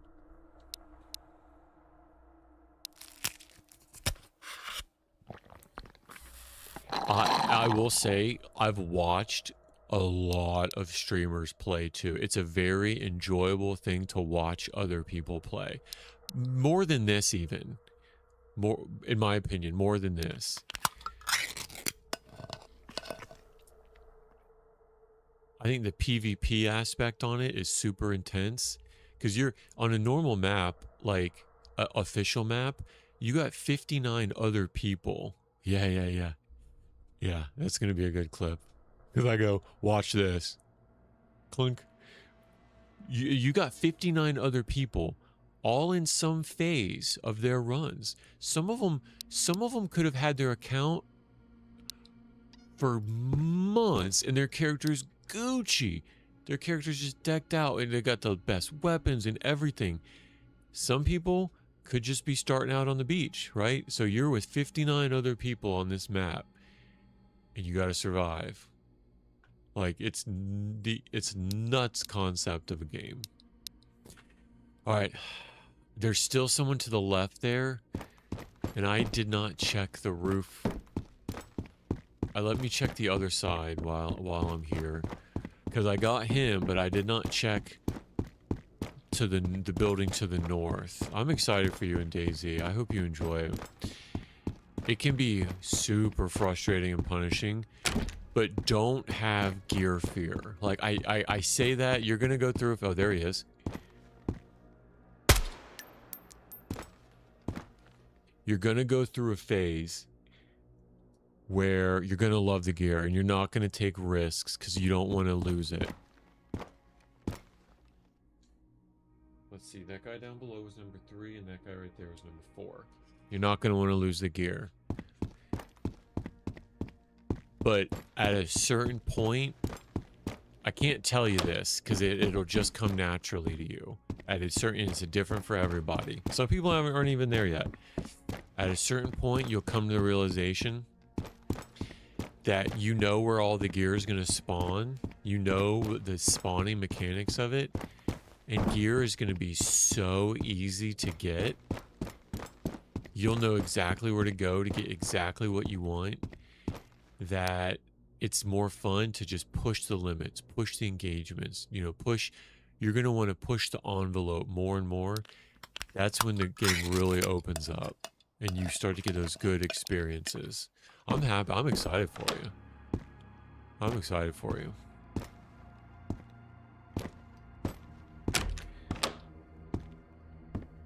So there's 3 base maps on what we call official that you could start out with. And official is what's hosted by the developer, which could have cheaters and a lot of hackers, and typically does. Or if you're looking for a server, you go to community. Now you can get the same maps, but they're community hosted. So it's different people's servers. Some people are hosted professionally. Yeah, that's 4. Yep, exactly. That's a good count for me too. Some people host the servers right on their computer in their bathroom. Like, different servers have different mods, you know, that have different... You could fly a unicorn and, you know, shoot rocket launchers with dinosaurs. Like, really finding the true to life DayZ experience, you may want to start out on official for like your first 100 or so hours. Like a high pop official, and then just start to survive. And eventually you're gonna be like, okay, I see. Maybe now it's time for an official, like we call it vanilla. Maybe it's time for like a vanilla community. So my Dear Owen, it's vanilla in that there's not a whole lot of mods. It's like it's a true to experience. There's not a whole lot of mods that can like take you away from what the developers intended. So I would say, just my advice, take it for what it is. Start off on official. And then eventually you'll get to a point you'll be like, okay, I got it. I got it. Let me go to a community vanilla. So as similar to official as possible, but it's hosted by someone else. And then you'll be like, okay, I got it. Let me now see what these different mods are about. Because different mods have different weapons, different weapon attachments, like so many better weapons than official. Right? You can fly helicopters, you can... I don't know if you ever played Arma, any of the Arma games. He's over there somewhere. But it's the same developers and the same engine. So a lot of what you've seen can experience in Arma are possible in DayZ. And then there's a new map that's coming out in October called Badlands. It's the newest DayZ map. It's the newest DayZ map coming out in October called Badlands. It's set in a desert scene and introduces a whole lot of new mechanics. So like where Sakal is Frostline, it's Sakal, so it's like a frozen map. You have to survive in the cold.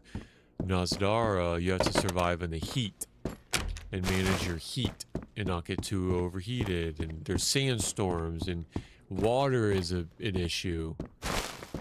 You want to not get the heaviest insulation clothes. You want to get the lightest insulation clothes. So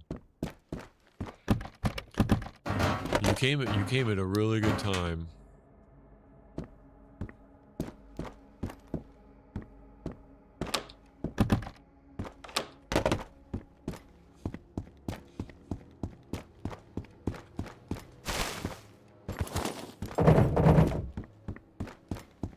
Yeah, that's a good way to start out. Official. And I don't know your personality. I'm going to tell you mine, but this might not be yours. This is what I would recommend. Different strokes for different folks. If you go to iSurvive, izurvive.com, there's maps. So Daisy doesn't hold your hand. There's no in-game map. You have to read street signs, and you just got to kind of figure it out where you are.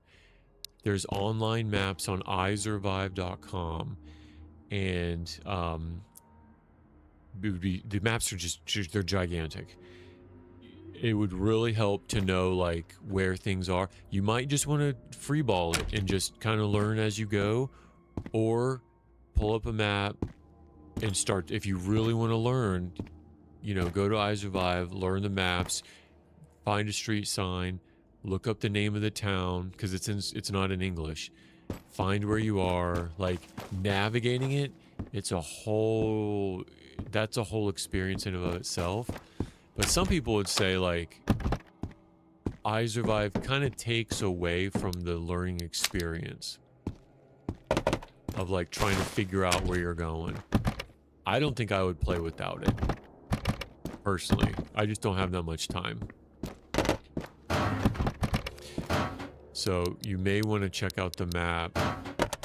Maybe not. And at least when you spawn in, you'll be surviving. You'll find a street sign, and then you look up that street sign where it is, and you'll be like, oh, okay, I'm here, and I want to go there. So let me use the sun and navigate. Let me go north. Like those little things wouldn't be possible without iSurvive. It's a very popular.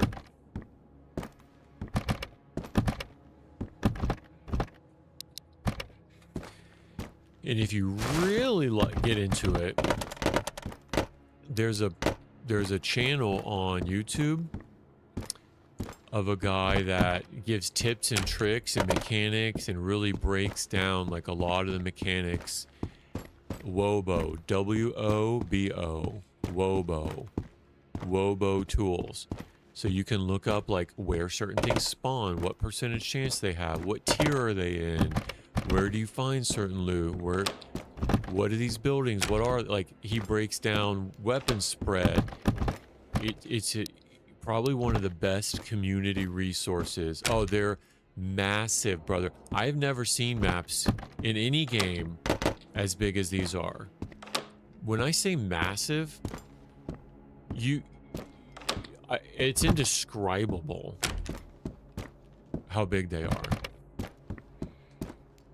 Yeah. So when I say a guy on his own volition created a map from scratch, he's been working on it. I think like 6 years, Benny's been working on Deer Isle. Right?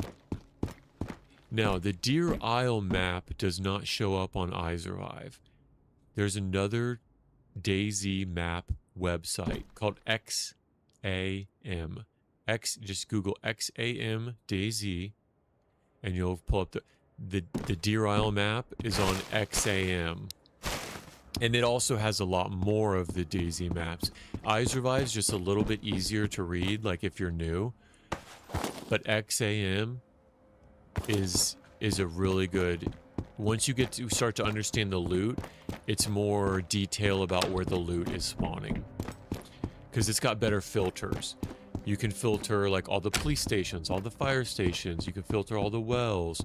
You can filter the different tiers. So if you go to the XAM Deer Isle map, you'll see just how massive it is.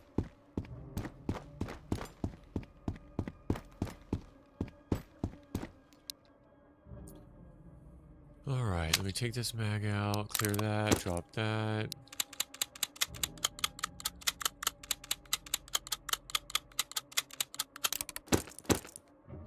I don't know if you've ever watched any streamers of DayZ, but right now there's a popular playtest that's going on. Someone took, like, resurrected an older map and added, like, dinosaur mods. So it's like you're on the Jurassic Park, Isla Nublar, and there's dinosaurs on it. You have velociraptors and T-Rexes. So not only are you fighting the zombies, once you make it past the gates, like, you're fighting dinosaurs that are super tanky. I haven't played that yet, but I've been watching a lot because I've just been inundated with Vostok. But I watched a lot of streamers play it. I think it's called Izteca, and it looks like a lot of fun. Yeah, Namalsk is another community server project, bro. I could get into. Namalsk has just like such a special place in my heart. That was the first one that, like, I learned how to mod on. I learned, like, how to program the loot spawning in it. The storyline in Namalsk is very similar to Stalker. It's like some of the same Stalker lore. So I don't know if you've ever played Stalker before, but there's EVRs, events. There's some of the modded maps have the bloodsuckers. But that's another very special map, Namalsk.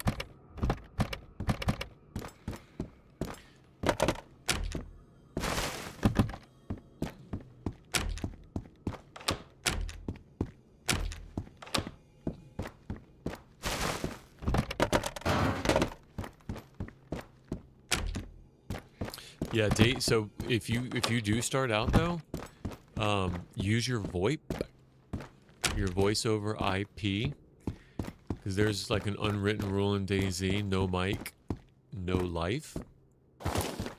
So if somebody runs across you, and they're all on their mic like, "Hey man, what's going on?" or whatever, and you don't have a mic to talk to them, they're probably just gonna kill you.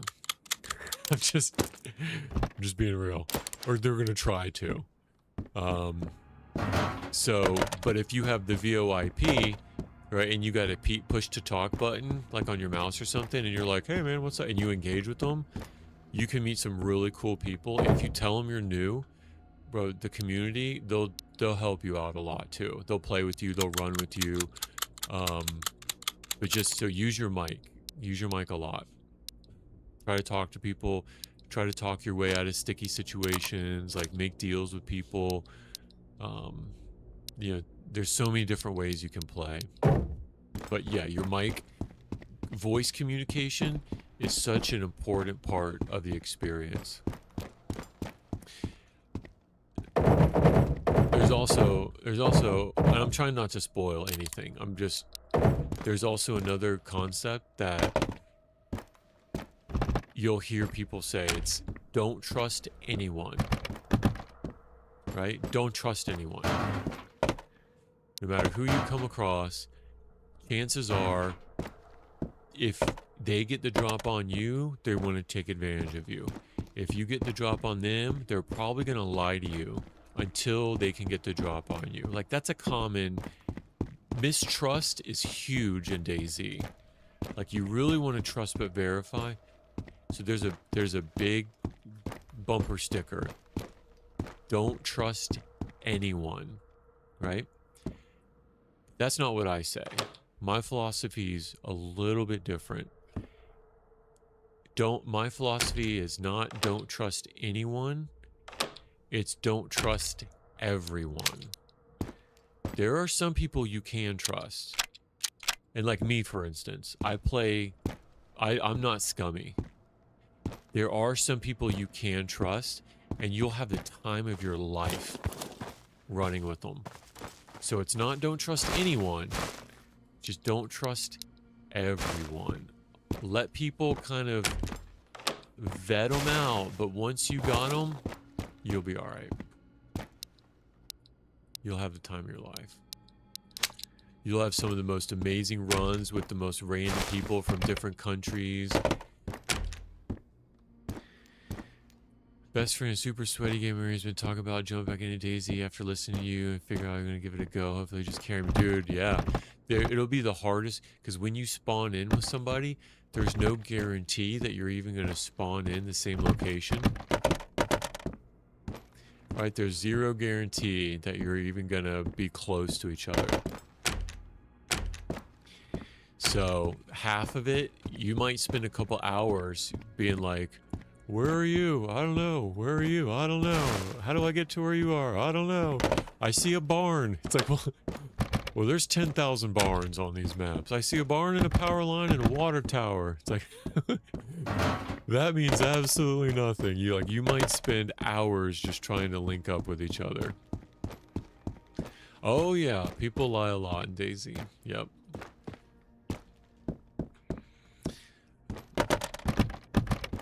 But some people, that's their whole shtick, right? They make content out of just like scumming other people. I mean, that's just the game. It's just, I wouldn't be mad.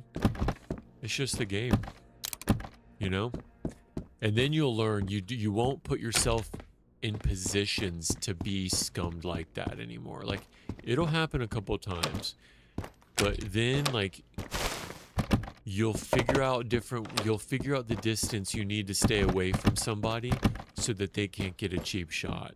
You'll learn the sound of what it sounds like when they pull their weapon out so that you can always put something between you and them. Like, you'll figure out, you know, situational awareness. It'll start to be on key to where like you can't get really scummed anymore, because no matter what they do, you always have an eye out and you have a contingency for it.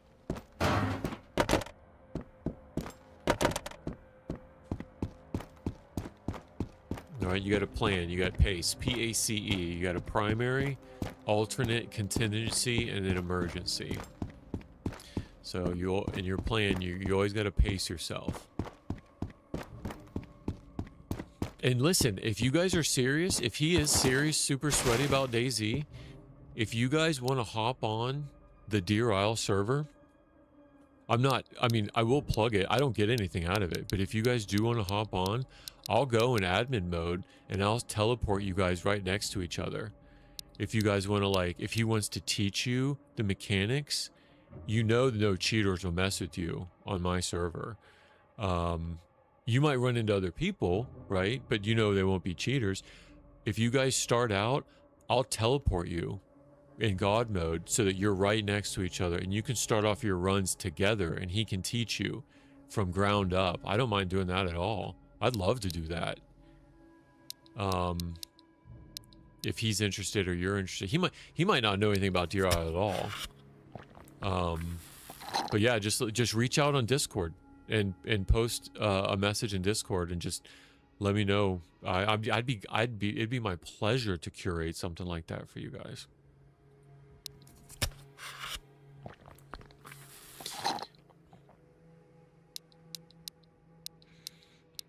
Yeah, so Discord has, so I'm very philosophical about, so I've spent a lot of hours thinking about this and managing it and really knowing the community. There's a couple different philosophies on Discord. Using the VoIP is, Discord's okay, right? Especially if you're new and you're starting out. But using the VoIP in-game, it's a different experience because say you're with your buddy and you guys are cooking a fish, right? And you're trying to survive and you're in a tree trying to cook a fish and you're talking to each other on Discord. Well, nobody can really hear you, right? So if somebody's walking by, they're not going to hear you. And you're going to hear them before they hear you and you're going to get the drop on them, right? But if you guys were forced to use VoIP, Well, the other guy, even on whisper mode, he may get the drop on you. So it's not that Discord is bad. It's not that it's bad. It's a tool. It's a tool. It's a capability. But I would prefer, me personally, just immersion and experience and streaming and getting to know other people. Try to get to a point where you don't need Discord. Where it's like, because there's 3 different levels. You can be on whisper, normal talk, and yell. Right? And there's 3 different distances that people can hear you VoIP. After you learn, try to get to a place that's like, hey, let's try to just talk in game. So that it's like you're kind of immersing yourself with the in-game mechanics and you don't really need the seamless, crystal clear quality. Because then it'll be like, oh, you were too far away, I didn't hear you. Or sometimes you'll make a mistake and you'll be like, dude, I was yelling that whole time. Somebody else could have heard. Like, the VoIP aspect adds a lot more to the immersion. I'm not knocking it. Use Discord, especially if you're starting out. But if you run across somebody else and they know that you're in Discord with somebody else, they're probably going to kill you. I'm just letting you know. So just like not having a mic, if you run across someone else and they have a suspicion that you're in Discord, they're probably going to kill you. Maybe not to your face, but the second that they can get a drop on you. Because here's what they're afraid of. They're afraid you're in Discord telling your buddy, right? Hey, I got another one. Right? The mistrust is so high on DayZ. If you see somebody else using Discord, you think that they're in a group of 3 or 4 and they're trying to team up on you. Because they'll be like, no, man, I'm all alone. I'm solo. Oh, you in Discord? Yeah. I'm in a Discord group with my other 3 people. And actually, they're right around the corner. And I'm trying to bring you to them so that we can take you hostage and feed you human flesh and make your life miserable. Like, so if somebody else knows that you're in Discord, that's not to your advantage. So try to use VoIP.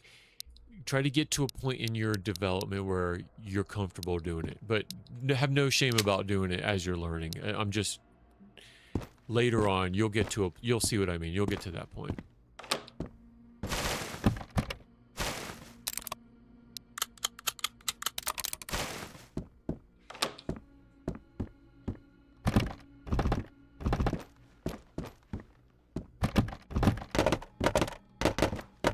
But yeah, you meet someone, it's like, nope, I'm solo, I'm not in Discord, it's just me, I'm on a run. You know, you say, hey, you want to run together? Like, you guys team up, man, you can meet some of the most, even language barriers, people from different languages, different cultures, and you're bonding, you're fishing, you're hunting deer, you're killing zombies, you're fighting other players over military loot. Like, you can have the most amazing runs with these random people that you'll never meet again in your entire life. And it's like, wow, like no other game I found can provide that experience.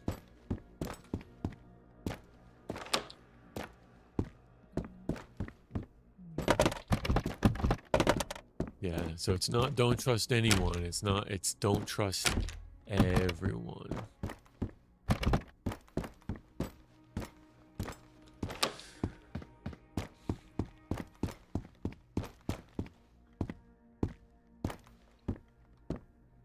Yeah, I could probably talk about DayZ philosophy. I mean, so when I stream it, that's what I do, right? You know how I talk about Vostok philosophy and loot and stuff? When I stream DayZ, that's all I do is talk about in-game, what I'm doing, what I'm trying to do, the mission, the current mechanic, you know, the spawn, the loot. That's mainly what I yammer on about. I'm trying not to spoil it, but I want to get you started off on the right foot. Because you still have so much to learn, but little things like, he's right outside, 12 o'clock, down low, probably 30 meters. I'm going to peek him. It's dark, so his line of sight's going to be really a lot low. Oh, they got him. Contact. He's down.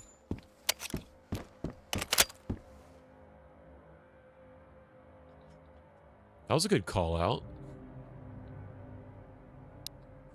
All right.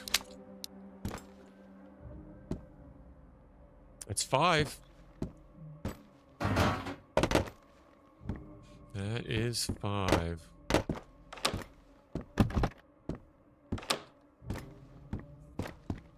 Yeah, even if he doesn't like Deer Isle or doesn't like the quests or whatever, even, I mean, you don't have to do the quests. You don't have to do, like, the story mode. Even just so that y'all can immediately be next to each other, teleported next to each other, and start fresh. Yeah. I think that would be a great way to learn.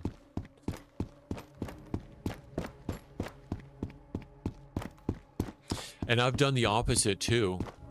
So there's a couple teams on the server. So the thing about Deer Isle is at any given point in time, it could wipe. Like I might have to do an update that wipes all the progress. So you're kind of using it at your own risk too. That being said, if I know a wipe is coming up, some of the guys will reach out to me and I'll admin mode, I'll kit them out with the best kit gear. And I'll like drop them off at in-game just to see like how long they can survive. So if you want me to curate like an in-game experience for you guys too, I'd be happy to do that. Road to Fawcett, is the laser accurate aiming down sights? Yep, it's absolutely accurate ADS. Or I mean, so when you say ADS here, let me just make sure I'm clearly communicating.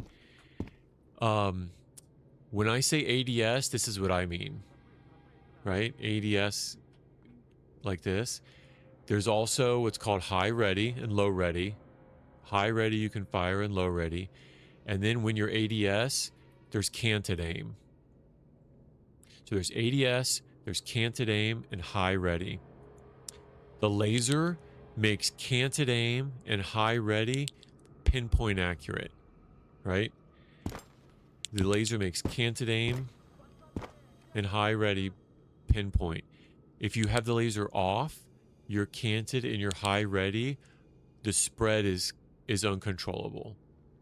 Now, ADS is always accurate, pinpoint accurate, but the laser, whether you have the laser on or not. So ADS is accurate whether you have the laser or not. Canted and high ready are only accurate with the laser.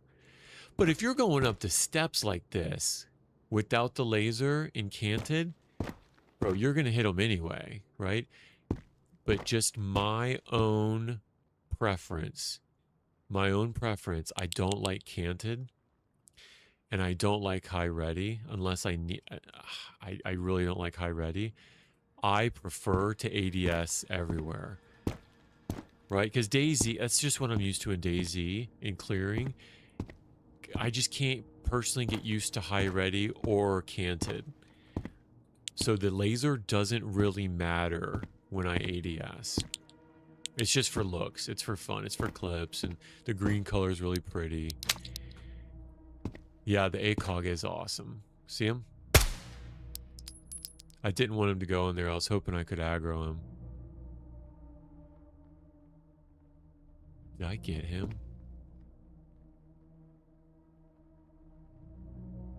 I have to go check. I'll probably hear if I didn't. No, there he is.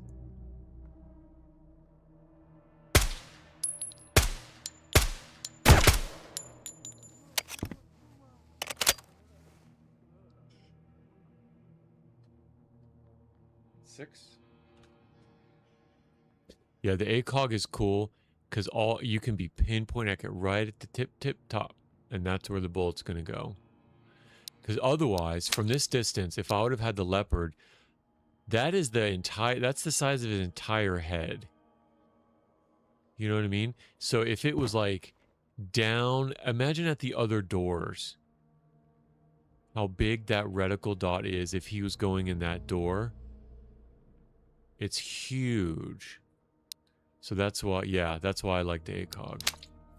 So you could go back and forth between high ready and the ACOG.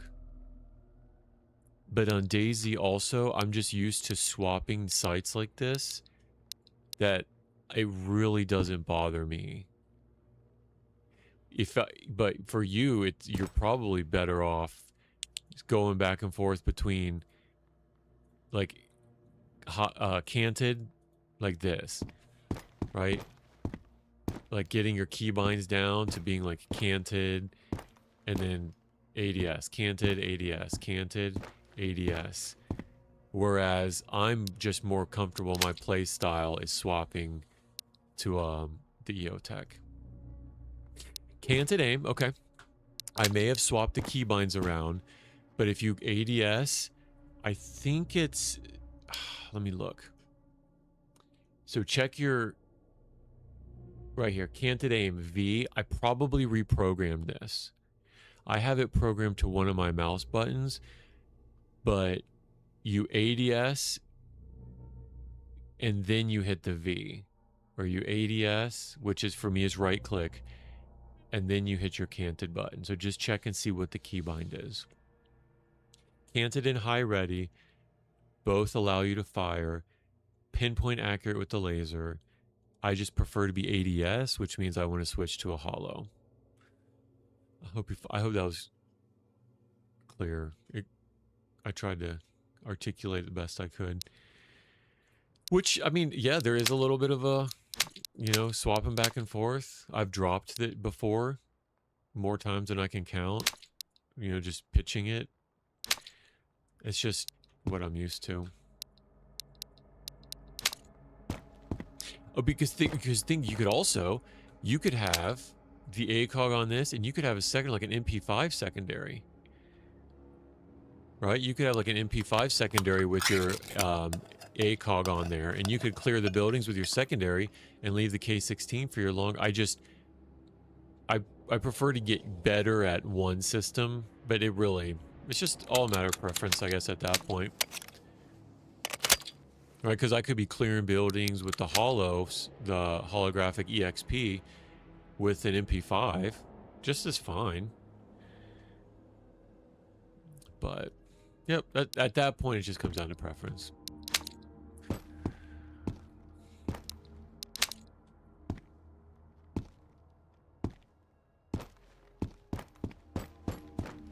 Yeah, I think some of it too is I don't think that I found like a good mouse or controller keybind that I feel comfortable enough with doing the canted. Like if I could do canted by like maybe middle mouse button, no, because that's high ready. I don't know. I'd have to be intentional in trying to figure that out. Someone's outside, like 1 o'clock down below, 75 meters. Probably in front of these other doors. Probably going, oh, there he is, dude. Look at that call out. That was perfect.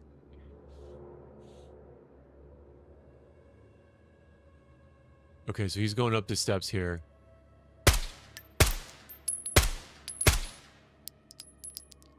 I aggroed him, if anything else. I got probably 3 shots in him.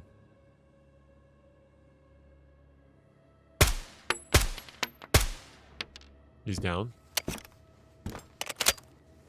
Got 7.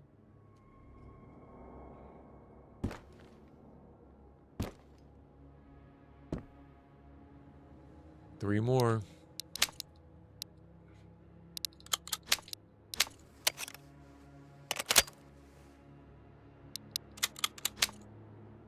And I've been saving not all the cat food I found, but I've saved up a lot of cat food already that when I do retire... Oh, I can put this other helmet here. What the heck was I thinking?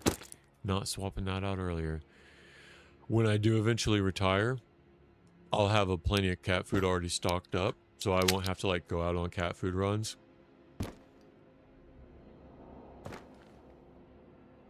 Especially like now, only thing I'm looking for is a special crate with 2 IFAKs. Because I've already found everything else.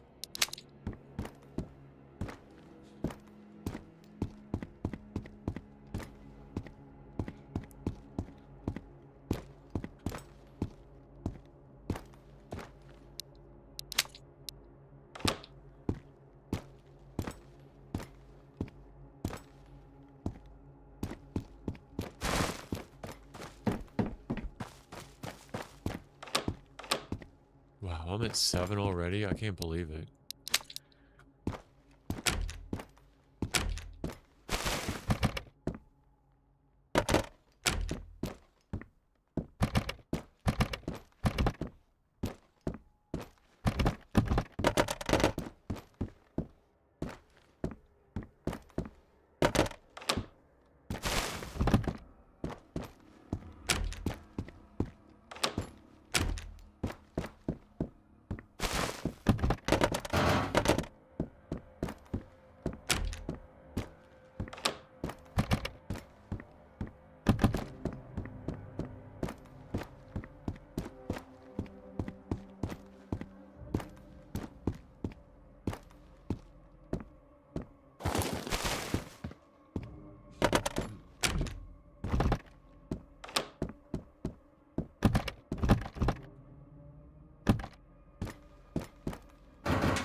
I really want to play DayZ now.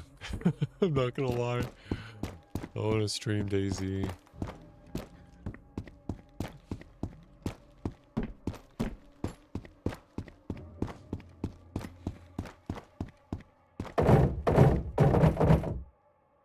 Oh, nice. Another level 4. I wonder if this is a sign. Okay, so this is where it would be helpful to know. This is a level 5 protection, but it's only 64%. This is a level 4 protection, but it's 100%. So which one's better? I don't know how to figure this out. Like if I get hit with a level 4 penetrating weapon, will it ignore the level 4 plate? Like I don't know if the penetration matches the protection. I don't know if the penetration level matches the protection level.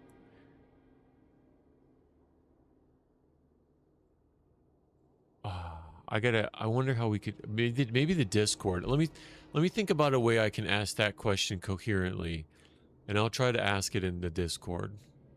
Let's see if anybody has any. I mean, someone may have already asked it, and it's asked and answered, but let me think about that. But that's ultimately my question. I haven't figured out yet. I like how we can just drag scopes or swap immediately. Don't have the delay process of the guy taking off and slap on the next one. You just want to, yeah. Yep. It's an instant swap. Ooh, look at all this juice. Just mags, battery cables.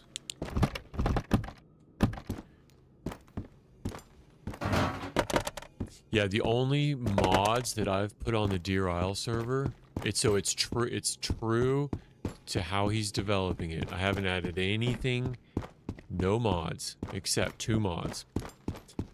One of them is for earplugs, so that like if you're in a boat, the boats are really loud. The vehicles are really loud. You can hit the in button and do earplugs, and it like quiets down in the environment. And then the other mod is called Skybox. All it does is replaces the vanilla sky. So like the clouds and the moon, and it replaces that with another one that's so much prettier. So those are the only 2 mods, is the earplugs and the Skybox. The rest that you experience and see, even like what spawns where and how much of it, it's all exactly true to how he's developing it. Lucky dog, I've yet to find one. A plate? Yeah, I got 2 of them. I got 2 level 4 3+ in this run. I would trade them both for an IFAC though. Truth be told.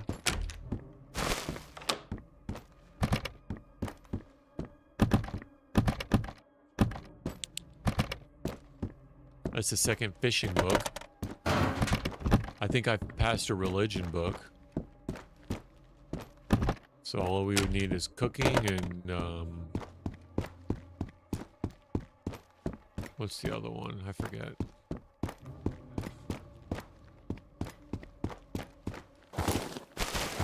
And that wasn't even a special crate. That plate was not... That one of those plates was just in one of those military boxes.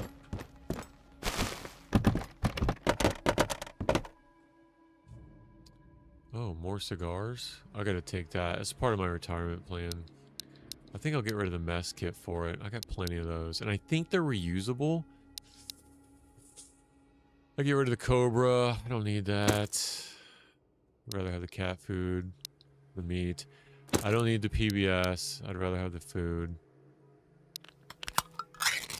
Actually, I could probably eat 2 of these and take the PBS with me. I don't need it though. Let's see. Let me do a 10 and 20.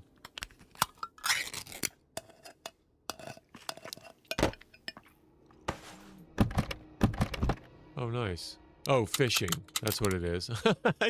As soon as I say that, what's the other book? There it is. Fishing, cooking, religion. Did I already say fishing? Fishing, cooking, religion. I think I already said fishing. I'm losing it. But anyway, that's all the books. Keep the tuna for the cat. I could use a snus.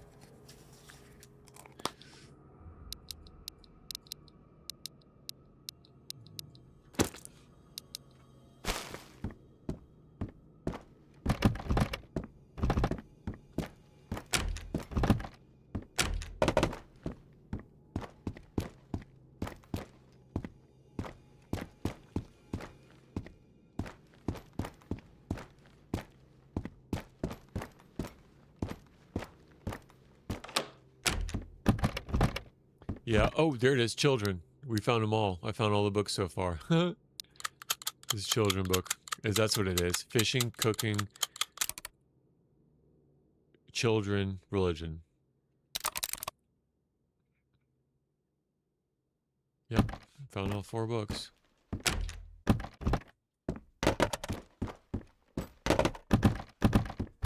Oh, nice. Oh, I say that, but I don't need it.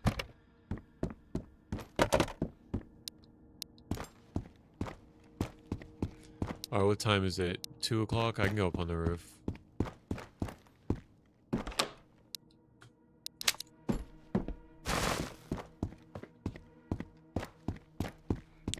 Turn the light off. Fucking idiot.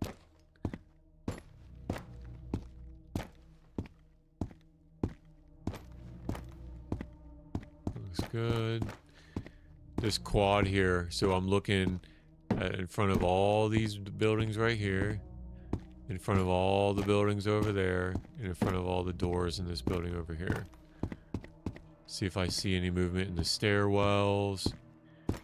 In front of them, they'll be going in and out of these. Looking at the roofs, checking the doors.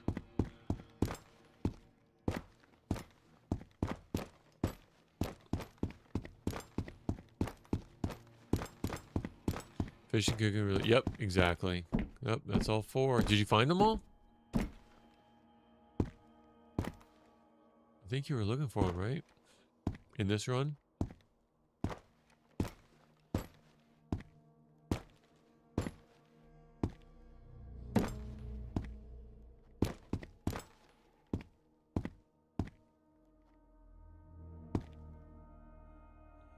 You know what? He's probably on the building 1 in the back that I spawned in on, or in that last building way down there. I'll hear him soon anyway. I have 1, 2, 3, 4 more to go.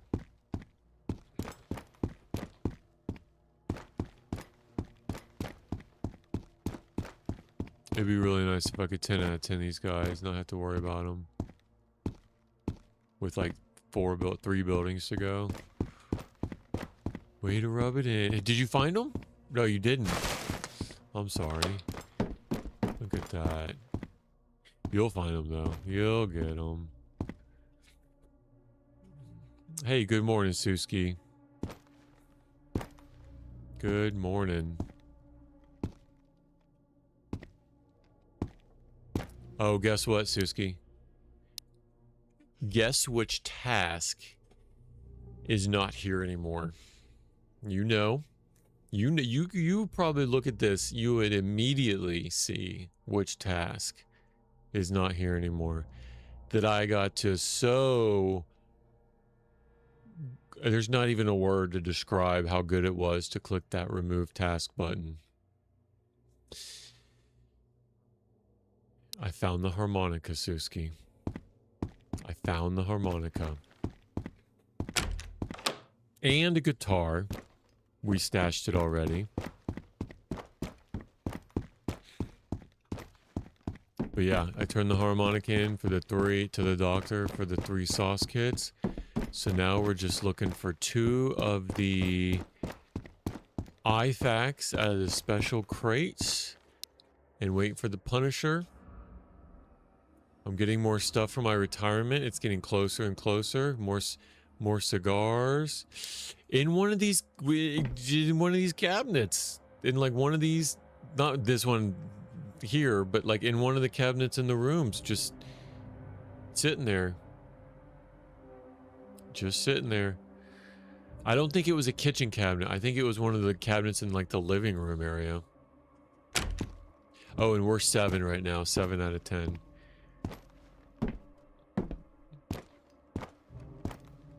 I know. I'm so excited.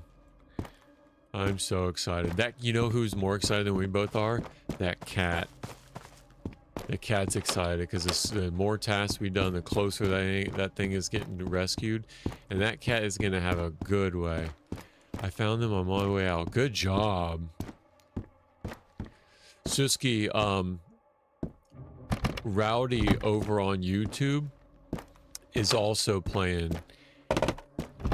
Just newer just got through apartments and has been looting apartments.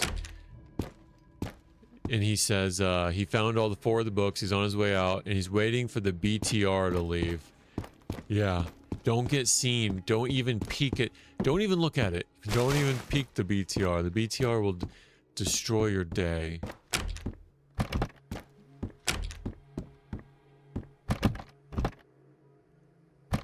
Got the OST cassette.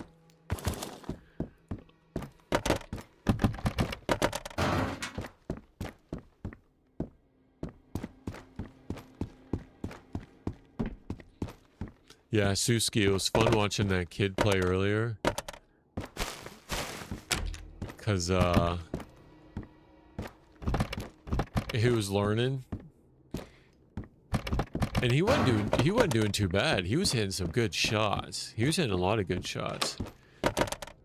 But after a while, I just couldn't take it with the motley crew he had in the back. I just couldn't take it. Yeah, he was hitting good shots. He's got a lot of potential, I see.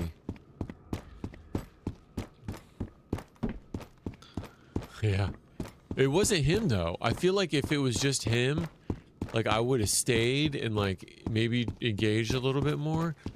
But everybody else on there, like I think it was just a bunch of like high school kids. And it was like, all right, I don't have, I sound like an old boomer. I just don't have the patience.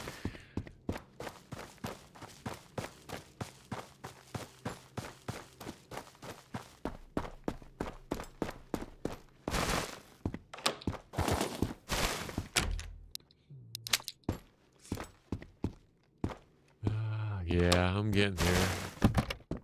No, I'm technically a millennial. So 85 is technically, I don't feel like a millennial. I feel like a younger Gen Z, but I'm definitely an older millennial. This is the guy I sat down on the steps.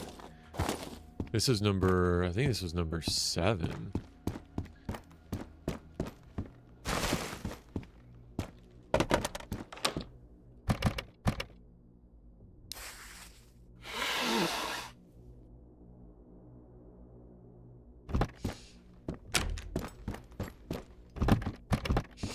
I think I had to draw the line at the anti-Semitism and the racism in the chat. I was like, all right, boys, like I can't stay here.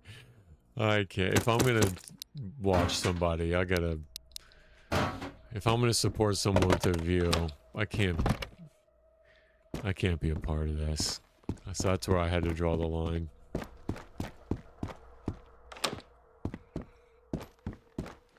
Oh, look at this. Oh, I'm just cooking here. Oh, a repair kit? What? I'm just cooking here in the kitchen. Yeah. It was painful. I stayed too long. I stayed longer than I probably should have. So I'm just cooking here in the kitchen, and you know, here's my RK62 and PM5 on the table. All right, let's throw these down. Let's pull that up. Nice. Let's throw the mag in it because we can sell it.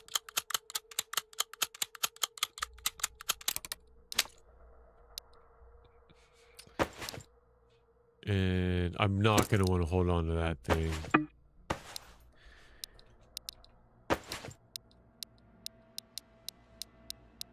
I get rid of that. Let's see. Repair kit. What am I going to do about this? I need to get rid of some of this food. Let me go ahead and top off, and I'll drop it. Probably get rid of the fruit, the exotic fruit. That's what I have the most of. Yes, look at this weapon repair kit. This is like the most valuable thing in the game. At this phase, I think, for me, right? Because you have to get to a point where the limiting factor is the durability. Pear, peaches, pineapple, peaches.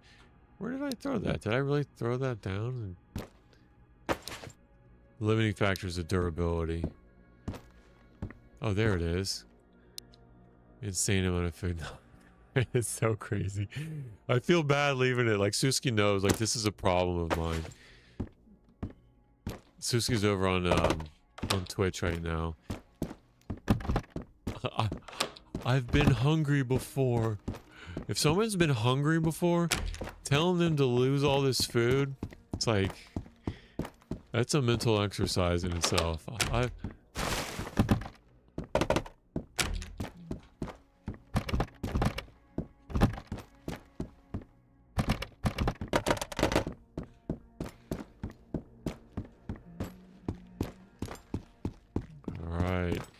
Come on. And I have not even run into any, like, mini special crates in this run yet either. Maybe like one or two.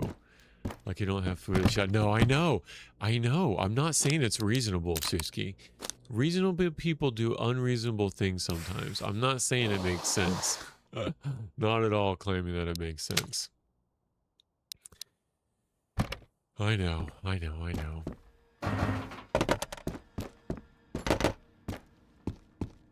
I'll get rid of it. So as we go, I'll get rid of it as we go. As we go, and as we find better loot, I'll probably won't leave here with much. You know what I mean? Like, by the time we leave here, it probably won't be a lot.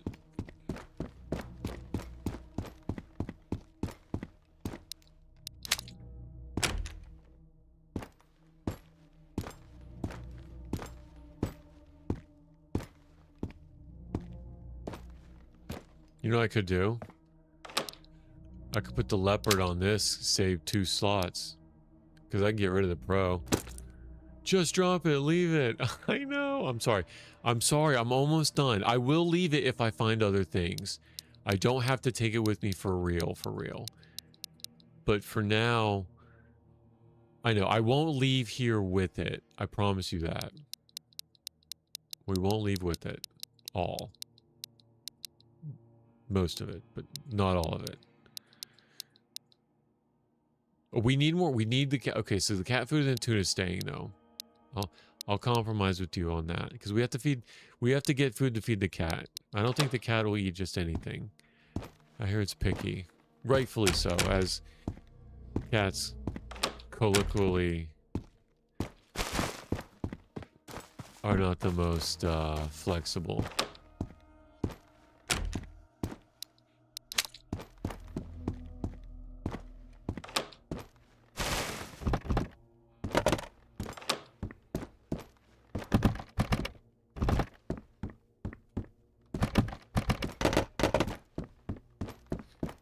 Here we go.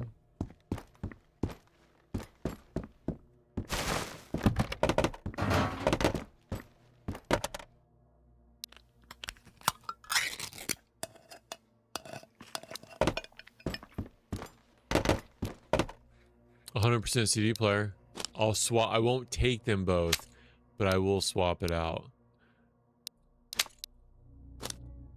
I won't take them both though. I've got plenty of CD players. See how I did that? That's progress. Cat eat fish, canned meat, and something else. Cat food? Cat food, canned meat, and the tuna, right? I thought it was just those three. They eat more? Oh, do they eat the actual fish that you can fish for? Ooh, here's a water. Can you like put one of the fish down and have them eat that raw? Because that would be interesting. If I could just fish for the cat's food.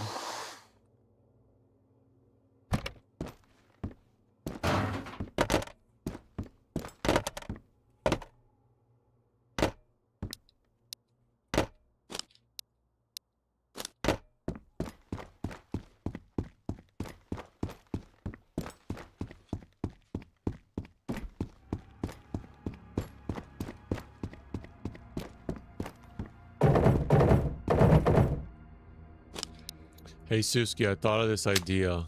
Let me know what you think about it. So you know how you can, you know how the wiki has all the sounds? Like you can go and look up all the sayings and you can hear the sounds of the weapons. I thought about getting the sound of like the Mosin. Like boom, like the explosion of the Mosin shot. And I was playing around with Twitch. You can have it so that if somebody like follows you or sends bits or whatever, it could be like 1 bit, which is like a penny or like 1/10 of a penny or whatever it is. Whatever happens, you can program it to where it makes a sound. So I was like, that would be kind of cool if you give the audience or like your chat the ability to fire off a random Mosin. Right, so say I'm like peeking and there's no sound. You hit a button and then boom, the Mosin shot cracks off and just as far as like chat immersion, I was like, hey, I think there's some potential here. Right, like an AKM round goes off. There are 4 different fishes. It eats one of them. Oh, really? I thought that there was just one fish, and out of the. I didn't know there was 4 different fishes. Interesting.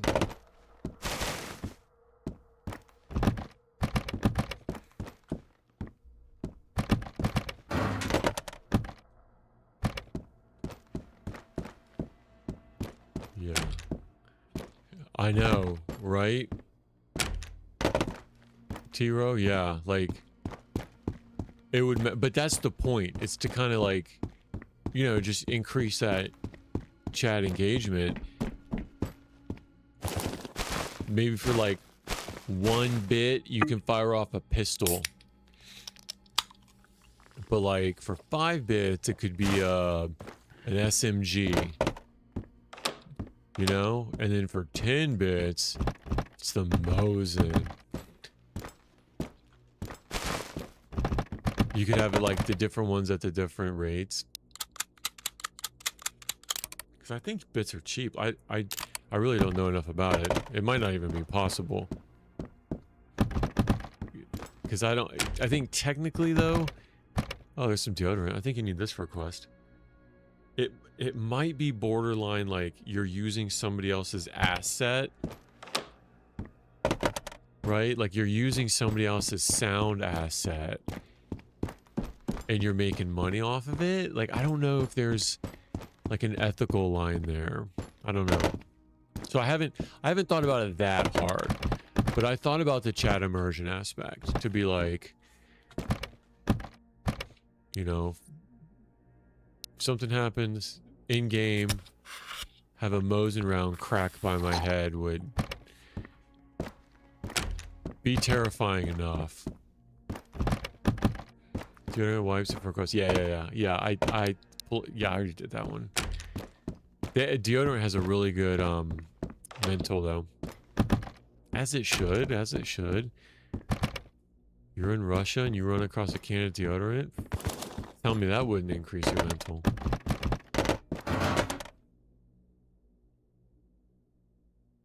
Okay, I don't need it. Let's go. I thought about it. Alright, sun's up, so I don't want to be spending a whole lot of time out here. Actually, I'm not even going out.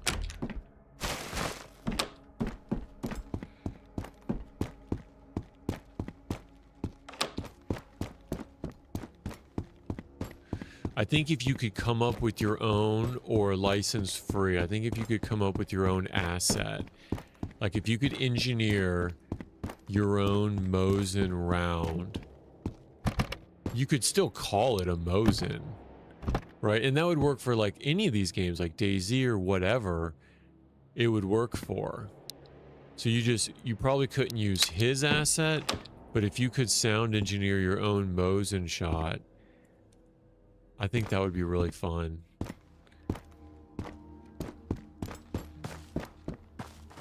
You just run, and they do it at the worst time too. Like when you're locked in, when the music dies down, because you don't know if it's coming from chat or if somebody's shooting at you. Like, that's crazy. It's like, who is that? Chat's having a riot.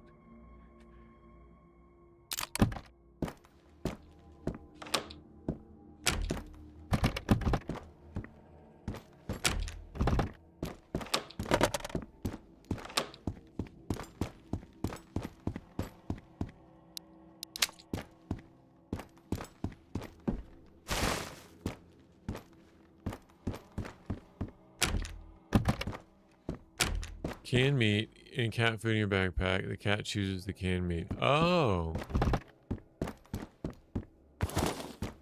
Oh. Well, I mean, I would too. You know how many preservatives are likely in there? Okay, so hold on a second.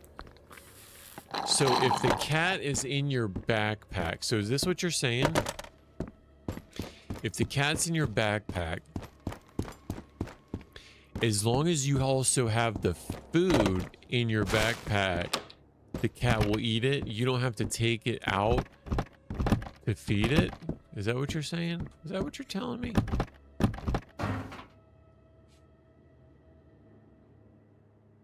No? Okay. If you have the canned meat and canned food in your back...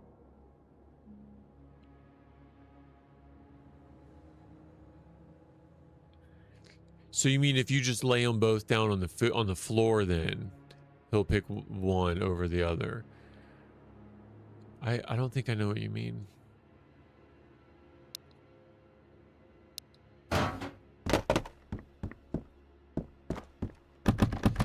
I thought you still had to take it out. And I could be wrong, but don't you put it next to it? I've never had the cat before. But don't you put the canned of whatever, like, next to it? You have to feed the cat when the cat is on the floor. Okay. But do you feed it? How do you feed it, I guess? Do you just hit a feed button and it takes it out of your inventory? Or do you have to, like, place it on the ground? Because if you just hit feed and it's in your inventory, I see what you mean. I see what you mean. Oh, you just have to be next to it, and then you hit, and then you interact with it, and then it'll choose the canned meat before the cat food. I got you. Yeah. Okay. I'm following you. I'm following you.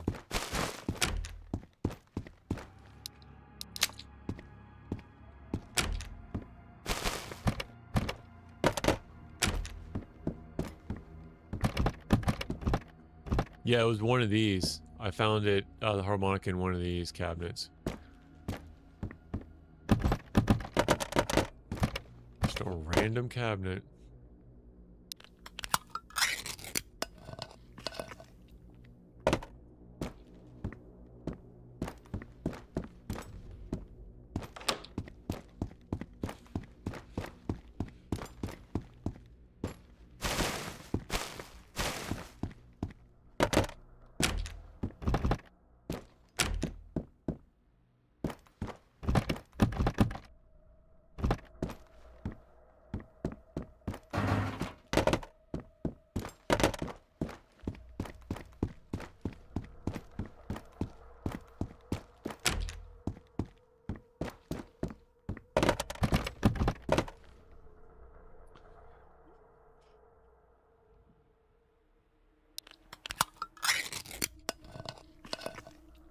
Two IFAKs. I need two of them.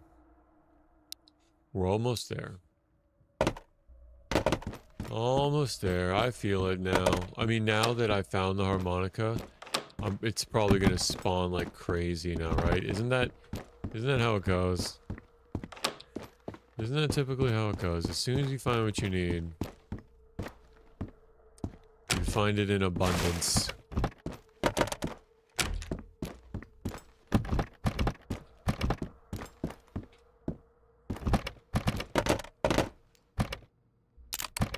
Yep, only two.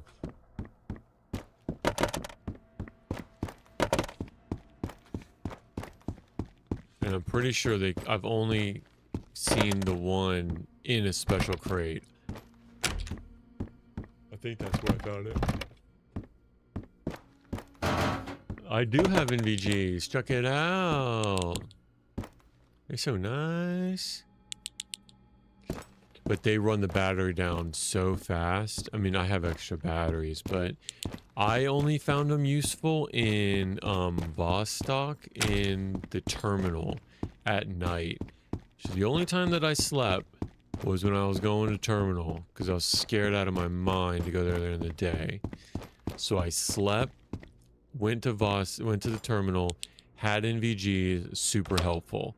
Here, not very helpful. Not very helpful.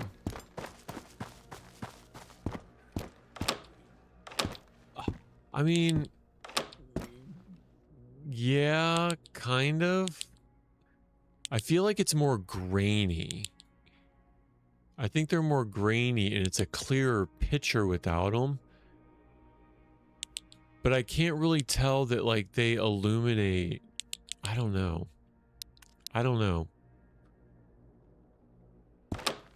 But anyway, just messing around like that brought my battery down to 3. It brought it down 3%. So it drains the battery really fast.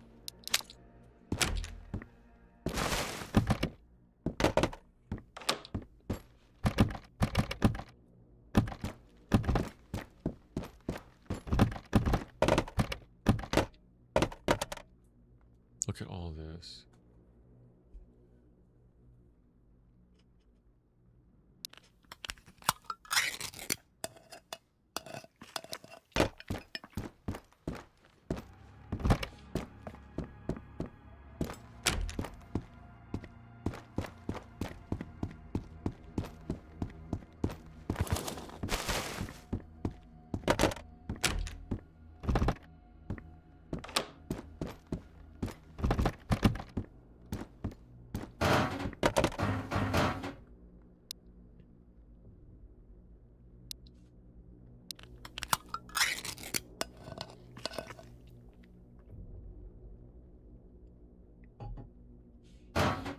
All right.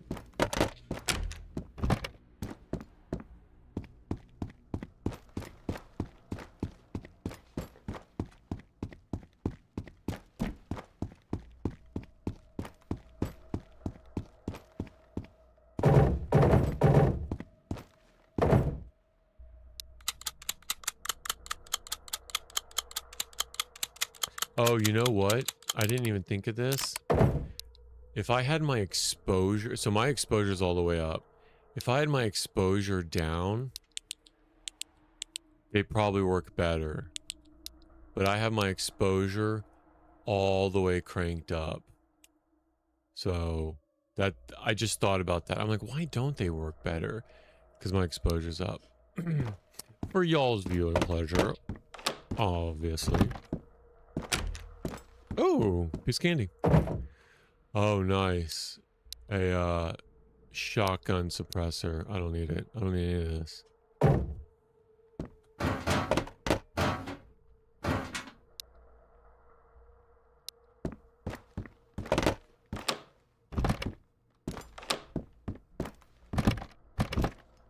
So yeah, if you've got your exposure set on default, they probably do work a lot better.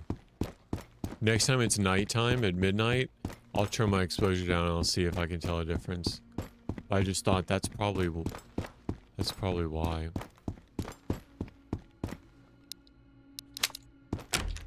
What is nice though is that you can have them on while you ADS through a scope.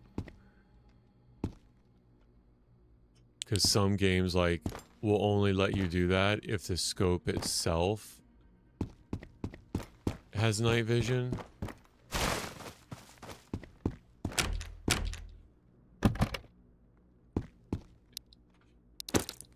Oops. See what I mean?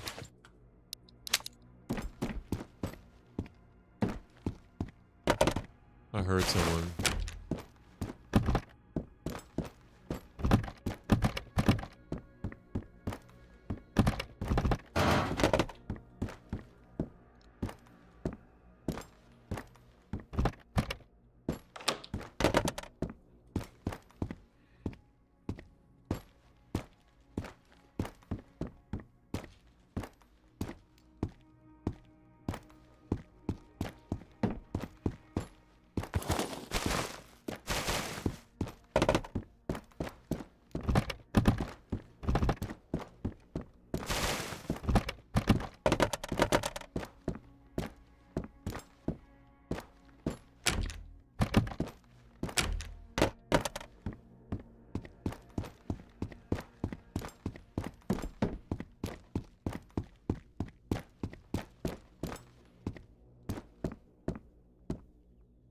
Tell me why the area scope was red and something. Yep. I figured that out in Terminal. So it has to do with the fiber optic illuminator on top of the ACOG. You see that red tube up top? It's a fiber optic illuminator. So it takes in the ambient light, and that's what it feeds. So there's no battery. It feeds the reticle through light exposure in the fiber optic tube and pushes it down. So depending on how much ambient light there is,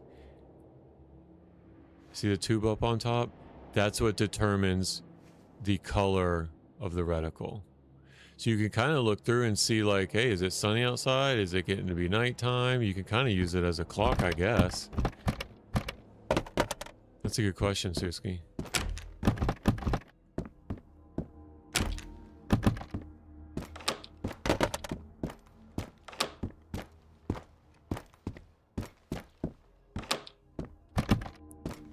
Fiber optic.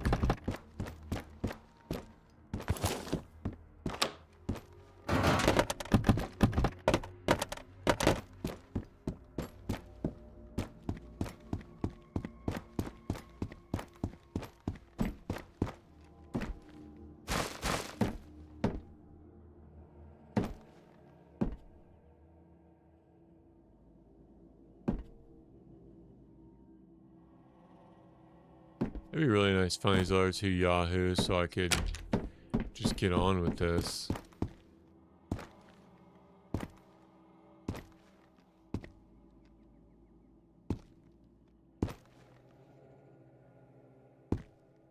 So like 350 hours and just noticed it. Oh wow. Yeah. Yep. I think I noticed it for the first time in Terminal. when I did my terminal run. That's when I figured it out. I figured out I did that. I knew that the ACOG had that feature, the fiber optic, but I didn't know that it turned it a different color based on ambient.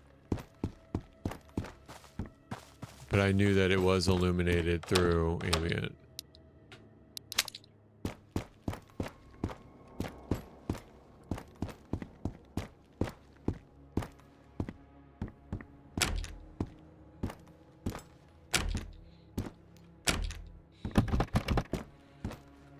Oh, meat. There's the meat.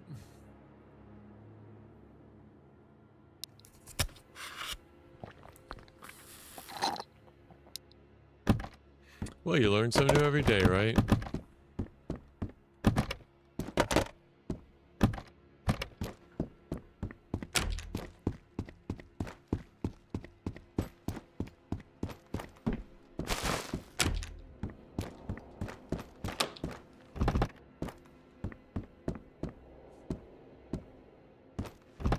I think he's gonna be over here somewhere. Just based on how things are going. I'm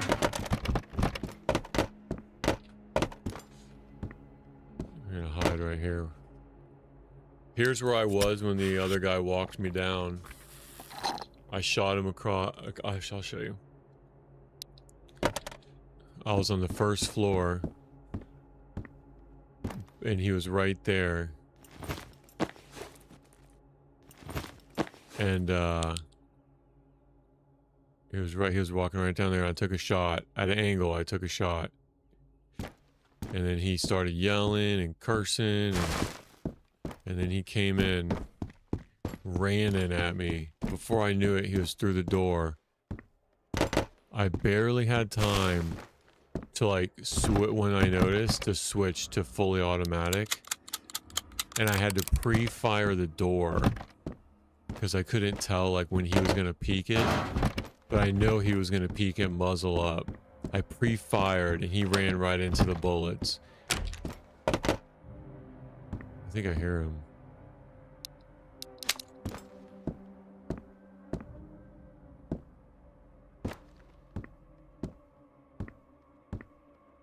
Sasha Scola.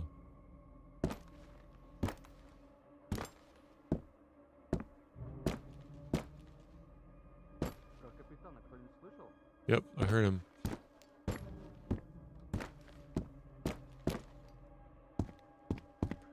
He's right outside here, like 3 o'clock.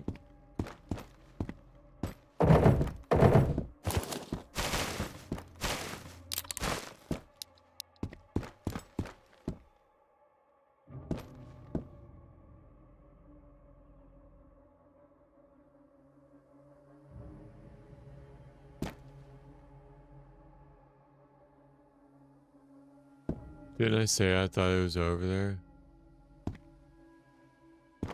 Hit the nail on that head. Oh, there's a balcony here. Oh no, there's not either.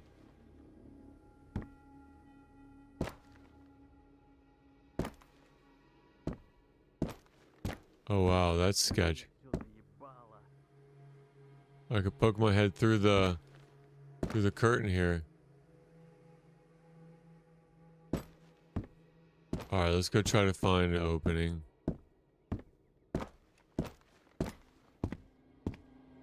Hospitalia. Yeah.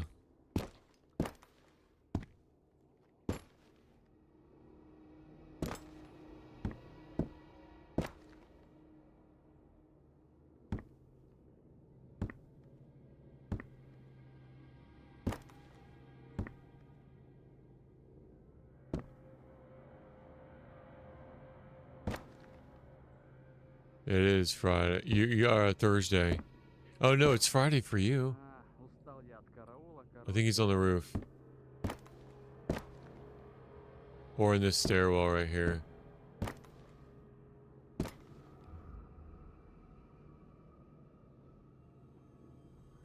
Yeah, you had some killju. Aspicapocola.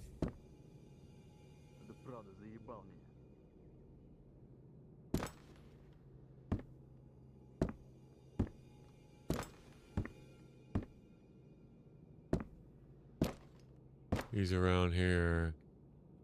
He's around here. I think he's in this building. That's what I would say. It sounds like he's walking around. Oh, there he is. Ooh, good eye.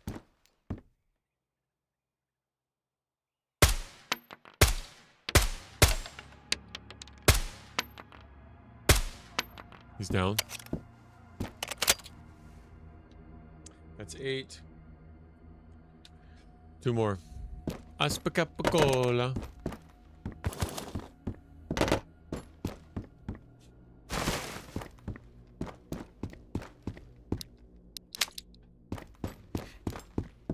I think I'm done with this one, right? Because I heard it when I was leaving. Aspacalia. Oh no, I need to do this one first.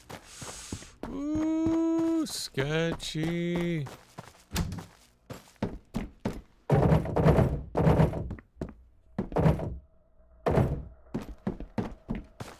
Sketchy.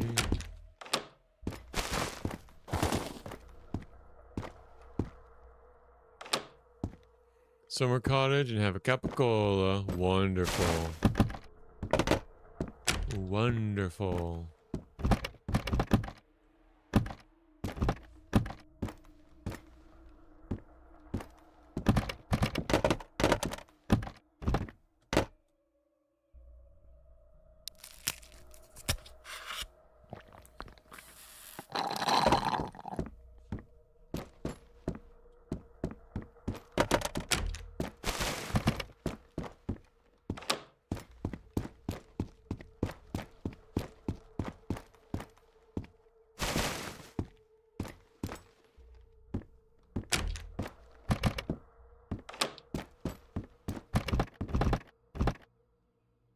Battery? I don't need it. But I don't need that sports powder either.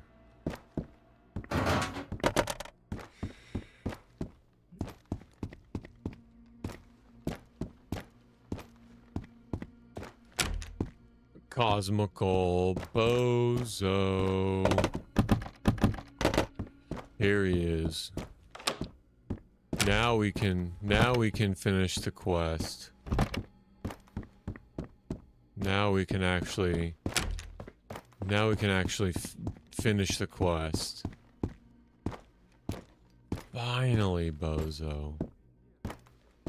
Oh, I hear him.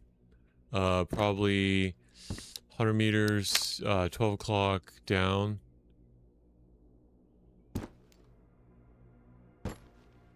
Ooh.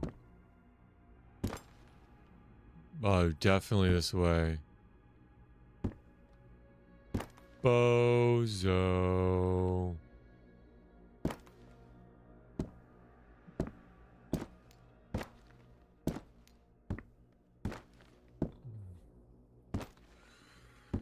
Push up here to all. No, not for me. Not for me. A couple times without the lights. 2 times in 67 days with the lights. And I was too far away to engage. Well, no, I take that back. I engage. I was too far away for him to aggro. That's the story we're going with. Bozo. What's up, Bozo? I hear him. We'll go check the roof.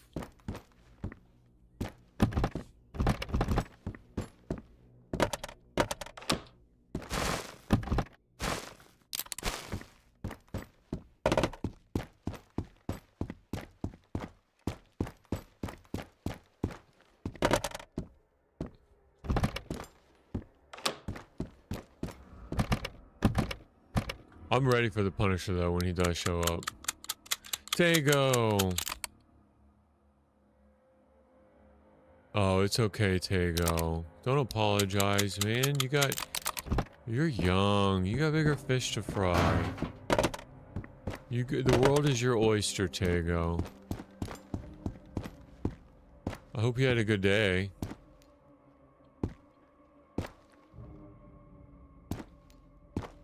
Should we really use the grenade first? I practice. Yes. I'm like 2 for 4 with the grenade. I was 2 for 2.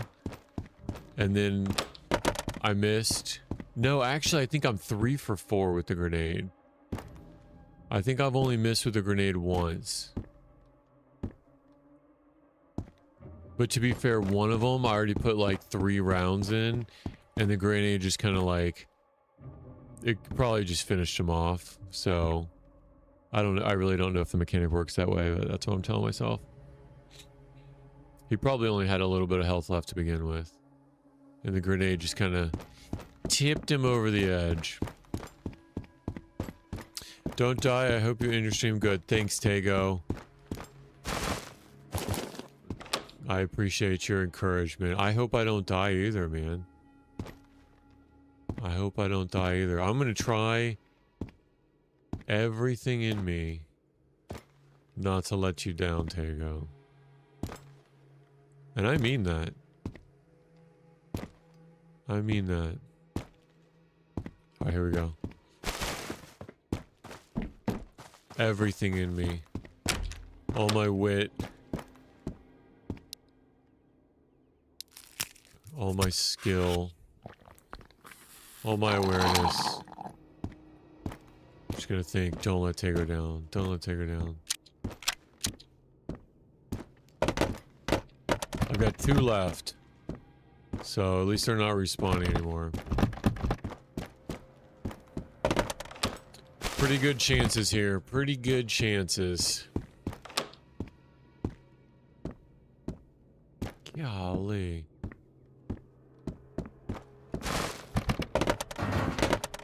I keep hearing what I think is the... Oh! Piece candy. Oh, nice. 308. Rip this sucker. That's nice.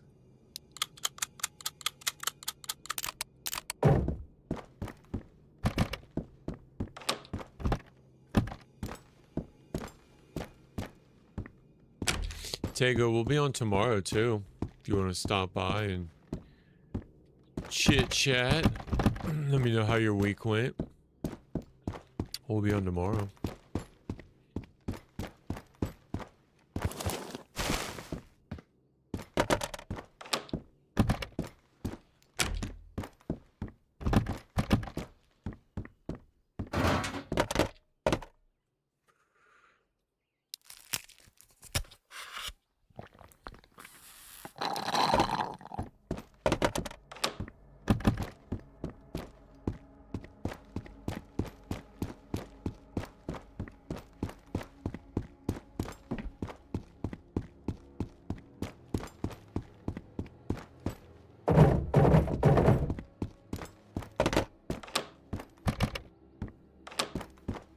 Piece of candy. Oh, nice, Uski. 2. I got 2. 2 out of 3. Oh man. Oh, 1 more. I gotta make it out of here now. I can't get too cocky. I know. Look how small it is. All right, I need 1 more. 1 more, gang. 1 more. Take that nade.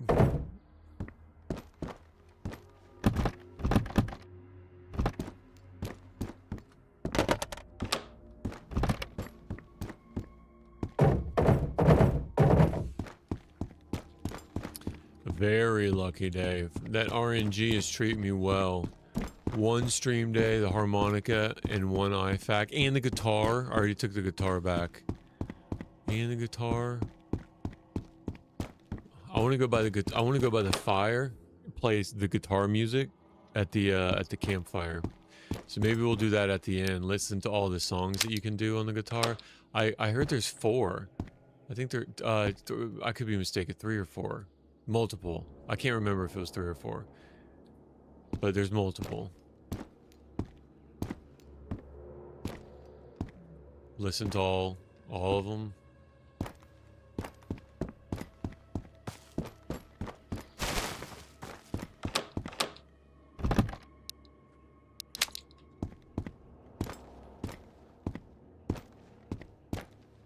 Yeah, that's what we'll do. We'll finish up this run. We'll 10 out of 10 these guys. We will drop what we need off at the tent, and then we'll go back to the village shelter, drop stuff off there, and we'll end the night, we'll end the stream by the campfire. If we have to take melatonin, we get there in the day, we'll take melatonin. And then we'll play the guitar songs.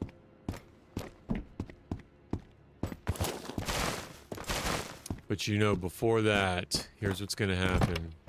The RNG, here's what's gonna happen. We're gonna get one more IFAC. And on the way back, we're gonna get the Punisher.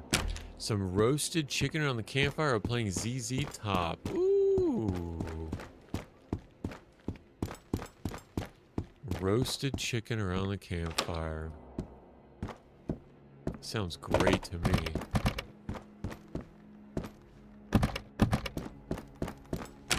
I think the closest thing we have is a can of tuna. A can of tuna. And some cat food. No, at least the meat, canned meat. It's probably closer to chicken, the canned meat. Because you know at least it's not fish.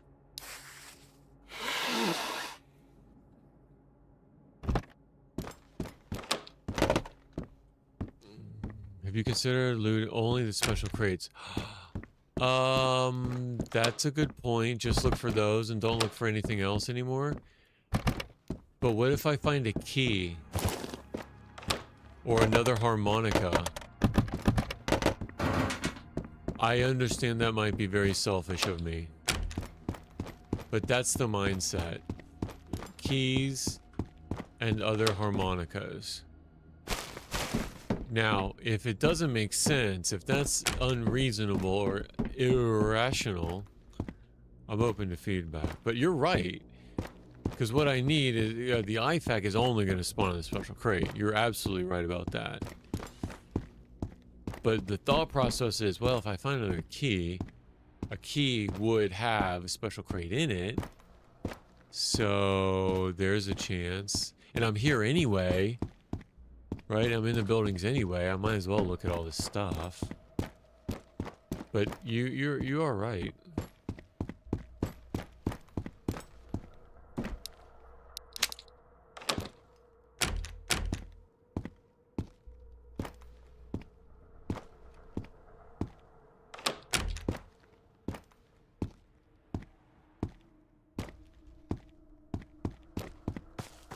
Yeah.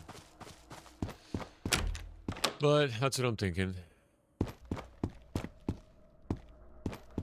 I mean, I'm not looking for like a battery or like a tool box, you know? I mean, maybe just another harmonica so that I can have one for myself. Because if it's just me and the cat, I can only play guitar so much. Right? I gotta play the harmonica. The cat loves the harmonica. What are we gonna... Did you already name the cat, Suski? I don't think we named the cat yet. Did we? I don't think we have. We can't name it yet. We have to see what kind of personality it has. But I'll tell you what, that thing is at the bottom of that well. He/she is gonna be ready. He has too much riz. Yeah, you're probably right. It's probably overrated at this point. Because the amount of... Okay, so let me think about that. I think you're right, Bozo. Let me break it down. The amount of time it's taken me to loot all the other containers. I could probably get another apartment run in just looking for special crates. I think he's right. When he's right, he's right. I think Bozo's right. We've not named the cat? Okay, good. Good, good, good. We gotta think about what we're gonna name this thing.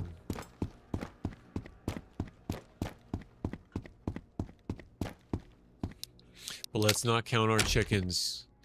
Let's not count our chickens before they hatch. Suski, do they have that saying in Finland? Is there a Finnish equivalent to not counting our chickens before they hatch? Or does it translate like that too?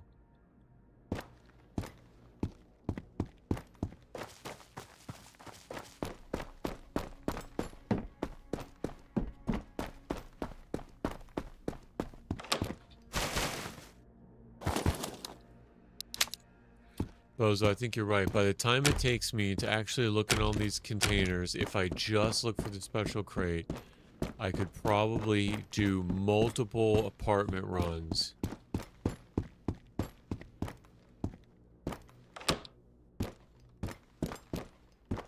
Right? Bozo, I think you're onto something. Bozo says the key has too much Riz, and I'm like, I actually broke that down.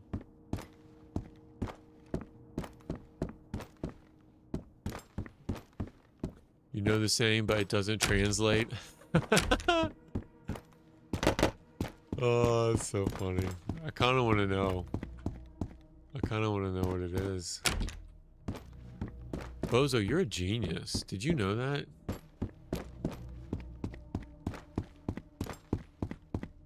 You are a genius. You don't even know, did you even know what you were saying? You're right though. It's got too much Riz.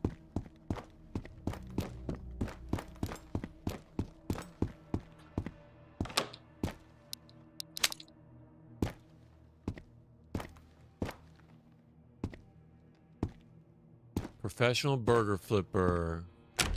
That's what I'm talking about. Bro, we talk about burgers a lot. I love cheeseburgers.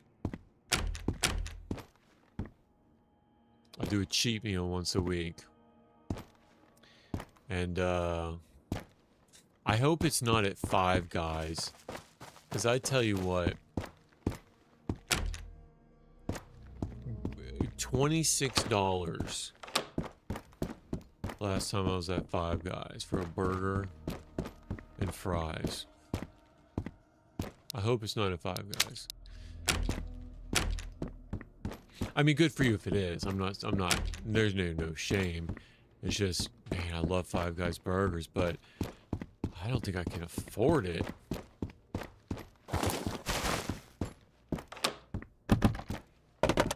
And then I think we came to realize that we came to settle on there's nothing quite like just making your own burger. Because then you get exactly what you want. Right? Thickness, the temperature, the toppings. It'll be perfect. The bread.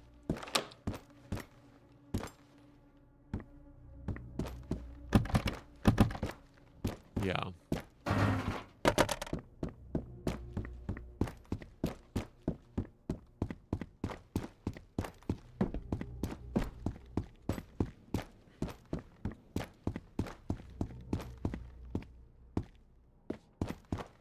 Alright, we're only looking for the crates now. Bozo put us on. So we're gonna speed this up.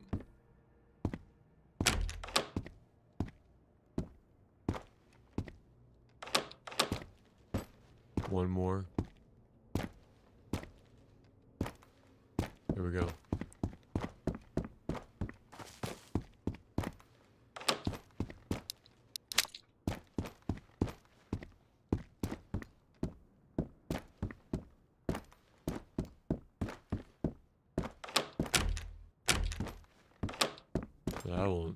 That won't speed things up.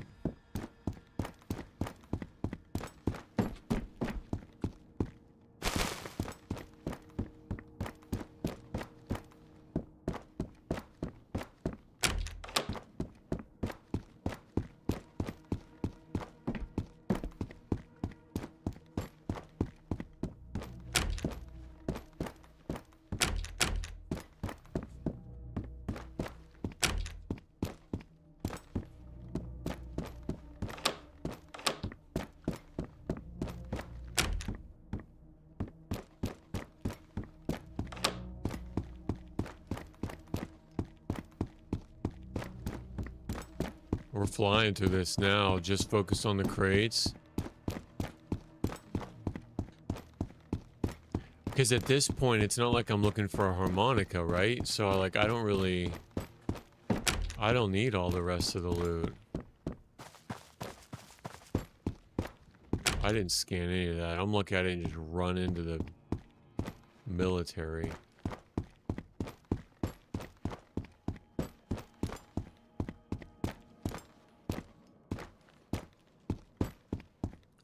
Bozo. Bozo, how many times do you flip your burgers? We'll find out. We'll find out what to do. We'll settle this. We'll find out the truth. You've been up an hour and you learned 2 things. Riz, yeah. I'm curious of what, like, the definition said, because I may have been stretching on it, but in my mind it makes complete sense. It's like the key is too attractive, right? It's like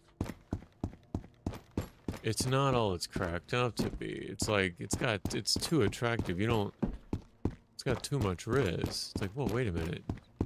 I think he's right. The key's got too much riz. Because with the time it saves not looking for the key, you could do 2 apartment runs and get special case. Oh, let me look at the playgrounds. Is that one? No, it's the back end of the slide. Riz, charisma. Yeah. Riz, charisma. Yeah. Yeah. That translates. Oh, no, I need to go this way. Charisma, Riz. Yeah. That's right. See, I don't even know these kids' slang. You know what? I think I checked that one twice. Y'all let me do that. That's the one I started at. I didn't even notice.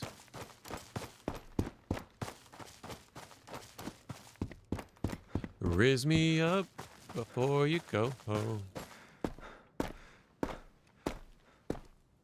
Oh, he's sleeping.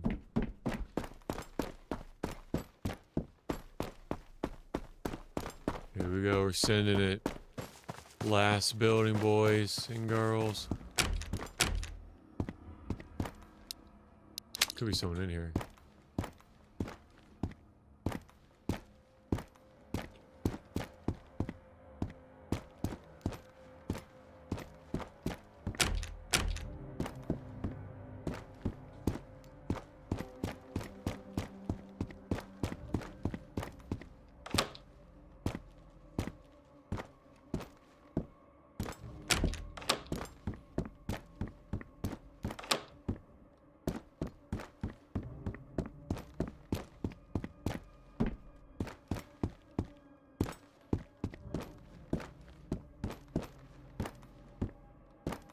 Use your laser for Cantonese so you don't have to switch sides every time you say, dude, Lunar, thank you so much. Thank you so much. There is a short circuit in my brain, as a matter of fact. I don't know what the explanation is. I just cannot, in my brain, get used to it. You're absolutely right, though. I just can't. The brain cells just aren't there. It's just not there. You're absolutely right. I do appreciate the feedback. I just can't, and I'm used to swapping for DayZ, like swapping sites. So, like, it's not too bad. I do appreciate you putting me onto that, though. Thank you. You're right, though. Especially with the laser, it's, like, dead accurate. Even high ready. Right? I could go around high ready with the ACOG. I'm just messed up, man. There's no excuse. And you know what? It'll probably get me killed. And I'm gonna say, you know, Lunar, he was right. And you're right. When he's right, he's right. When he's right, he's right. I just can't. You know what? I probably have to get. So I'm not even used to the canted aim or high ready mechanic in the first place. Just because of other games. Like I don't think I've ever played anything with a canted aim before, or high ready. Now that I think about it, I think it's just like mentally. I'm resisting it. I think I'm just resisting it. Subconsciously. I don't want to. It's just really hard for me to get used to. But you're right. You are right. And I do like clearing, like ADS. I really like. There's nothing like that to me. But it's probably way more efficient. You save inventory space. Yeah. Keep the tips coming, though.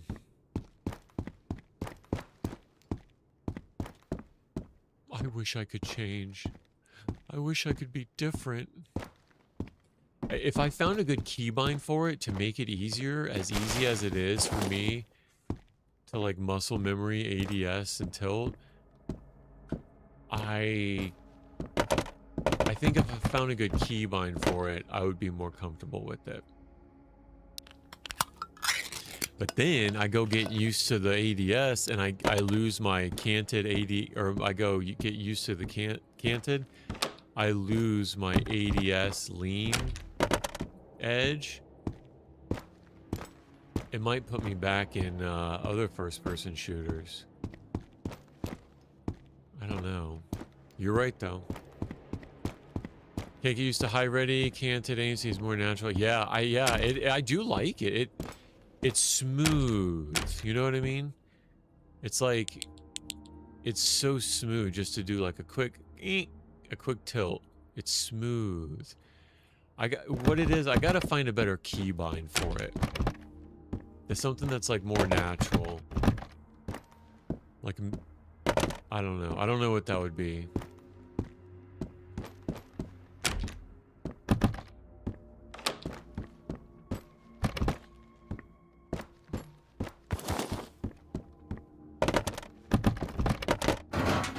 What am I doing checking these?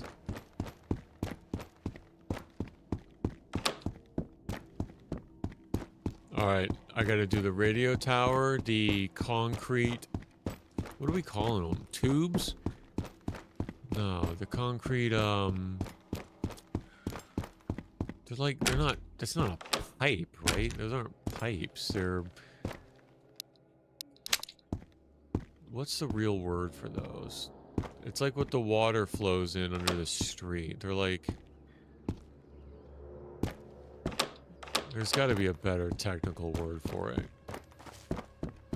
I want to say pipe, but I don't think pipe is the right word.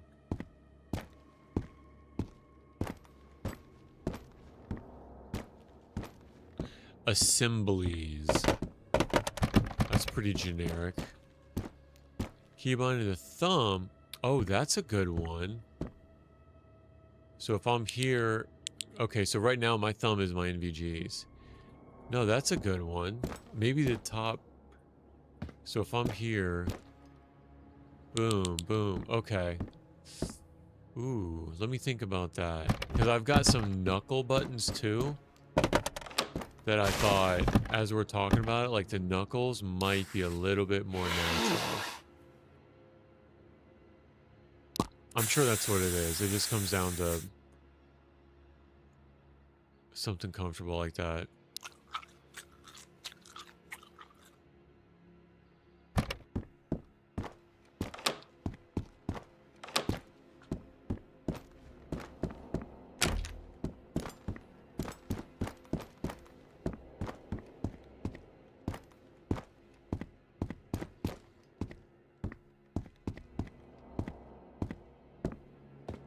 By the way, don't count your chickens before they hatch. Finishes. Don't lick before it drops.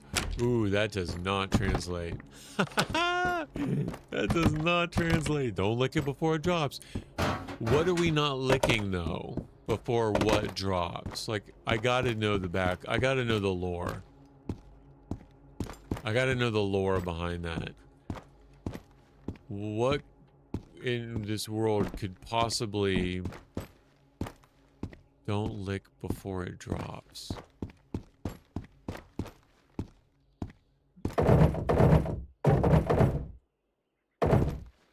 Because I think like lollipop. Oh, there's one. But that doesn't translate because you would want to lick the lollipop before it drops. Because once the lollipop drops and it has dirt all over it, it's like, ugh, you don't want to lick a lollipop after it drops. You want to lick it before it drops.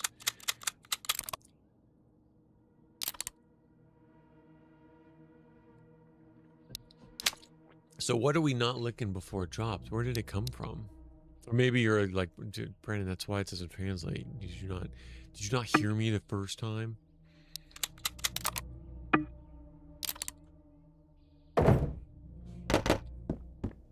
All right, let's get out of here. Let's blow this popsicle stand.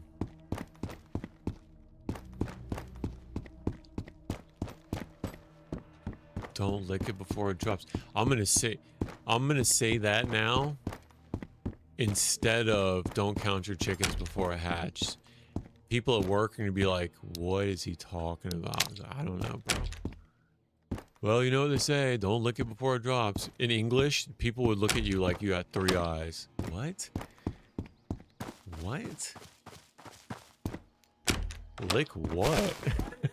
So they would say, lick what? You shouldn't celebrate premature, take anything greater, assume success if it's actually happened. No, I get the, I know what it means in English, but the licking part, I just imagine like licking a lollipop or a popsicle or something before it drops like to the floor. Oh, I already have 300 rounds of 223 this run. Golly. I'm rich.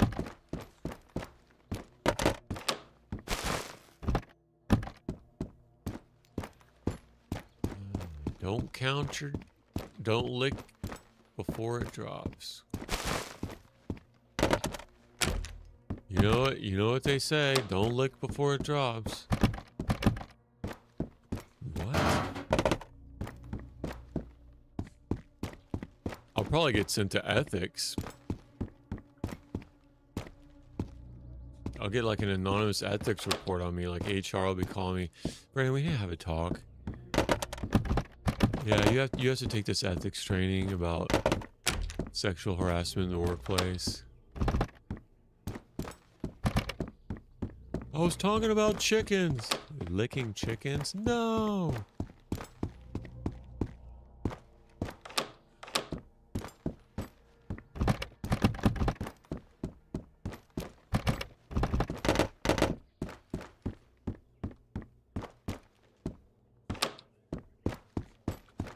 Okay, no more crates. Okay, radio tower. Yeah. Concrete assemblies and the 3 red tents. Place your bets. What do we think? I think it was pretty low. I think the total count was pretty low. Which one is this? It's the radio hits.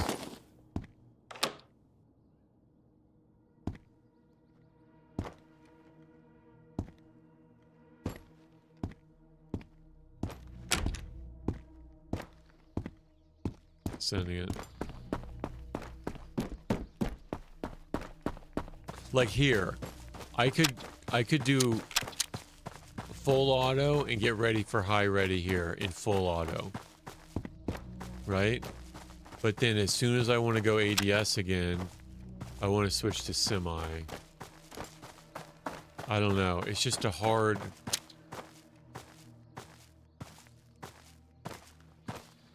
Zip. You know what I mean?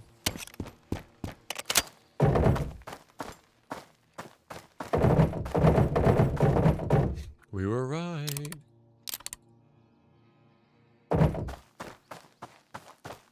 No I facto. Look at all this juicy loot.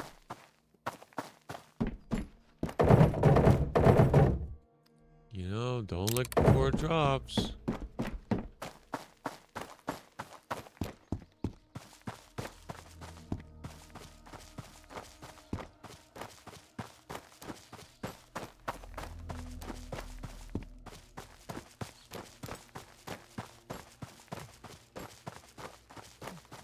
I gotta look up the name of these things. Calling them a tube or a pipe. A tube. Concrete tubes. They have to have a better name.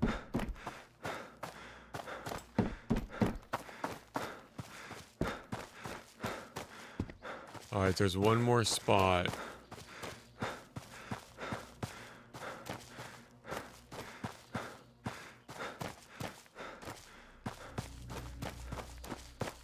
Dude's out of breath. Bro, show me drunk mechanics in this game. Show me drunk mechanics. Bro, show me drunk mechanics. What does that mean, dude? I will. I'll show you drunk mechanics. I don't know what that means, though. So actually, I don't know if I would be able to show you that or not. Can you drink vodka? Negative, Ghost Rider. That is a big negative. Oh, me, can I? Yeah, I can. You mean my drunk mechanics? Like I get drunk and how mechanical I am? I see what you're saying. I pick up what you're putting down. Concrete pipes. Yeah, pipes. Pipes just seem so like a pipe. Like I would imagine like a pipe wrench. Right? Like something small. Like a lead pipe. A lead Colonel Mustard with the lead pipe in the billiard room, right? That's what I think when I think pipe. You're right. Tube almost sounds bigger than a pipe. Tube. Concrete tubes.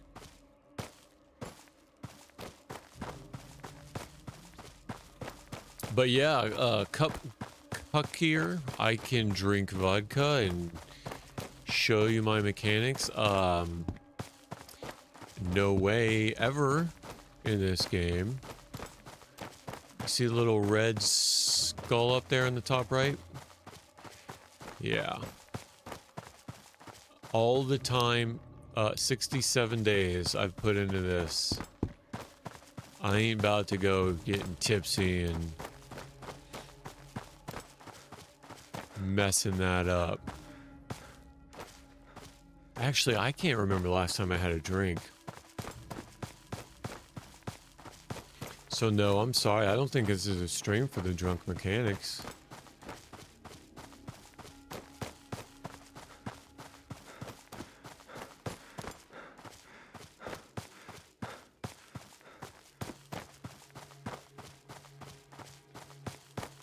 Lo siento, no puedo.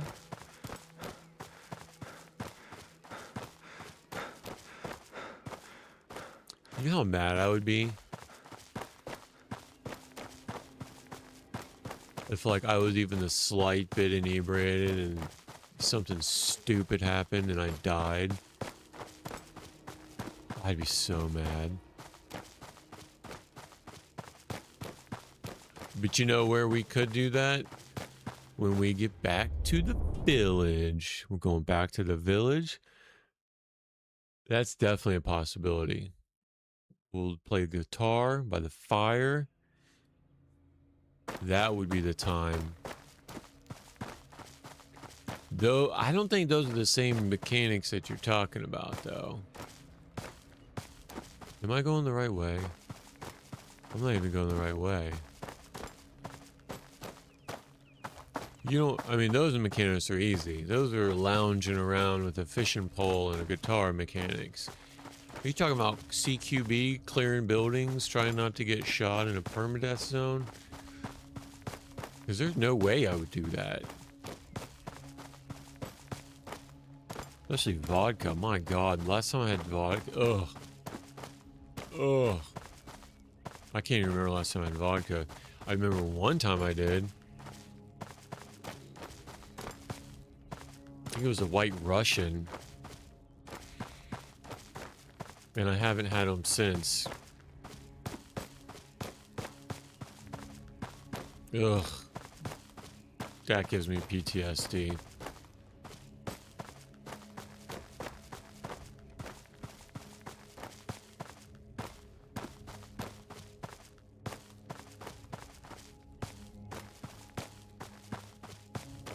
Alright. I don't think that I remembered that the helicopter only spawns in the minefield. For some reason, I was afraid of it in terminal. Like wondering, like, oh, could the helicopter? No.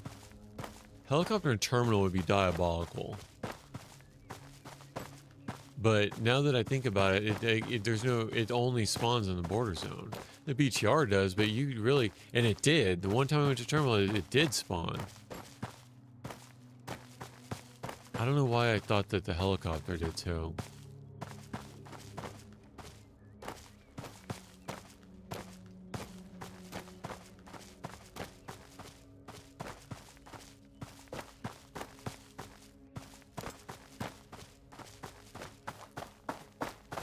Can you drink vodka? Cuck here?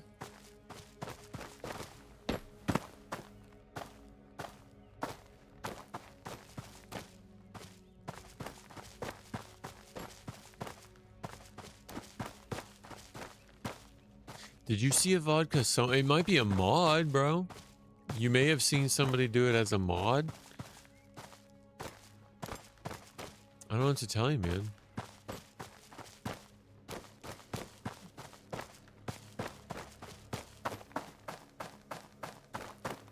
And even the beers, because you can drink the beers.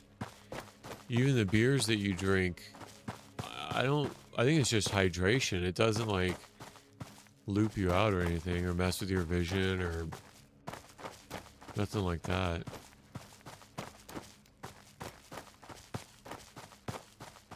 Just very hydrating, as it should be.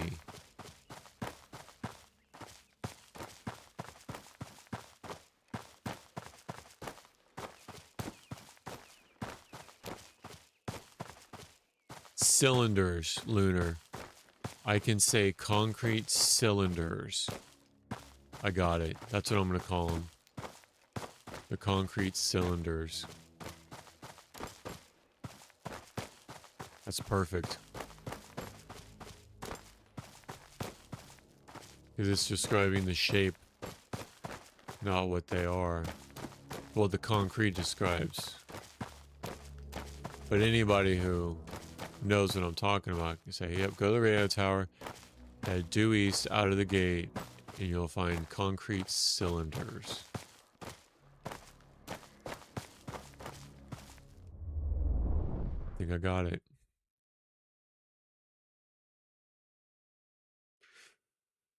All right, let's check out. I don't want to drink that yet.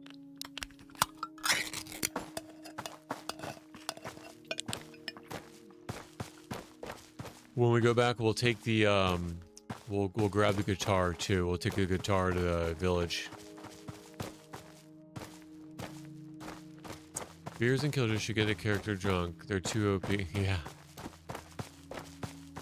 Yeah, beers are pretty good.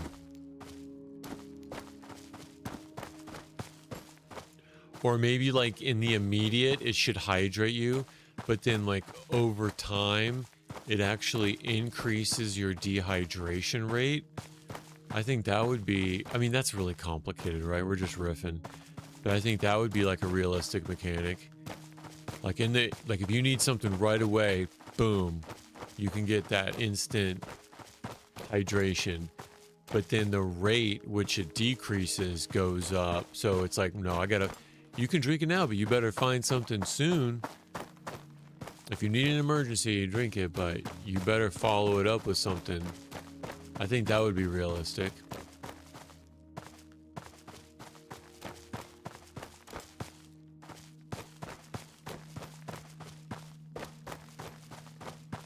And I don't think I've ever drank the Killed You. I've only turned it in for that quest. I'm saving some for the boys. I've been stockpiling it in the village fishing hut. I've been stockpiling it for the boys. So we'll see if we can't drink it. I mean, drinking a whole bucket of that stuff. I mean, drinking a whole bucket of anything, but...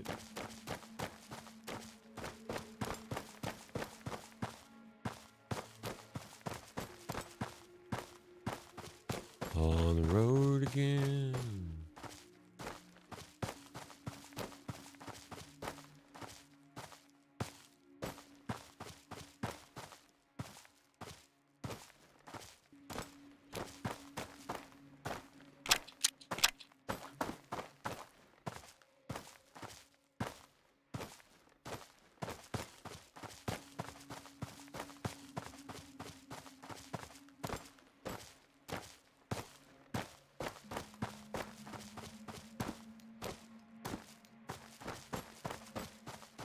Where is everybody? Makes me think that they're going to be up around here. Yeah, I use high ready like more like a laser pointer to be like, okay, he went this way. Than actually using it for engagements. I use it to point to things.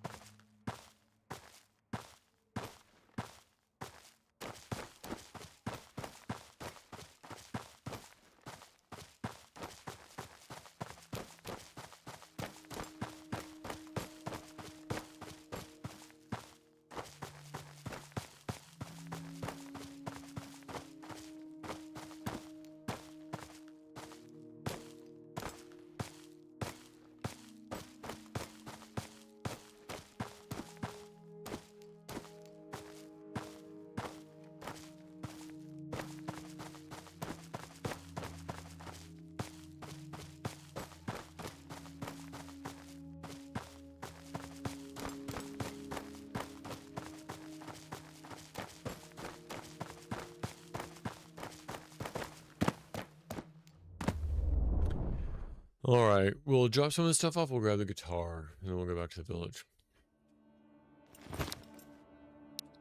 Drop off the plates. Oops. Oh, literally, we'll place down the plates.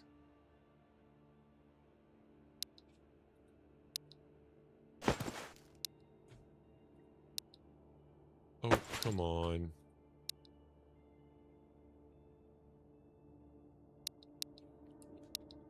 Oh, repair kit?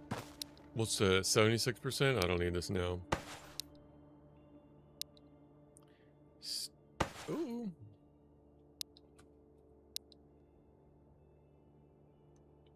Stack it.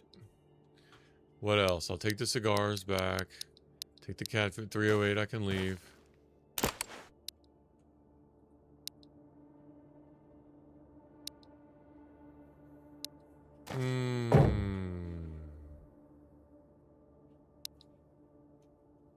Meatballs. Have you noticed that there are Ursa Major, Ursa Minor in the sky? I have not. And, I have not.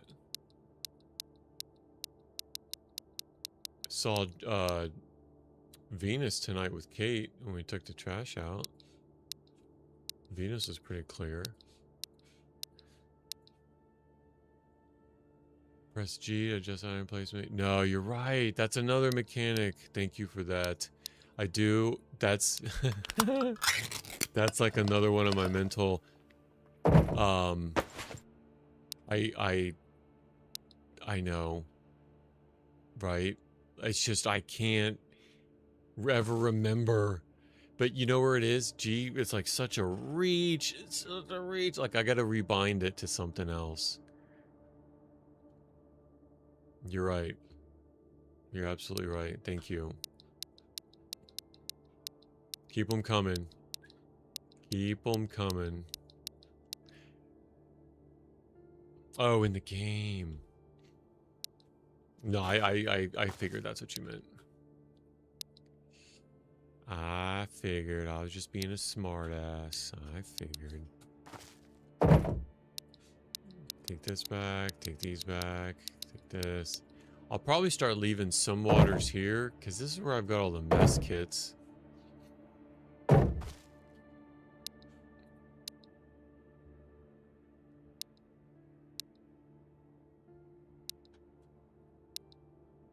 Yeah, we have a lot of light pollution too here, so the stars... it's not that great.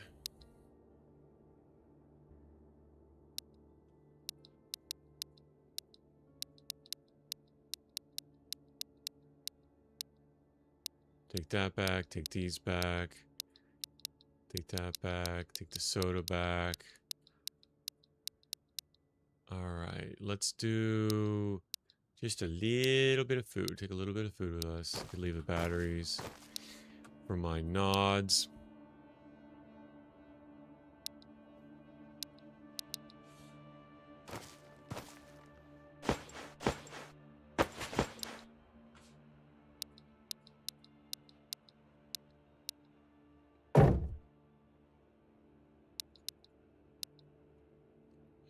Take that back to eat ourselves.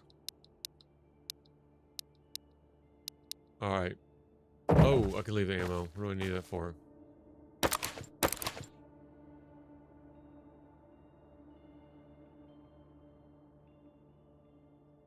I didn't mean to do that. Oh, did I really find 300 rounds of... I did. 223. A whole box. A fat stack box.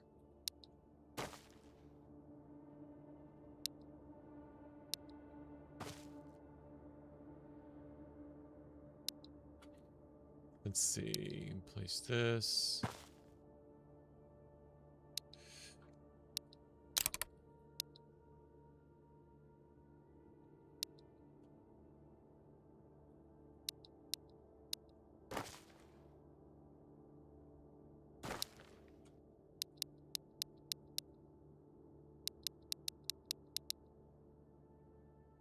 All right.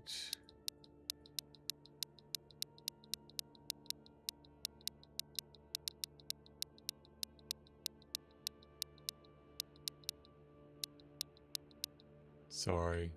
I know this is not fun for you guys. Just watch me do this. Imagine how I feel. Okay. IFAC, leave that here. Don't want to die with that. Uh-oh. Need one more. See, right then, I could have hit G. I could have hit G. But I think the muscle memory for the F is just too strong.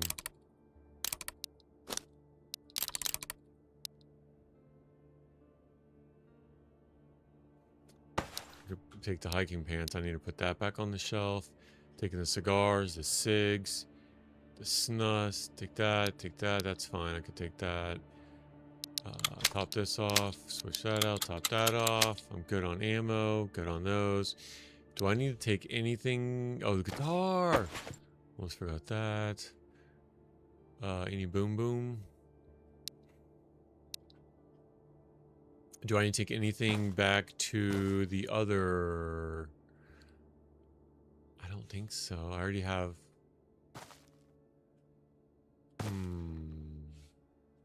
I'll go check anyway.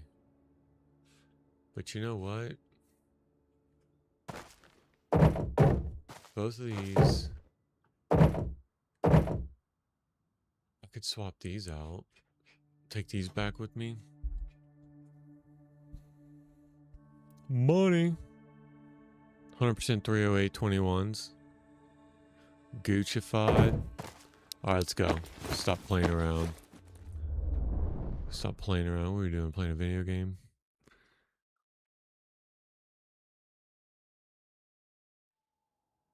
Alright, it's nighttime, so it'll be the right time to navigate school. We'll just go right up to the middle of school.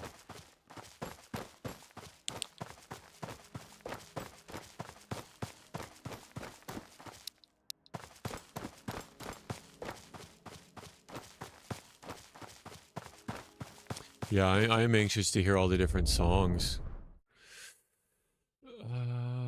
How does this work? Can you show, please? Press G on any place item to change without picking up. Yeah. Yeah, watch this. So, like, say that's there. Instead of bringing it to my inventory, I could just hit G to pick it up and drop it. Pick it up. So when that IFAC was falling, instead of me hitting F to put it in my inventory, only to go into my inventory, right click and hit place, I could have hit G as it was falling to pick it up where it was. Yeah, I know. I just, the muscle memory just, it ain't there yet. He's right though.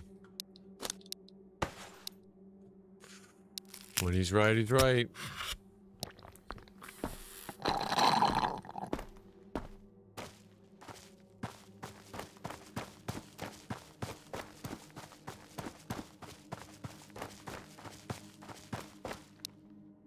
Oh, I'm going right up the middle. It's night. It's nighttime. Nighttime is the right time.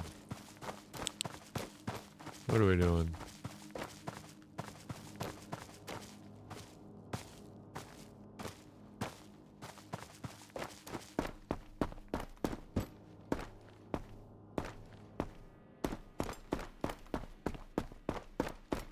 Yeah, these bandits are dirty rat campers. They'll just be camping in those rooms, waiting for you. Dirty rats is what they are. Just be crouched down.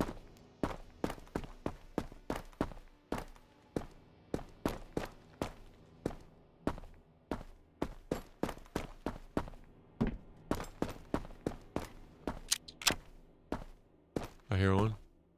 12 o'clock.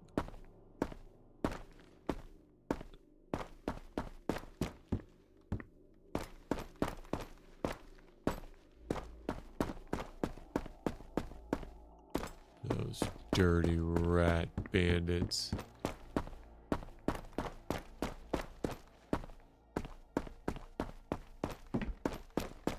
Are we really gonna get all the way to the other side without seeing one? Nah, we gotta see one.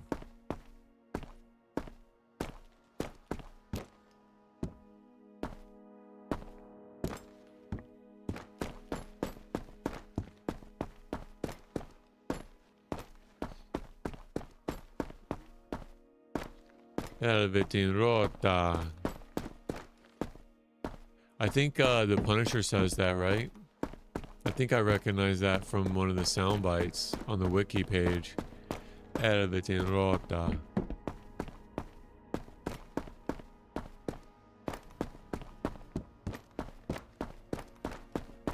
Wow, nobody's home. Nighttime was the right time, boys and girls. Those rats stayed in their cage, hole, burrow, den, corner.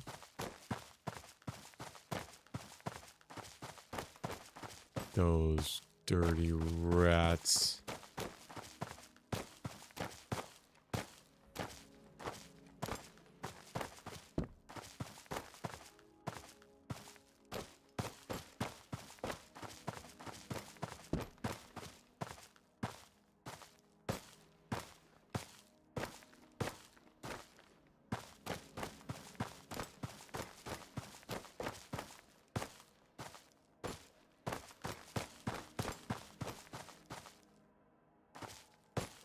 Helicopter spawns right there.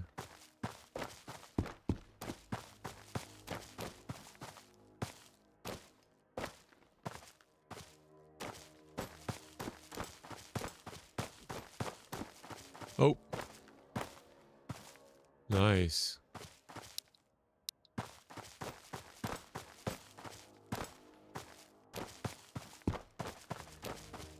Everything rota.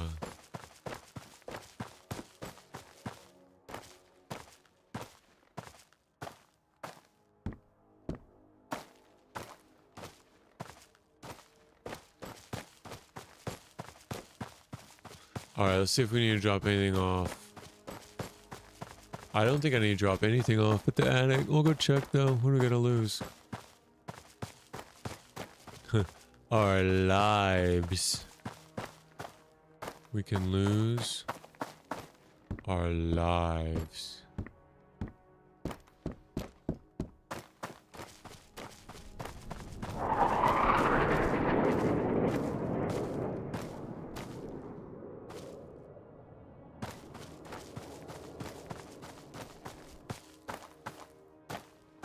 Everything rota.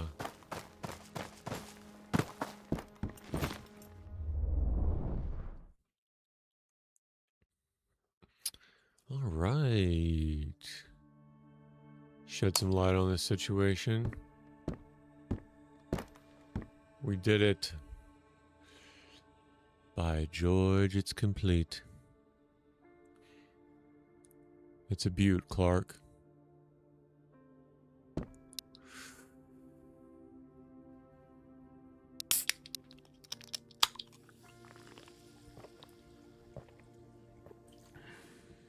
Oh, I think I can put a suppressor on the Karov.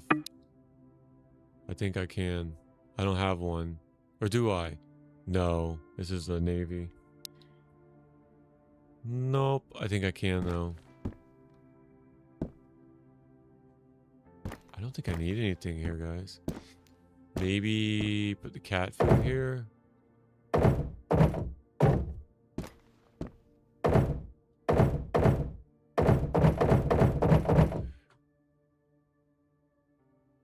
I could probably keep it at the village. Fishing hut. Now that's a knife. That is a knife. That is a big knife. Yeah, as soon as I found those knives to turn in, I started finding a lot more of them. Isn't that how RNG works, though? Concrete cylinders. I like that call out. You said the concrete cylinders. You know exactly what I'm talking about. There's no question.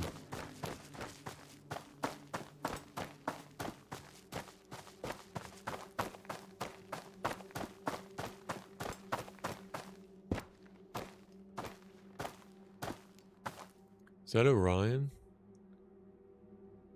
I'm gonna get shot in the head. Boy, which way is south? This is south. But I don't know in the Finnish skies. I'm so stupid. Is it the same as like North America?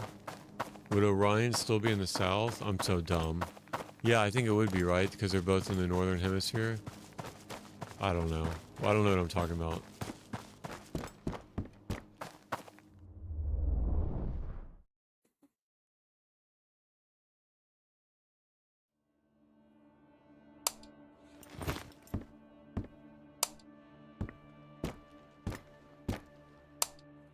Yeah, honey, we're home. So there's the killdew for the boys. Let's get the guitar. For a second. Cigars for retirement. We'll play some board games. Smoke some cigs. Drink some killdew. Play guitar.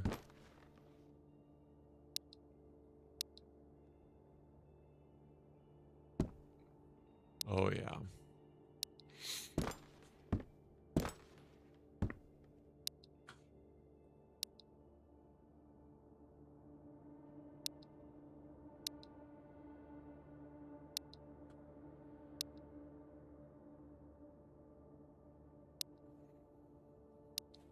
Let's put the cat food away.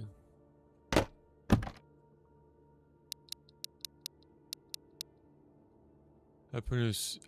Do you remember how to produce? No, I don't. I guess. Apparently not.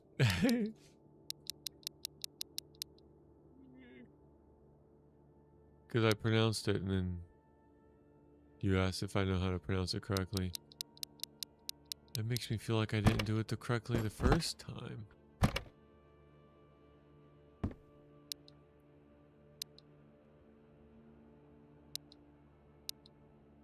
Like, no, we're not going to watch him do this, are we? Relax. We're almost done.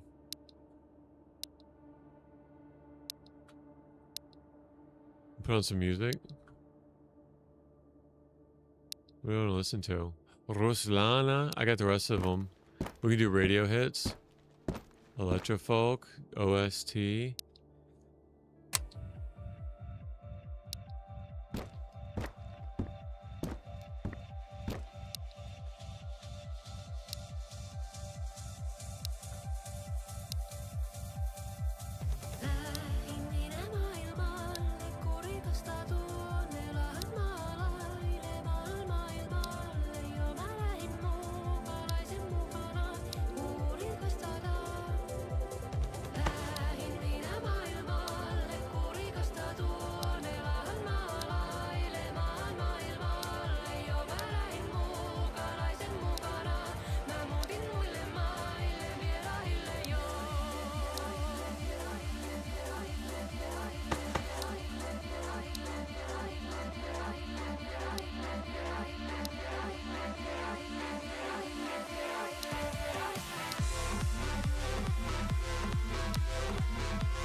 Ah, kill you. Got it. Kill you.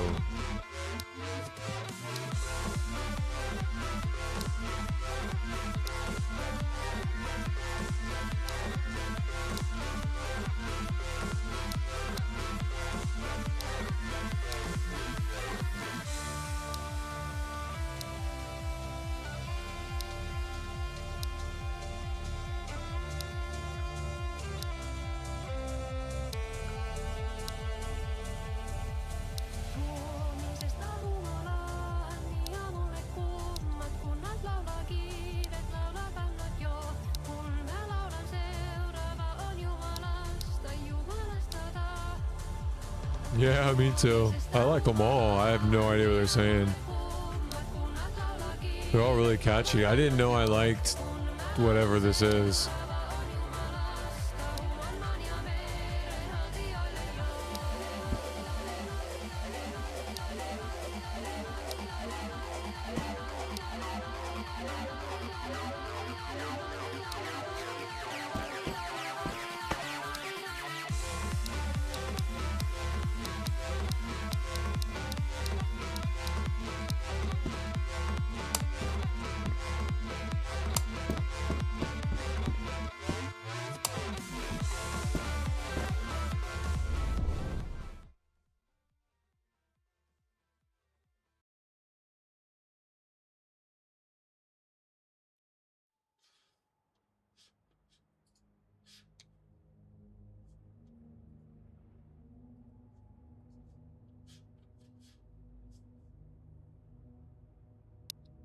Oh, so I guess it turns off, yeah?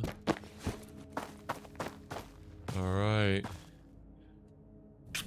Here we go.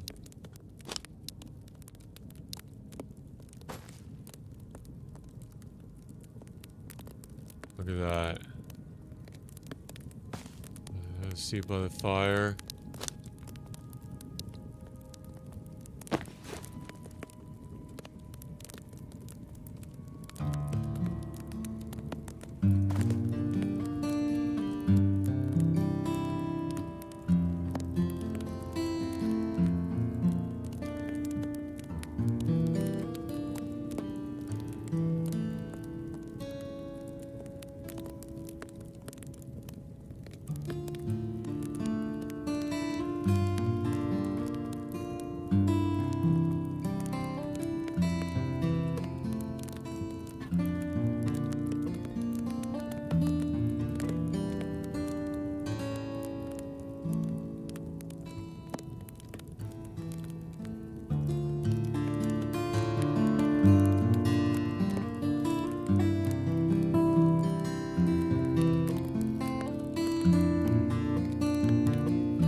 That was one of them. I don't know how I get to the other songs.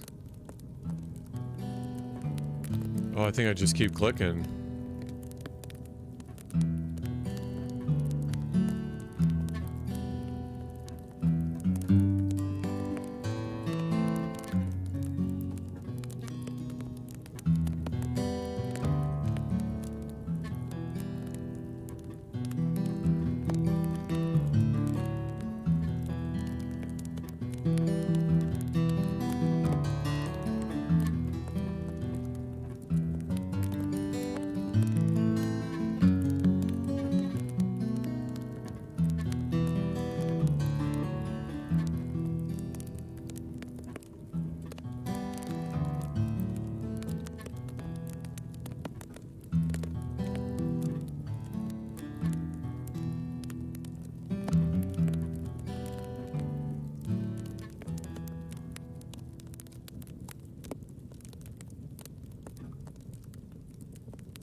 Alright, that's number 2. Let's keep going.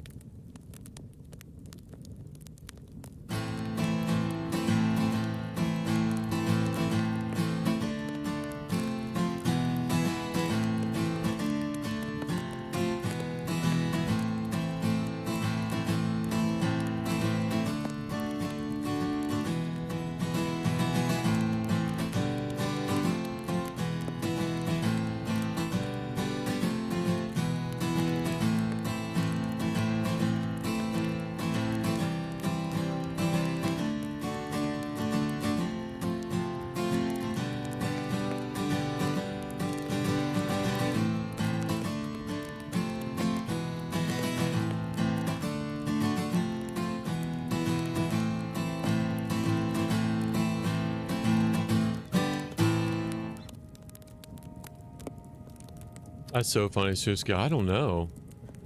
I don't know. I'll bet someone who plays guitar can know.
I think that was it, right? I think that was it. If I do it again, take the gloves off, there'll be just a hand. Of course. Nope. Of course not. That'd be funny though. I mean, if I take my shirt off, will there be? Oh, okay. It's a different color. Nope. Still have gloves on. Oh, that was beautiful. Now don't leave my 416 out here in the rain. Alright.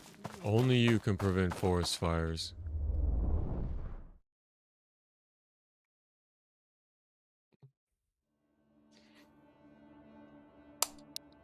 Alright, everybody.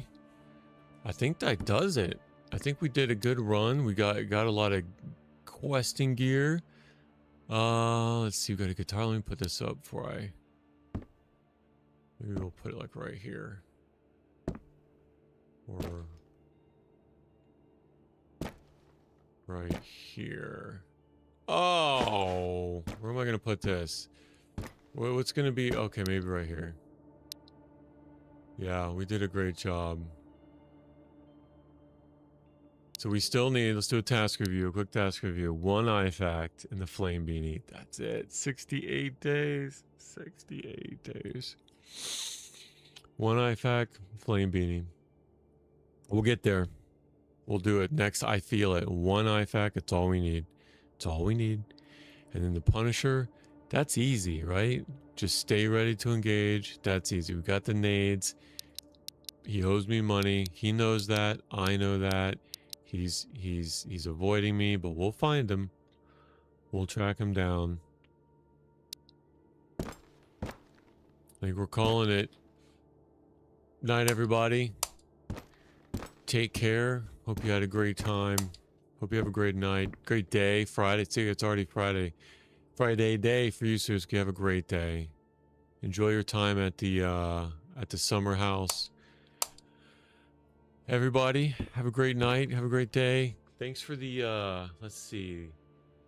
We had today 5 gifted subs from T-Row going out to Intensed, Cicada 9, Stevie, Teresa, and Kelly. Thank T-Row for the gifted sub. My first ever gifted sub experience. You guys made it awesome. Wouldn't be here without you. Good night, everybody.